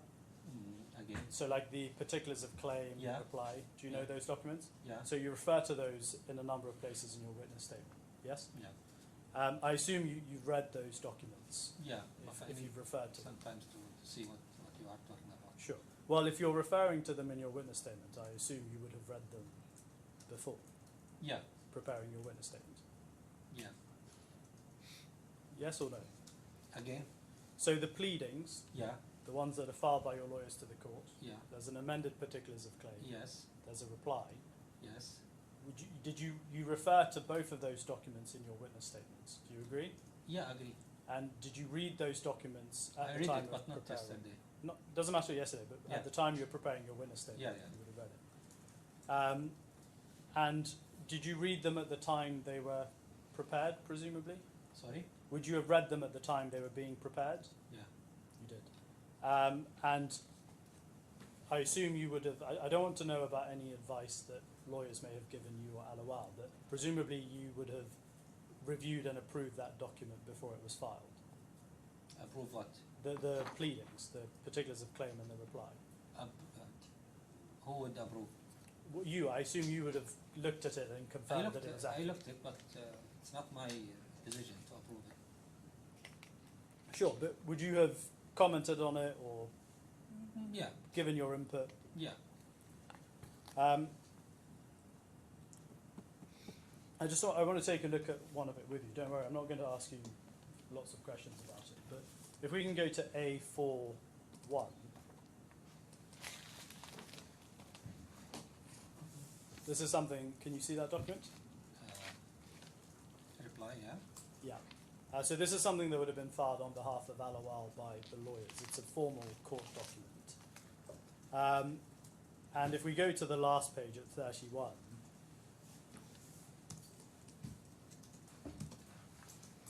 we can see that it's signed by Mr. Malika, who's the Yeah. CEO of ALAWWAL. Is that correct? Yes. So he would have been the one to approve Yes. this document. And you would have no reason to doubt his confirmation of the facts stated as being true, would you? Sure. Yes. Yes. And if we go to, I just want to look at one paragraph in this, paragraph 14.1.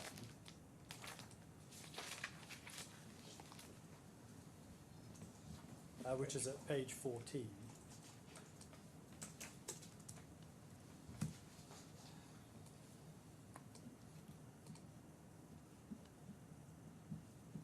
If the subparagraph 1, this is about the 2nd of January email, can I just invite you to read subparagraph 1?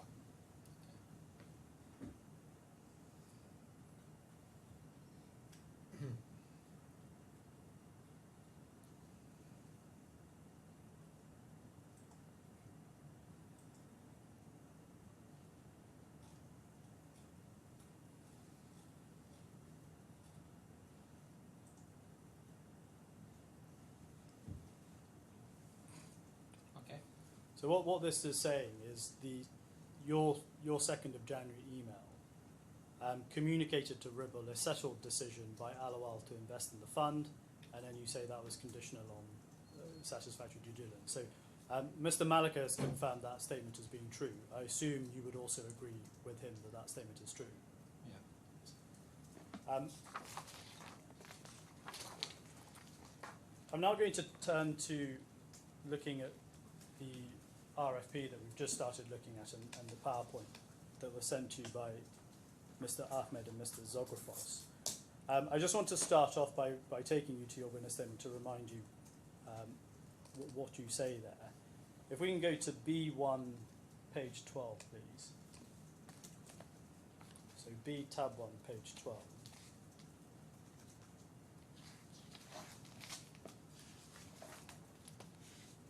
And I'm looking at paragraph 26.1.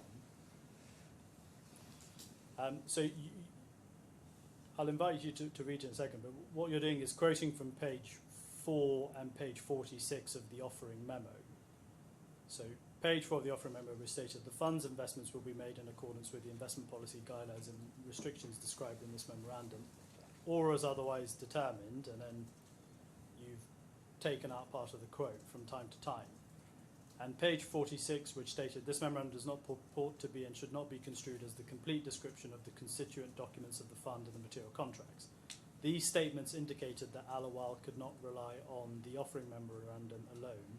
To properly undertake our due diligence, we would therefore need to consider all the documents provided to us by Ribble and all the information provided by Ribble as represented in our meetings. You see that? So you're saying because of those two statements in the memorandum, that's why you needed to look at the other documents. Is that? That's why. That's why you needed to look at the other Yeah. documents.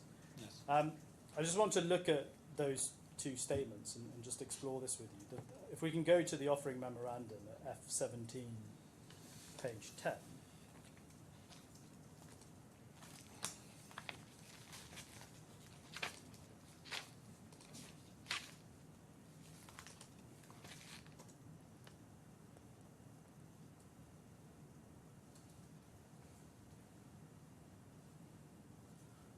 The first statement is the one you quoted, which is on the second paragraph there, which says the fund's investments will be made in accordance with the investment policy guidelines and restrictions described in this memorandum, or as otherwise determined by the directors or by the Sharia advisor from time to time.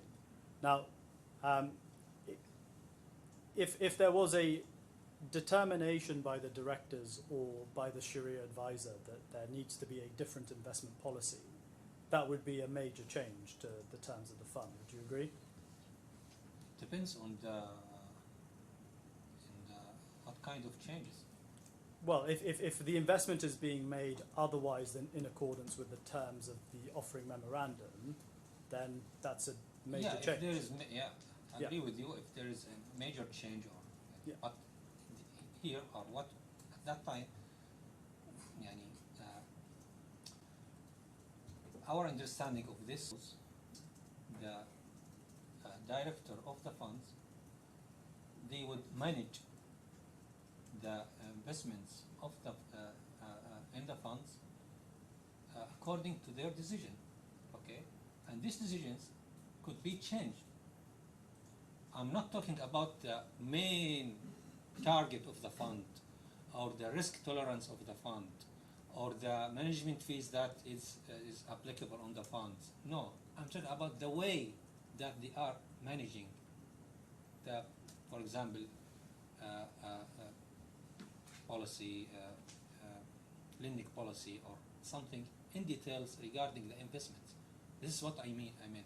Yes, but again, if there was a change to the way in which they were investing, which is contrary to what is set out in the offering memorandum, then that's a major change. The directors are entitled. It depends. I don't know what, but it depends on the transparency of the fund manager or the investment manager. Would he immediately change the memorandum, the investment memorandum, or maybe after?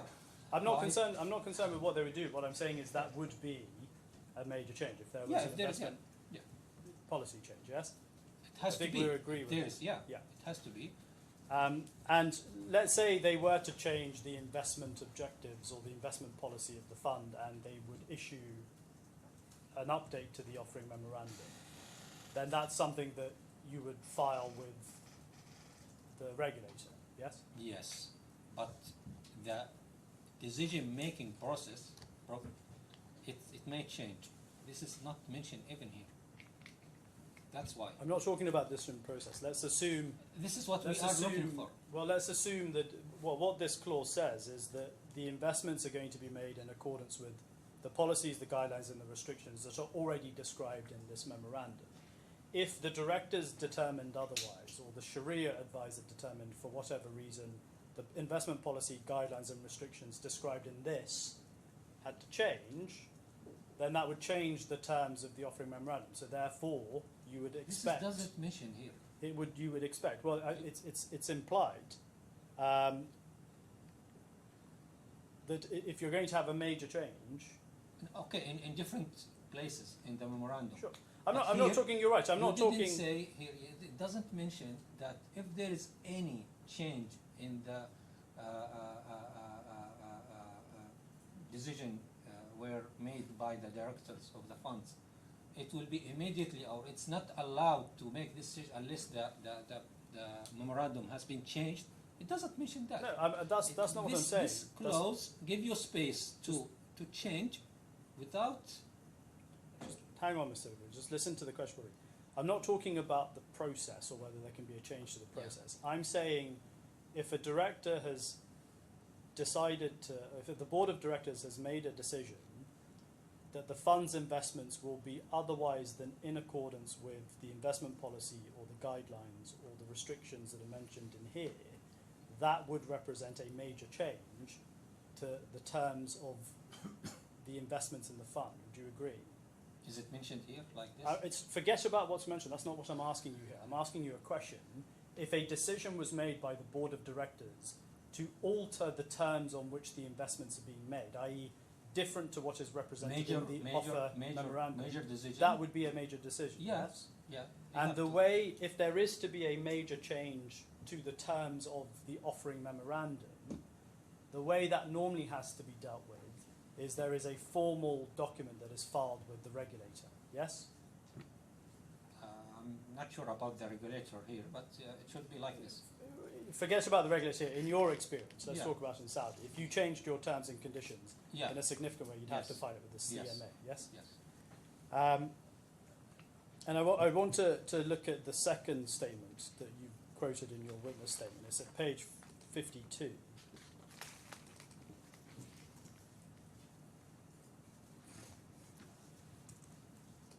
And it's at the bottom in the italicized text. So the memorandum does not purport to be and should not be construed as a complete description of the constituent documents of the fund and the material contracts. Sorry, which page? Oh, sorry, page 52 of tab 17. 52 of the lower hand The pagination. same.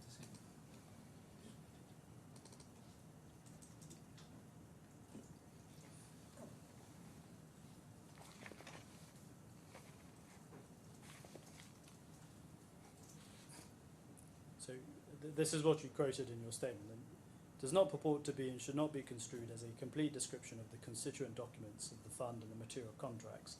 Any potential investor in the fund is encouraged to review carefully such constituent documents and the material contracts in addition to consulting appropriate legal, business, investment, tax and other counsellors. So it's not, the offering memorandum is not to be construed as a complete description of the constituent documents and the material contracts. So it follows that the complete description would be in the constituent documents and the material contracts. Would you agree? That's what this is saying? Again. So what this is saying, would you agree with me, is that the full terms, the full description is in the constituent documents and the material contracts, as well as this memorandum. Would you agree? Agree, but as mentioned here, it says that we should not to rely on those documents. And you need to seek for further information. I'm not sure it says it doesn't rely. What it says is the memorandum does not purport to be and should not be construed as a complete description of the constituent documents of the fund and the material contracts. And then the investor is being encouraged to carefully consider those other documents. So it's saying that this is not a complete description of those other documents and that investors should review that. But that's a matter of construction for the court and for me and Mr. Adair. Now, you have relied on this clause to say, well, because it says this is why I needed to look at the RFP and the PowerPoint. But would you agree with me that the RFP and the PowerPoint are neither constituent documents nor are they material contracts under the terms of this memorandum? It's a supplement to this memorandum. Well, we'll come on to that, but would you agree that those two documents are not constituent? It's supporting documents. If you don't want to admit as a supplement, it's supporting documents. Because as I said in the beginning, usually the investment memorandum doesn't express or explain everything. It doesn't show you how the fund manager will apply the investment policy. Even there is a reference to the investment policy, but there is no any mention to the investment policy. But that text that I've just taken you to, that's not referring you to go and read the RFP and the PowerPoint. It's referring you to go and read the constituent documents and the material contracts in order to get a full description. Would you agree? What do you mean by material contracts? Well, no. Answer the question. I will come on to that. I'm asking you whether what that says in the clause is you should go read, or have you understood that to mean you should go read the RFP and the PowerPoint? Because that's what your evidence is. Yeah. Okay. Well, now let's actually take a look at what these mean. So if we can start off at page 20. Same document? Same document, yes. So still tab 17, page 20. And we can see at the top, the following sections summarize the terms governing an investment in a share class of the fund. A complete description of the terms of such investment is contained in the memorandum and articles of association of the fund and the material contracts, copies of which will be provided to potential investors upon request. So we can see again the reference to material contracts there, and it's clear from that text, isn't it, that the memorandum and the articles are what are the constituent documents. Would you agree? Let me just read it Sure. again.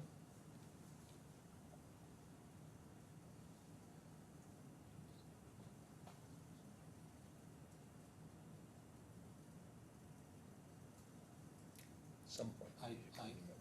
Sorry. I don't agree because there is a reference to the applied investment policy, but there is no any details about the investment policy. I can show you if you allow me. No, I'm asking you about this. If you can focus on the question I'm asking. Yeah, because first. there is a lack of information. Well, no, you I have can't referred. say this no, is no. the whole, this is everything, and this is completed, because you are referring to something, it's not mentioned in the memorandum, is referring to the investment policy, but without giving us any details about it. So how can I agree with you? This is a completed contract. I'm asking. I can't build my decision only on the investment memorandum. Anyone, by the way, in the industry, in the investment industry, will not build his decision based on the information mentioned in the investment memorandum. And if you ask Ripple investors, and if you check their emails with any other investment they are doing, you will see nobody is relying on the investment memorandum.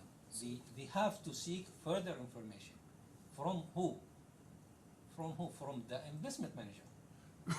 This is the one who I trust. This is the one who should be dealing with me and be honest with me and give me an accurate information regarding the investment and the way that they are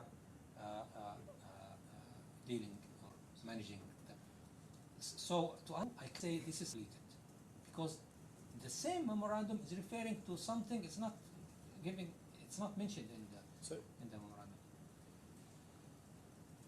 Your Honour, can I just put the next question? Yes, of course. I'm not stopping you. I'm merely saying that we need a convenient point. Yes. So we've looked at the statement at the back, which you have quoted in your witness statement, and you say, well, this statement prompted me to have to go and look at the RFP and the PowerPoint.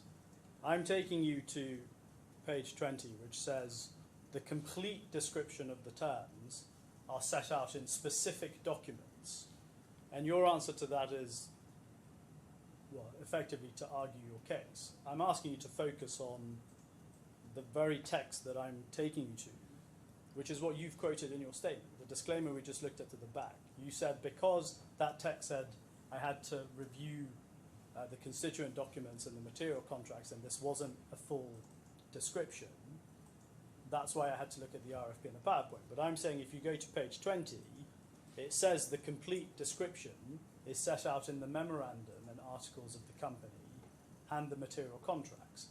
And I'm putting to you that the constituent documents that are referred to in the page at the back which we just looked at is to the memorandum and the articles. Do you agree or do you not agree?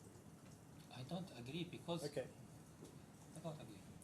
And then if we look at the material contracts, this will be the last question before we go to a break. If we go to page 56,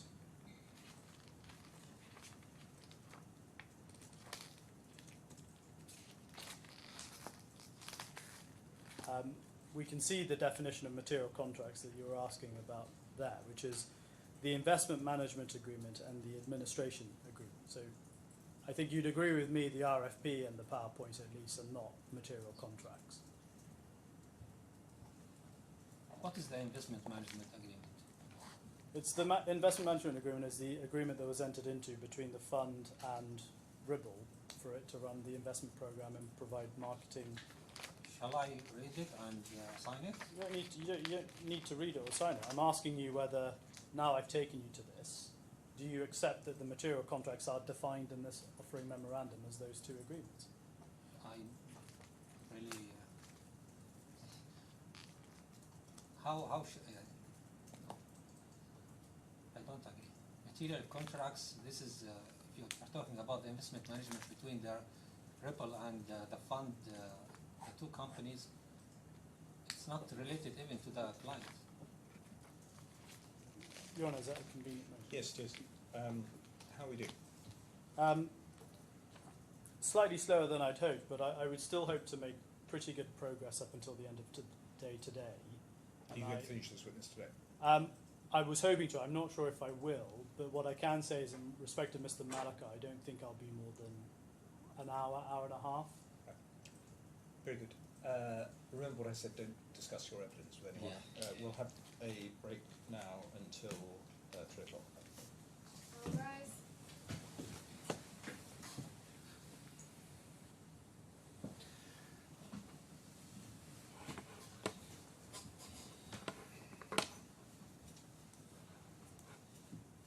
Yes. Thank you, Your Honour. Mr. Al-Ibrahim, just picking up on your evidence as we were going to the break, I understand that your evidence is that the RFP and the PowerPoint were provided to you by Ribble on the basis that these were supplements to the offering memorandum. Is that correct? Yes, supporting documents.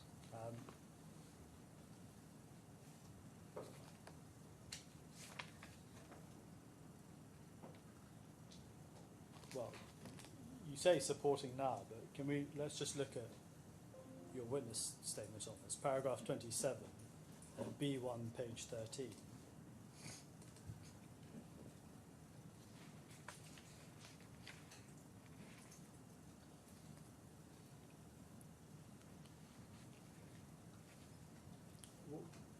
Can you see that, paragraph 27? You say,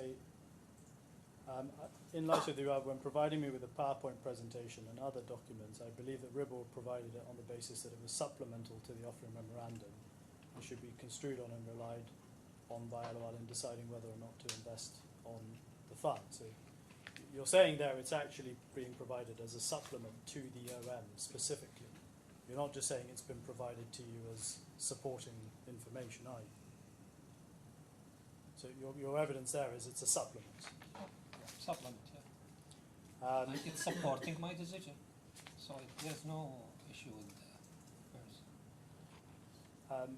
And you say the same thing about the RFP at 34, but I don't think I need to take you to that. Now, the RFP and the PowerPoint don't describe themselves as a supplement to the offering memorandum, do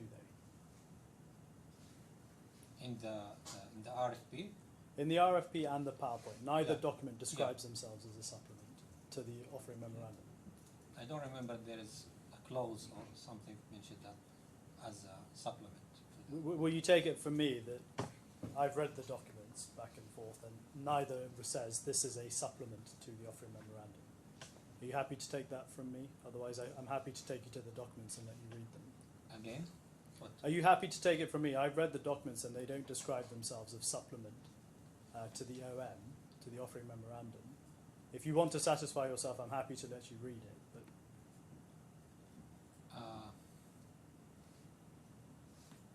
I remember there is a disclaimer or there is a reference that this, whether I'm not sure, the RFP or the presentation, the contained information is is reliable to or I think something like this.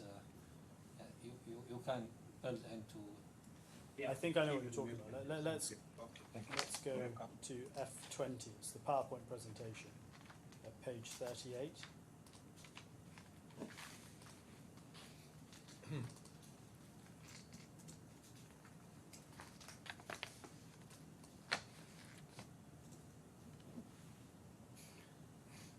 It's the fourth paragraph. Prospective investors in the fund product must obtain and carefully read the fund's most recent term sheet, offering memorandum, prospectus, supplement if any, and financial statements, as well as seek separate independent financial advice if required prior to making an investment in the fund to assess the suitability, lawfulness, and risks involved. Is that what you were thinking of? Yes, yeah. Yeah. Now,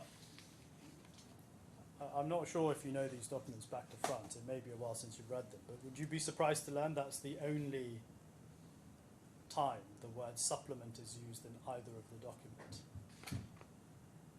This is the only what? This is the only time the word supplement is used in either the RFP or the PowerPoint supplement. Yeah. So then, it'd be fair to say, wouldn't it, that those two documents do not describe themselves as a supplement to the offering memorandum. Would you agree with that?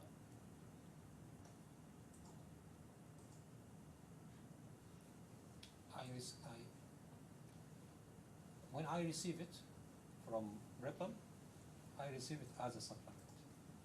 I'm not asking about how you treated it or what you thought about it. I'm asking you on the documents themselves. There is no words in either of those documents Your Honour, to say. I hesitate to interrupt, but I think we're getting into realms where it's a matter of law or construction as to what exactly the term supplement means. I mean, all this witness can say is what he understood it to Well, be. I mean, it seems to me the actual question which has been put is this witness surprised by the fact that this is the only reference to supplement? It seems to me you can ask that again. I'm not sure that I'm going to be particularly assisted by the answer. I don't need to ask it again, Your Honour, but the line of questioning is going to be important for the submissions I make in due course. I'm not going to press it too I much. understand that. This witness has said he thought it was a supplement. Your point is that this is the only time that this is mentioned. Well, that's either true or false. I assume it's true. I'm not sure that we need much more on this for you to be able to make whatever points you want to. Sure.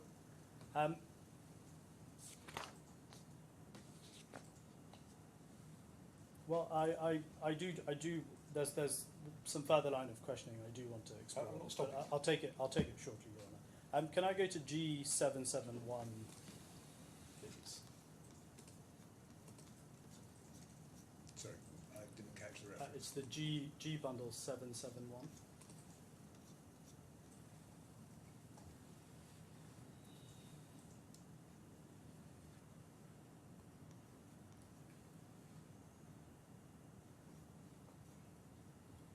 Do you have that in front of you, Mr. Ali? You can see it's a document titled Supplement, dated 24th of July 2018, to the confidential private offering memorandum dated 7th of May 2018 of RASMALA Trade Fund. And we can see where it says this supplement, and then it's defined as supplement. Supplements information contained in the confidential private offering memorandum dated 7th of May 2018 of RASMALA Trade Fund. The supplement should only be read in conjunction with the memorandum, and the supplement is authorised for distribution only when accompanied by the memorandum. All capital terms used herein have the same meaning set forth in the memorandum unless specified otherwise. This supplement forms part of the memorandum and must be read in conjunction therewith. Except to the extent as amended herein, the memorandum shall remain in full force and effect. Do you see that? Yeah. Do you accept that there's no such statement like that in either of those documents?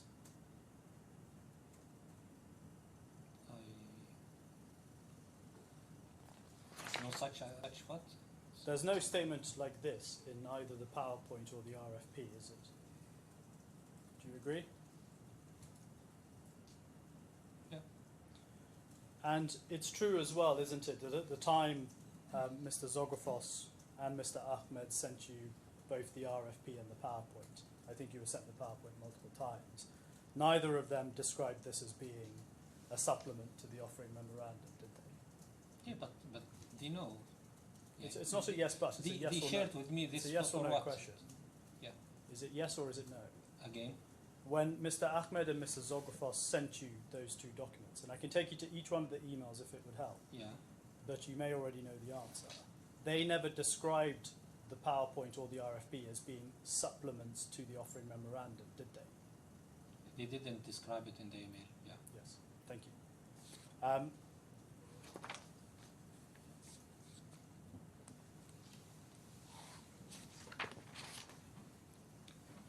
Now, I understand that you say there were a number of representations made in those two documents, specifically concerning the risks of investing the funds. That's correct, isn't it? Yes. And I understand that there's a number of representations in the PowerPoint, and they're largely repeated in the RFP. Is that a fair characterization? Yes. Now, I don't want to take you through each one of the representations that are said in there. It's okay, because no. it's written, and a lot of it is construction and submission. But I do just want to look at some of these points with you, particularly where they overlap with what was said orally. So if we can start off with the PowerPoint, it's F20.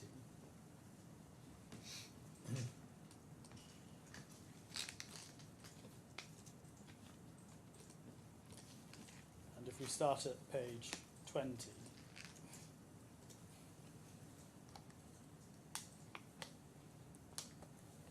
so this is the risk mitigation, the risk-based approach, sorry, is what is described as at the top, and it describes risk mitigation as fundamental to the strategy for the trade finance fund. And under credit risk, we see, again, transact with reputable counterparties. I'm not going to discuss that again with you, but that's the point we looked at earlier in terms of what Mr. Sokofos said.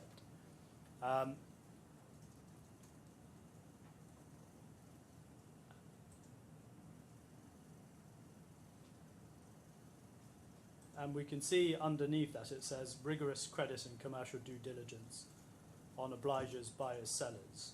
And then it says identifiable source of repayment. Now again, do you accept that these are broad statements? It's not giving you the underlying information, for example, of the due diligence that's carried out. Do you agree? Again, So what is stated there? Let's take the example of rigorous credit commercial due diligence. That's a broad statement, isn't it? It's not giving you the exact steps that are taken in respect of the due diligence. Do you agree?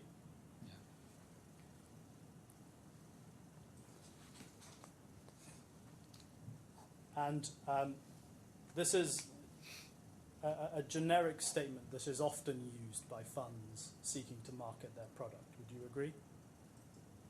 I don't know the intention of Rebel when they prepared this. It's not the intention of Ribble. Phrases such as transact with reputable counterparties, rigorous credit and commercial due diligence, would you agree these are generic statements that are used by various funds to market their product? I believe what is mentioned here, what is implemented in the fund. I believe the fund manager or the investment manager, as you describe, Ripple, they should send to the clients, to the prospective clients, what is implemented in the fund. Not they don't have to make a tailored presentation for each client. They don't have to. The fund, what is implemented, it should be shared with their clients. If you are going, or any fund manager is going to modify its presentation and its mitigation techniques based on the client's desire, that's mean they are playing with. This is not a professional way. Let me just take another example. Can we This go is to should be implemented. Yeah. Sorry, Mr. I didn't need to. Yeah, I believe this is implemented and this is existing risk mitigant against each risk that fund would be exposed to. Can we go to why shall I be hesitated? Is it implemented or not? This is what I received from the investment manager. Can we go to I document 33, page 5, please?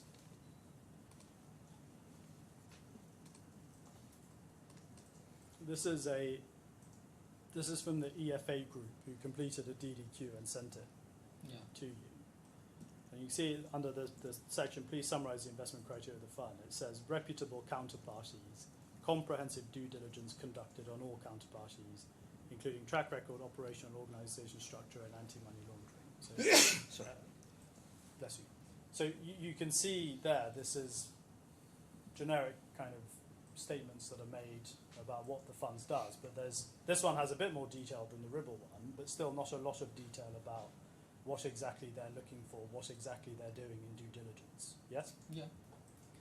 But if they make significant losses, I can say this is not implemented. This is the better role. Well, let's look at that, because I understand ALAWWAL's case to be that the representation about reputable counterparties, both this written representation as well as the oral representation, I understand the case to be that that's false because it's alleged in court litigation in England that Farlin, who was one of the borrowers, forged some documents to obtain the facility. Is that correct? Yeah. So you're saying that they have failed to implement this because Farlin is alleged to have forged documents. Fallen and other borrowers. Well, you say other borrowers. That's not. I can take you to the pleadings, the legal documents. But take it from me. The only inference that's pleaded, and actually, why don't we just look at it? If you go to bundle A, please, tab 2, page 35.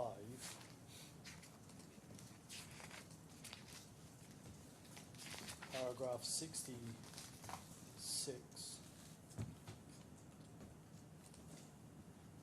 Free.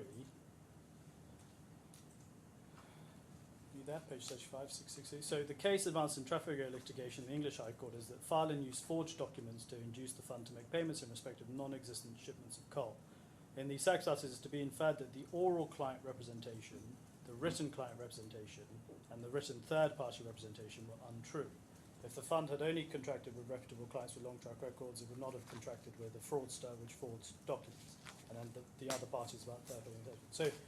So at least there, it's limited to Farlin. That's why you're saying this wasn't the case. Now, I just want to clarify, you have no direct knowledge, do you, of the due diligence that was undertaken by the fund on Farlin. Is that correct? I what? You weren't involved in the due diligence that the fund undertook in respect of Farlin. Yeah. Sure. So you don't know, for example, how long Farlin had been trading. Is that correct? At that time, yeah. And you don't know at that time who the CEO would have been or who the directors of Farlin were or anything of that kind. Yes. You don't even know how long Farlin had been established as a company. Is that fair? Yes. And you wouldn't have known what the financial record of Farlin was either at that time. Is that correct? Yeah, but based on the limited disclosed documents received from Ripple, we can build good information about the deal. And I want to go on to the next representation you say is made in these documents, which is about the multi-layered risk mitigation measures. Now, just so you and I are clear, my position is that His Honour is going to have to review these documents and construe what is meant by them and whether they give rise to any representations or not. But I just want to get your understanding of what you say this document is giving you by way of a representation. By what? I just want, let's go to the document. Yeah. Can we go to page 16 of the PowerPoint, which is at tab 20 of bundle F?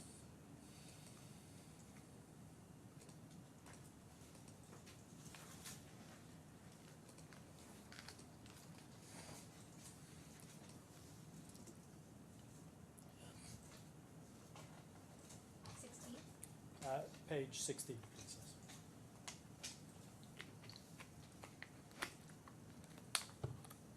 So if you look at where it says core beliefs, the second bullet point, it says management of risk specific to each underlying transaction using multi-layered credit risk mitigants. Yeah. Now, are you saying that you understood from that the fund would apply the same risk mitigation techniques to each and every transaction it entered into? Not the same. Not the same. Not the same, but they would or they have to apply multi-layer credit risk mitigants. It could vary, but it's not the same.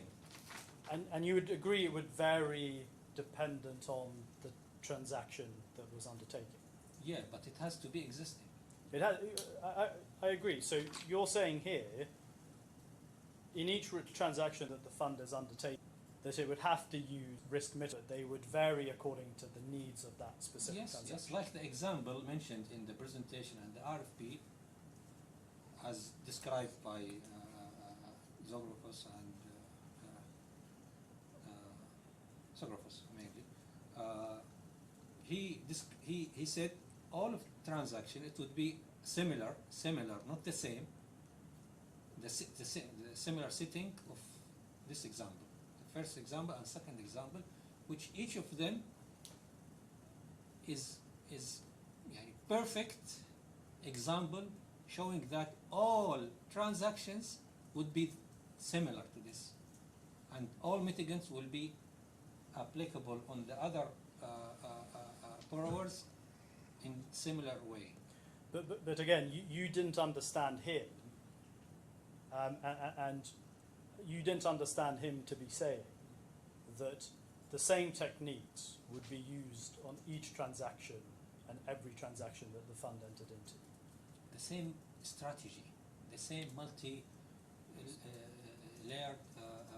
techniques. So strategy, yes. So he was saying, so your understanding is they would use risk mitigants Yeah. in respect of each transactions, Yes. but you also understood that they would not use necessarily the same risk mitigants on every transaction. Yes. Is that a fair? Yeah. Yeah. Not So the that- same. Not the same. So what you were relying on, or what your understanding was going into the investment, is that risk mitigants would be used depending on the circumstances of the transaction, but they wouldn't be the same across each one.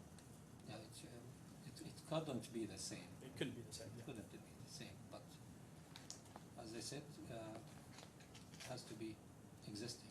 And I believe this presentation, it was prepared by the investment manager, not by Zografos.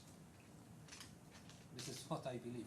So what is mentioned here should be accurate, and I should rely on. So you should rely on what the investment manager has produced. You shouldn't rely on what Mr. Zografos tells you. Is that what you're saying? Zografos confirmed Yeah. confirmed what is mentioned here in details, in examples, in the discussion. You know? No, I understand, but this is what I'm saying. So you knew, as it were, an investment manager document is what you're going to rely on, as opposed to what the salesman is telling you. Yes.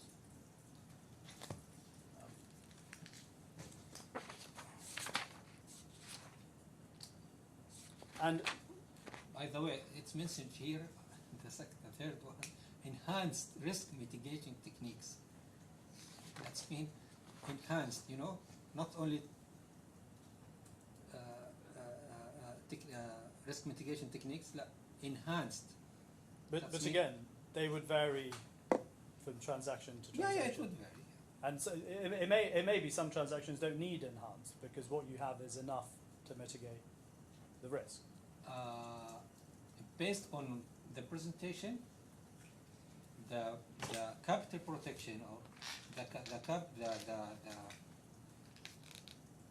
investment or the investment capital investment in the fund, it is in forefront of everything. We give the priority to protect the investments, the capital invested in the fund. This is the number one priority. To protect the capital.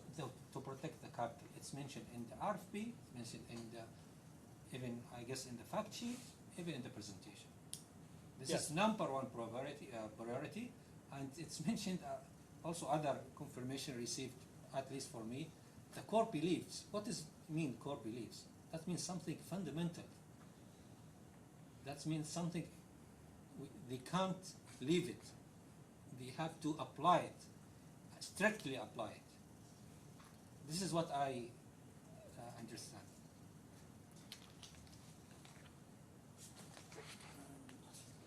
And it's the same with the RFP. When you read that document, I assume you had the same understanding, which is the risk mitigants were going to, they would be applied to each transaction, but they would vary depending on the circumstances of the transaction. Is that Yes. correct? Yes.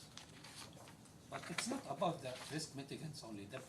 The process before and within and after the dealing with the clients. Because what is mentioned here, it's they have to assign third-party fraud inspections and collateral managers and many things. I don't think it's applied in the fund, at least based on the received documents. What received documents are they? Nothing of this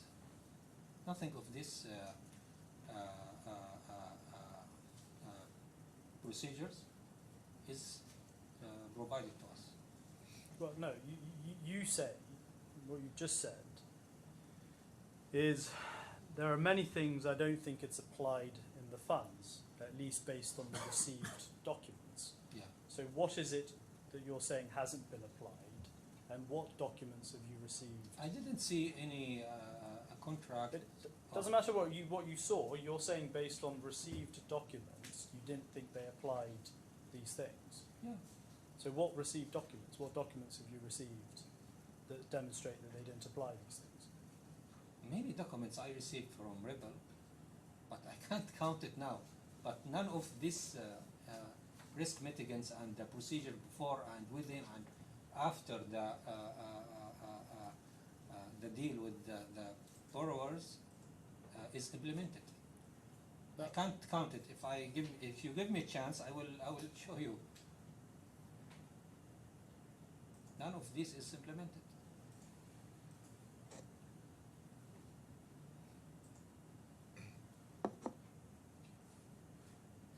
But you again, you're making these statements. None of the risk mitigants in the procedure for and within and after the deal with the borrowers is implemented. I can't count it. If you give me a chance, I'll show you. Forget showing me anything right now. Just tell me, what is it that you're saying they failed to implement? And tell me where you're getting that information from. Based on the received document. Which ones? Be more specific, please. For example,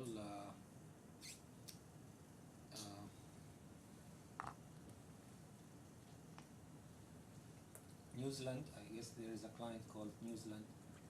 Okay, there is no any assigning of inspection. There is no third-party collateral manager. There is no any credit analysis for the clients. There is no any assessment for the wealth of the personnel of the grantor. How do you know this? Based on the received, nothing received to me. We asked you to provide us with those documents, but nothing received from you. That means it's not Okay. exist. So you're not saying you know it from any documents you've reviewed. You're saying you're making an inference on the fact that you haven't been provided. the We documents. asked, and the court agreed on our request, but you didn't provide it to us. That means it's not exist That's a matter for me at least. Sure. That's helpful. Thank you for clarifying that. We'll deal with that in submission. So I just want to look at one of the points you raised, which is a representation you say was made about inspection companies and collateral management. It's on the same page 20, and we can see it's under fraud risk. It says appointment of third-party inspection companies and collateral management companies to inspect and control the underlying assets during the transaction trade cycle.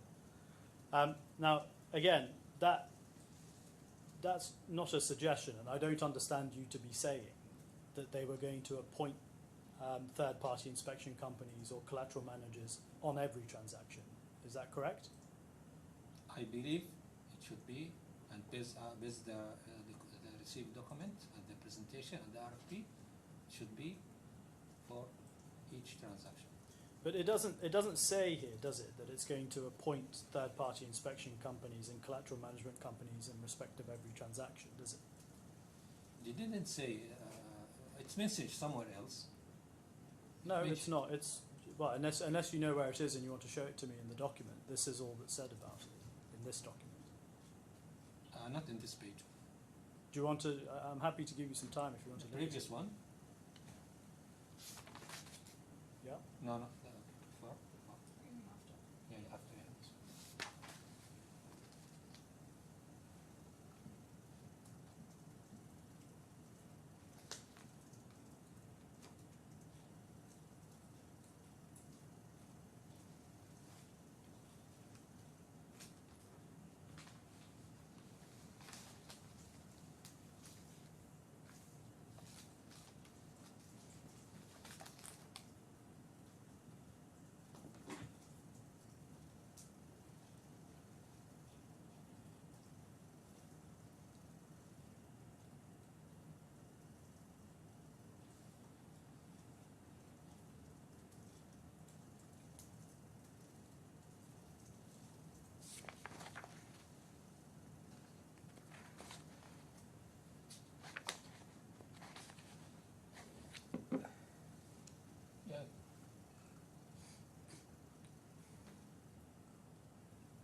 perhaps I can make it easier. Let's go back to page 20 and look at that statement again. It says the appointment of third-party inspection companies and collateral management companies to inspect and control underlying assets during the transaction trade. Now, if you're entering into a trade finance transaction that doesn't have an underlying asset, it follows that then there's no underlying asset to manage. Would you agree with that? Yeah. There's no underlying to inspect. Yeah. Yeah. So it follows from that, doesn't if the trade finance transactions doesn't have an underlying assets, then they're not going to implement this Yeah. because it'd be unnecessary. Or some transactions.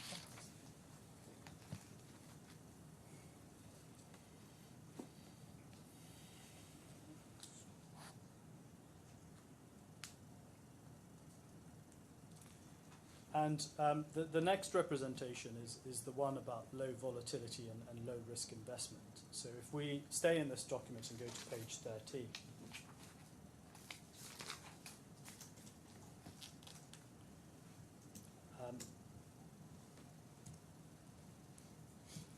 and again, Mr. Adair, your counsel reminded me earlier that these are said in other documents as well. I'm just focusing on what is said in this document for now. So if you look at page 13, we can see it says uncorrelated returns, low or negative correlation with traditional asset classes, and then below low volatility and positive interest rate. So it has a low volatility versus other traditional asset classes, and then low risk assets and global diversification. Trade transaction cycles are relatively short term and self-liquidating, resulting in a short duration portfolio. And it goes down historically low defaults and loss rates. Can you see that? Yeah. Now, if you go a couple of pages forward to page 11, we can see the title page just says trade finance. And then on the next page, it talks about a typical trade cycle on page 12. And then we get to page 13. So would you agree with me that this is just a general description of trade financing and the benefits of a trade finance investment? You mean for the fund or? No, not for the fund. It's general. It's generally saying here are the investment benefits to trade finance as a whole, not specific to just the RASMALA fund. In the context of the communication between us and the reason that they provided this to me, I can't say this is just general information. Well, isn't it true that a lot of other funds, when they were marketing and talking about the benefits of investing in their fund and trade finance generally, a lot of them would use the same words, wouldn't they? A lot of them would tell you it's low volatility, it's historically low defaults. Would you agree with that? Yeah. So it was a common thing, a generic statement that was being put out by most of the funds, if not all of them, to advertise the benefits. Would you agree? Yeah, for them, yeah. But have you seen the highlighted parts of this? I don't have any highlighted parts in mind. In the presentation, there is two colors. One is blue and the remaining is black and black. I'm sorry, I'm not. This presentation you are talking about. Are you talking about the graph at the bottom of that page? No. He's just talking about the font and the colour itself. What are we looking at? Okay. He's talking about the use of the font, so a bold and a blue for low and negative correlation. Right. So I assume you're saying it's emphasising those words. Yeah. Yeah, because those are the benefits of Yeah. generally of investing How in trade many finance. law word has been repeated here? That's just in this page. I haven't done the counting exercise, but I can And look by at it the way, overnight. By the way, why they are comparing RASMALA Trade Finance Fund with 3-month USD LIBOR? You know, 3-month USD LIBOR is the benchmark of the money market funds and the time deposit in the banks, and this is the lowest benchmark for the low investments in the world. So when you compare apple to apple, Sorry, Mr. that's mean you compare your fund with the lowest benchmark in terms of risk. Everything in the presentation or the RFP is confirming our understanding of the fund. Doesn't this actually just highlight the opposite? Which You is can't. you've You got can't. If you add here in the graph, if you add the S&P stock market indices, okay, nobody will. He will say you are not professional. How do you compare high risk with low risk? well, But all comparable here is considered as a low risk, and your benchmark of the fund is the lowest risk indicator. well, it's the opposite, isn't it, Mr. Ali Ibrahim? It's talking about the graph at the bottom. You've got 3-month USD LIBOR at the bottom. You've got the FTSE Global Sukuk and the JP Morgan EM bonds, all of which they're effectively money, market money products, aren't they? They're low risk, as you said earlier. And RASMALA is generating higher returns. That must mean there's more risk involved if it's able to go that far above the low risk benchmarks, doesn't it? No, yeah. In terms of Yes. the performance, Yes. you are achieving higher than those comparable. But in terms of the risk and the volatility, you are above them. You are talking about risk-adjusted return. You know what does it mean? Yes, I do. Risk-adjusted return. That's mean when I compare any investments with other in terms of the returns, that means I don't care about the risk, but you are focusing on achieving the attractive risk-adjusted return. That's mean I'm going to achieve that return, expected return at the minimum risk. And you know the calculation of it. You compare this is the best way to compare the return in terms of the risk inherited in that investment. So when you are talking about I'm going to achieve a return of 6% or 5%, regardless the risk, you can consider it high risk. You can consider it. But when you say I'm going to provide you or to produce or to deliver the attractive risk-adjusted return, that means I'm going to achieve the highest return with the minimum risk. And by the way, this is from investor point of view. There is no investments targeting 5% or 6% and considered high risk.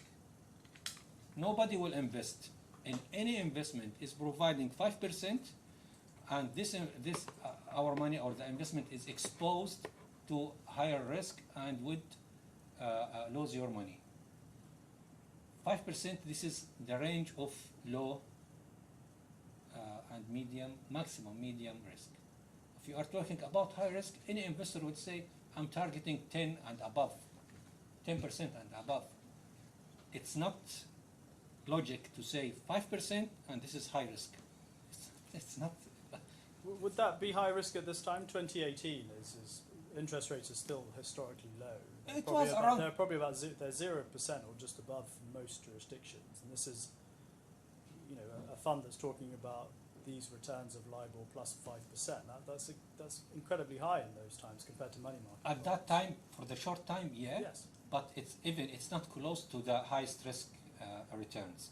We are talking about options or stock markets, or we are talking about 10 and above. Sure, it may not be close, you're right, to the highest risk products, but I think as you've just said, it's still high risk, just not as high risk as the ones that are 10%, promising 10% returns. Yeah. So if I can get back to the actual questions that we were looking at, can I ask you to go to F11, please? This is the AGC Trade Finance Income Fund. So this is the presentation that AGC prepared that they sent to you, is that correct? Yeah. And if we look at page 6 of that, please.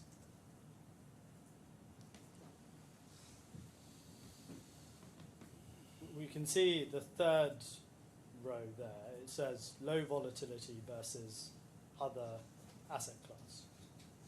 Can you see that? Yeah. So I go back to the point I was making earlier. This concept of low volatility of trade finance funds, particularly as against traditional asset classes, is something that was marketed by other funds, not just Ribble. It is one of the inherent benefits, as it were, at the time that was being put forward as marketing for trade finance. Yes? Yes. And if we go... Sorry, Rona. I was clearing my throat, not interrupting you, sorry. And if we go to page 10 of this,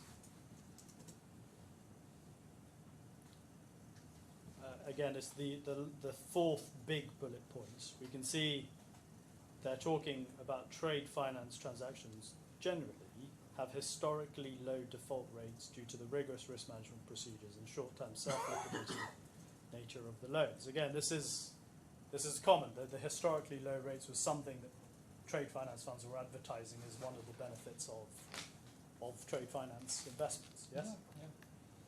Yeah. So again, I go back to my point, which is when we looked at the general bullet points in the RASMALA fund, and yes, they put words in bold and so forth, but again, that's just generic statements which reflects a lot of what the market was saying about the benefits of trade investment at the time. Is that correct? They have similar presently. Thank you.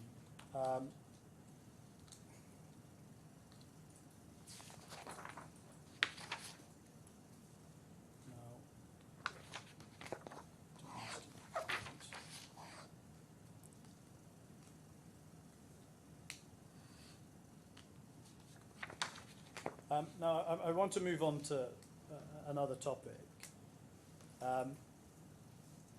which is the disclaimers in the documents. We touched upon this earlier in the day, and I'm not going to take you through, don't worry, through the wording of all of these in details. That's ultimately a matter of legal submission between me, Mr. Adair, and the court.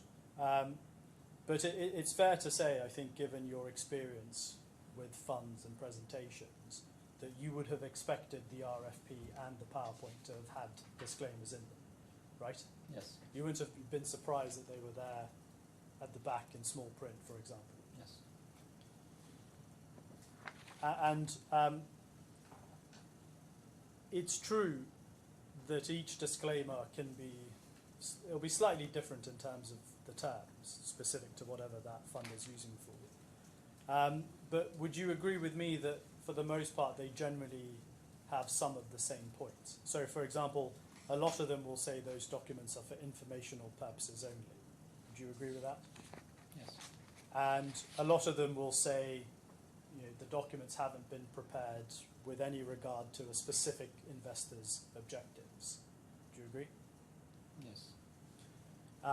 And they will usually say that there's no representations that are being made about the accuracy or the completeness of the information included in Some of them say.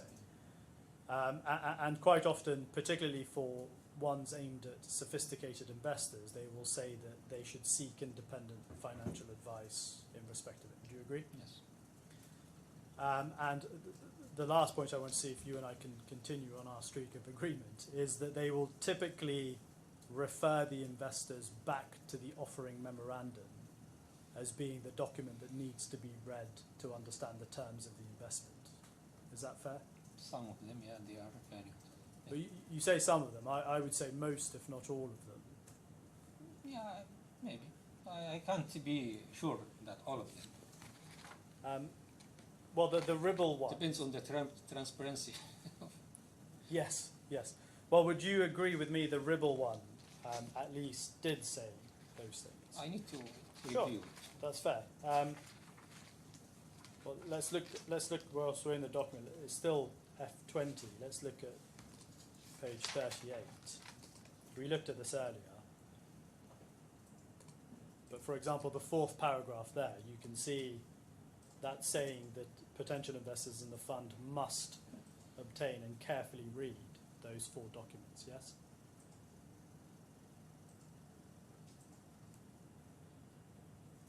Yeah.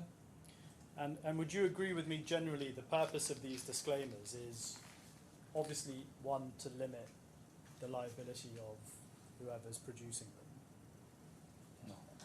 No. Okay, sorry, It that shouldn't create as. sure. Sorry, that was a bad question, and that's actually a legal point. But the question, as I should have put it, is the purpose of that disclaimer is really to point to the investors, particularly the 4th paragraph of the documents that the fund considers they really should read. Yes. So I want to just move to another topic now, which is the 2017 accounts that were sent. So in early, I think it was in January 2019, you had specifically requested the 2017 accounts. It's the Yes. 2nd of January email we looked at earlier. Yes? Yes. And you were requesting those accounts as part of the due diligence process that ALAWWAL was undertaking. Is that correct? Yes. And part of your due diligence, is it fair to say, would be assessing the risk management of the fund? Yes. And I think we can go back to the email if you need to, but in making your request, you didn't say you were looking for anything specific in the accounts. You just requested the accounts. Yes. And just kind of generally, not specific to this case, I just want to see if you and I can agree a general proposition, which is that financial statements generally tend to record the financial and the business activities of a company and its financial performance over the last reported year. Is that a fair description? Yeah. And given that you were requesting the financial statement as part of your due diligence, it would be right to say, wouldn't it, that you wanted to review those statements to understand the financial performance and the activities of the company over the last reporting period. Is that fair? Yes. Now, RIBL required a non-disclosure agreement to be signed prior to providing the accounts. Do you remember that? Yes. And I think you provided it the next day, didn't you, when they Yes. asked you for it? And Mr. Zografos sent you the accounts within, I think, 2 hours or so of you sending the NDA, fairly promptly after. Do you remember that? Yes. And he actually sent you the accounts before RIBL had signed the NDA themselves. Do you remember that? I didn't. You don't remember. Let me just so you've got the refresher there. It's F124.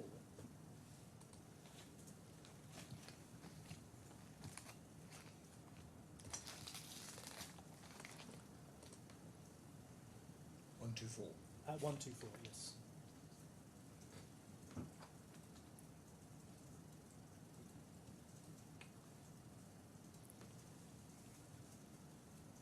So we can see, if you look at the email below on page 1, this is from you to Mr. Zografos on the 8th of January at 3:23, and you say, "Welcome back. Kindly find attached the signed agreement as requested." And then Mr. Zografos says, "Thank you for sending back the signed agreement. We will sign it on our end and send you a copy too. In the meantime, please find attached the financials of the fund." And then he attaches it above. Do you see that? Yeah. So he actually sent you, we can see it's about 2 hours After later. receiving our Yeah. copy, Yeah. signed copy. Yeah. Yeah. And he sent it to you before even they Yeah. had signed it. Yeah. And we can also see, he says there, "I trust this is all the information you have requested. Please let me know if there's anything else you need as part of your due diligence." Yes? Yes.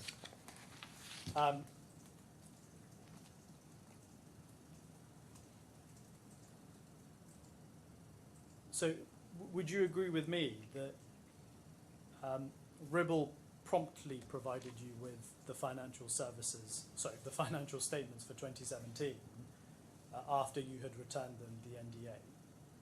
Yeah. And there was no hesitation on their part to send the financial statements to you, were there? I don't know. I asked it. They sent it to me. Well, I mean, if he didn't write back to you and say, I have to check with someone else, did he? No. He didn't write to you saying, we don't want to disclose this unless it's under, specific times or specific conditions, did he? Yeah. All he said is, you can have them, you have to sign the NDA. Is that fair? Yeah. And then within 2 hours, I mean, that's pretty good going, isn't it? Yeah. But it's too late because it's financial of. We are talking in January 2019, and the financial statement they received, the most recent financial statement was about 2017. It's not fresh, and it's not up to date. Well, you say that, but financial statements for the preceding year, so for this one it would have been up until the 31st of December 2017, they're not finalised and completed until well into 2018, are they? So it would have been the up-to-date version. Yeah, but I knew that it's delayed because they changed the financial auditor. They asked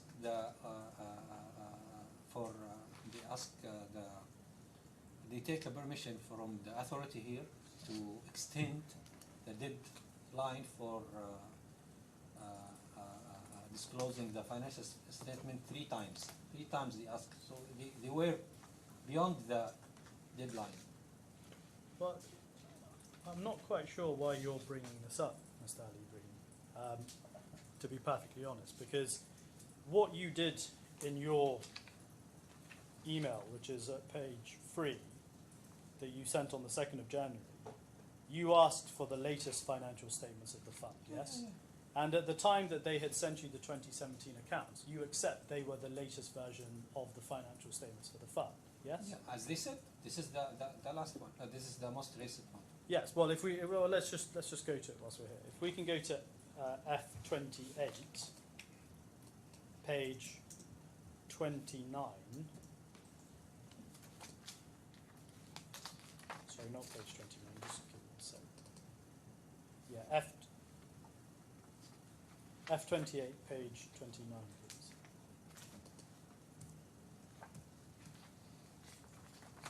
It starts at 27. Sorry, I was lost in my references. So you can see at page 27, that's the financial statements for the year end of 2017, yes? Yeah. And if we go to page 29 of that, you can see it's signed by, I think that's Mr. Swartz, on the 27th of September 2018. So this would have been the latest financial statement at the time you asked for it, yes? Yes, yes. And my point was that Mr. Zogfa sent it to you fairly quickly. You provided the NDA. Yes. There was no delay. He didn't wait Yeah. a day. He didn't wait Yeah. 2 days. Yeah, yeah. Didn't give you an excuse. He just provided them as soon as you had Yes. the NDA. And you also knew, didn't you, from the offering memorandum, which we looked at earlier, that the financial statement was one of the documents which the offering memo said you could review and rely on. Is that fair? Yeah. And it may be, I think your evidence is you didn't review the notes at the time, and I'll come on to that, but it's correct now, having reviewed the statement, that the notes to the 2017 accounts stated that there had been defaults by certain borrowers. Do you agree with that? Yes. And it also mentioned that there were legal actions that were underway against some of those borrowers. Would you agree with that? Again. There are the 2017 accounts also said that there were legal actions that had been taken against the borrowers. Now, over the course of your very long and sounds like successful career, I assume you've read hundreds of financial statements. Is that fair? More. More? Thousands? Thousands. Thousands of financial statements. I am impressed. I always struggle. I always struggle to read. Because I'm a fund manager of a stock of equity fund. Of course. So I have to. So they're important documents to read, right? You really need to read it to get Yes. an understanding of the company's performance and activities. you're undoubtedly then familiar, having read thousands of them, with the kind of usual format and the contents of financial statements, yes? And they are typically prepared in accordance with international financial reporting statements, right? Remember, you have to say the Yes. and they usually follow a similar, if not identical, format, don't they? Which is, you have the financial reporting, which are all the numbers, and then they often will have notes that precede the financial reporting. Yes? Yes. And you're aware that that would be there in most financial Yes. statements. And the figures themselves, they're usually the main figures, aren't they? So the balance sheet, the income statement, the cash flow statement, they're all included in the numbers. And then the notes are important because they set out a lot of the assumptions, the methodologies, the policies, whatever it is that's been used to come up with the figures. Yes? Yes. And would you agree with me that it is important to read those notes for an accurate understanding and interpretation of the financial statement? I don't agree that I have to read the notes unless there is something drawn my attention, then I need to read the notice. In the financial statement, in the provided one, there is no any mention or any provision taken. This is weird. How come a client is defaulting before 1 year of the date of the financial statement, and there is no any taken provision in the income statement? Because of that, I didn't review the notes. The notes, it's written just to, or commonly, to explain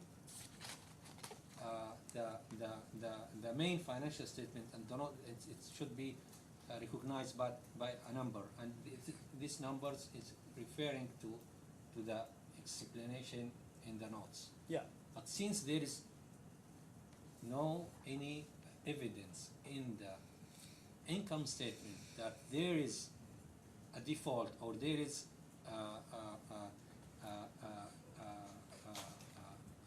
what they call it, impairment or provisions, so I didn't. When I read it, I said this is a healthy financial statement. There is no any defaults, no any provision were taken, so I didn't read the details. These financial statements, they were reviewed and audited by KPMG as the auditors of the company. You are aware of that, yes? I know it's reviewed by KPMG. Yeah. So when you say it's weird that something's not in there, I mean, you have KPMG, it's one of the big four recognized in the world. They didn't think there was anything weird about the way in which This the is not statement was unnecessary. prepared. We have very famous stories about inaccurate financial statements were reviewed by KPMG, Pricewaterhouse, EY, whatever you want. This is not, it's not 100% fact that since it's reviewed by KPMG, that means this financial statement is perfect and nothing weird in it. But you would expect, KPMG is quote unquote a reputable company. It's one of the big four. One of the big four. So you would expect if they've reviewed and they think something is not reported correctly, that it could probably be addressed and fixed. Or they wouldn't give an independent auditor statement saying everything is fine. To be honest, when I reviewed the received board of meetings, and I realized that there is a 3 times extension to realize the financial statement. Before of that, they changed it was Pricewaterhouse, then decided to change it to KPMG, and 3 times extension has been requested from the authority. But I'm not asking about that. This is a raised question for me. I know, but that's not what we're talking about. If you just focus on, and then let me ask the questions before you give the explanations. If we go to page 33 in F28,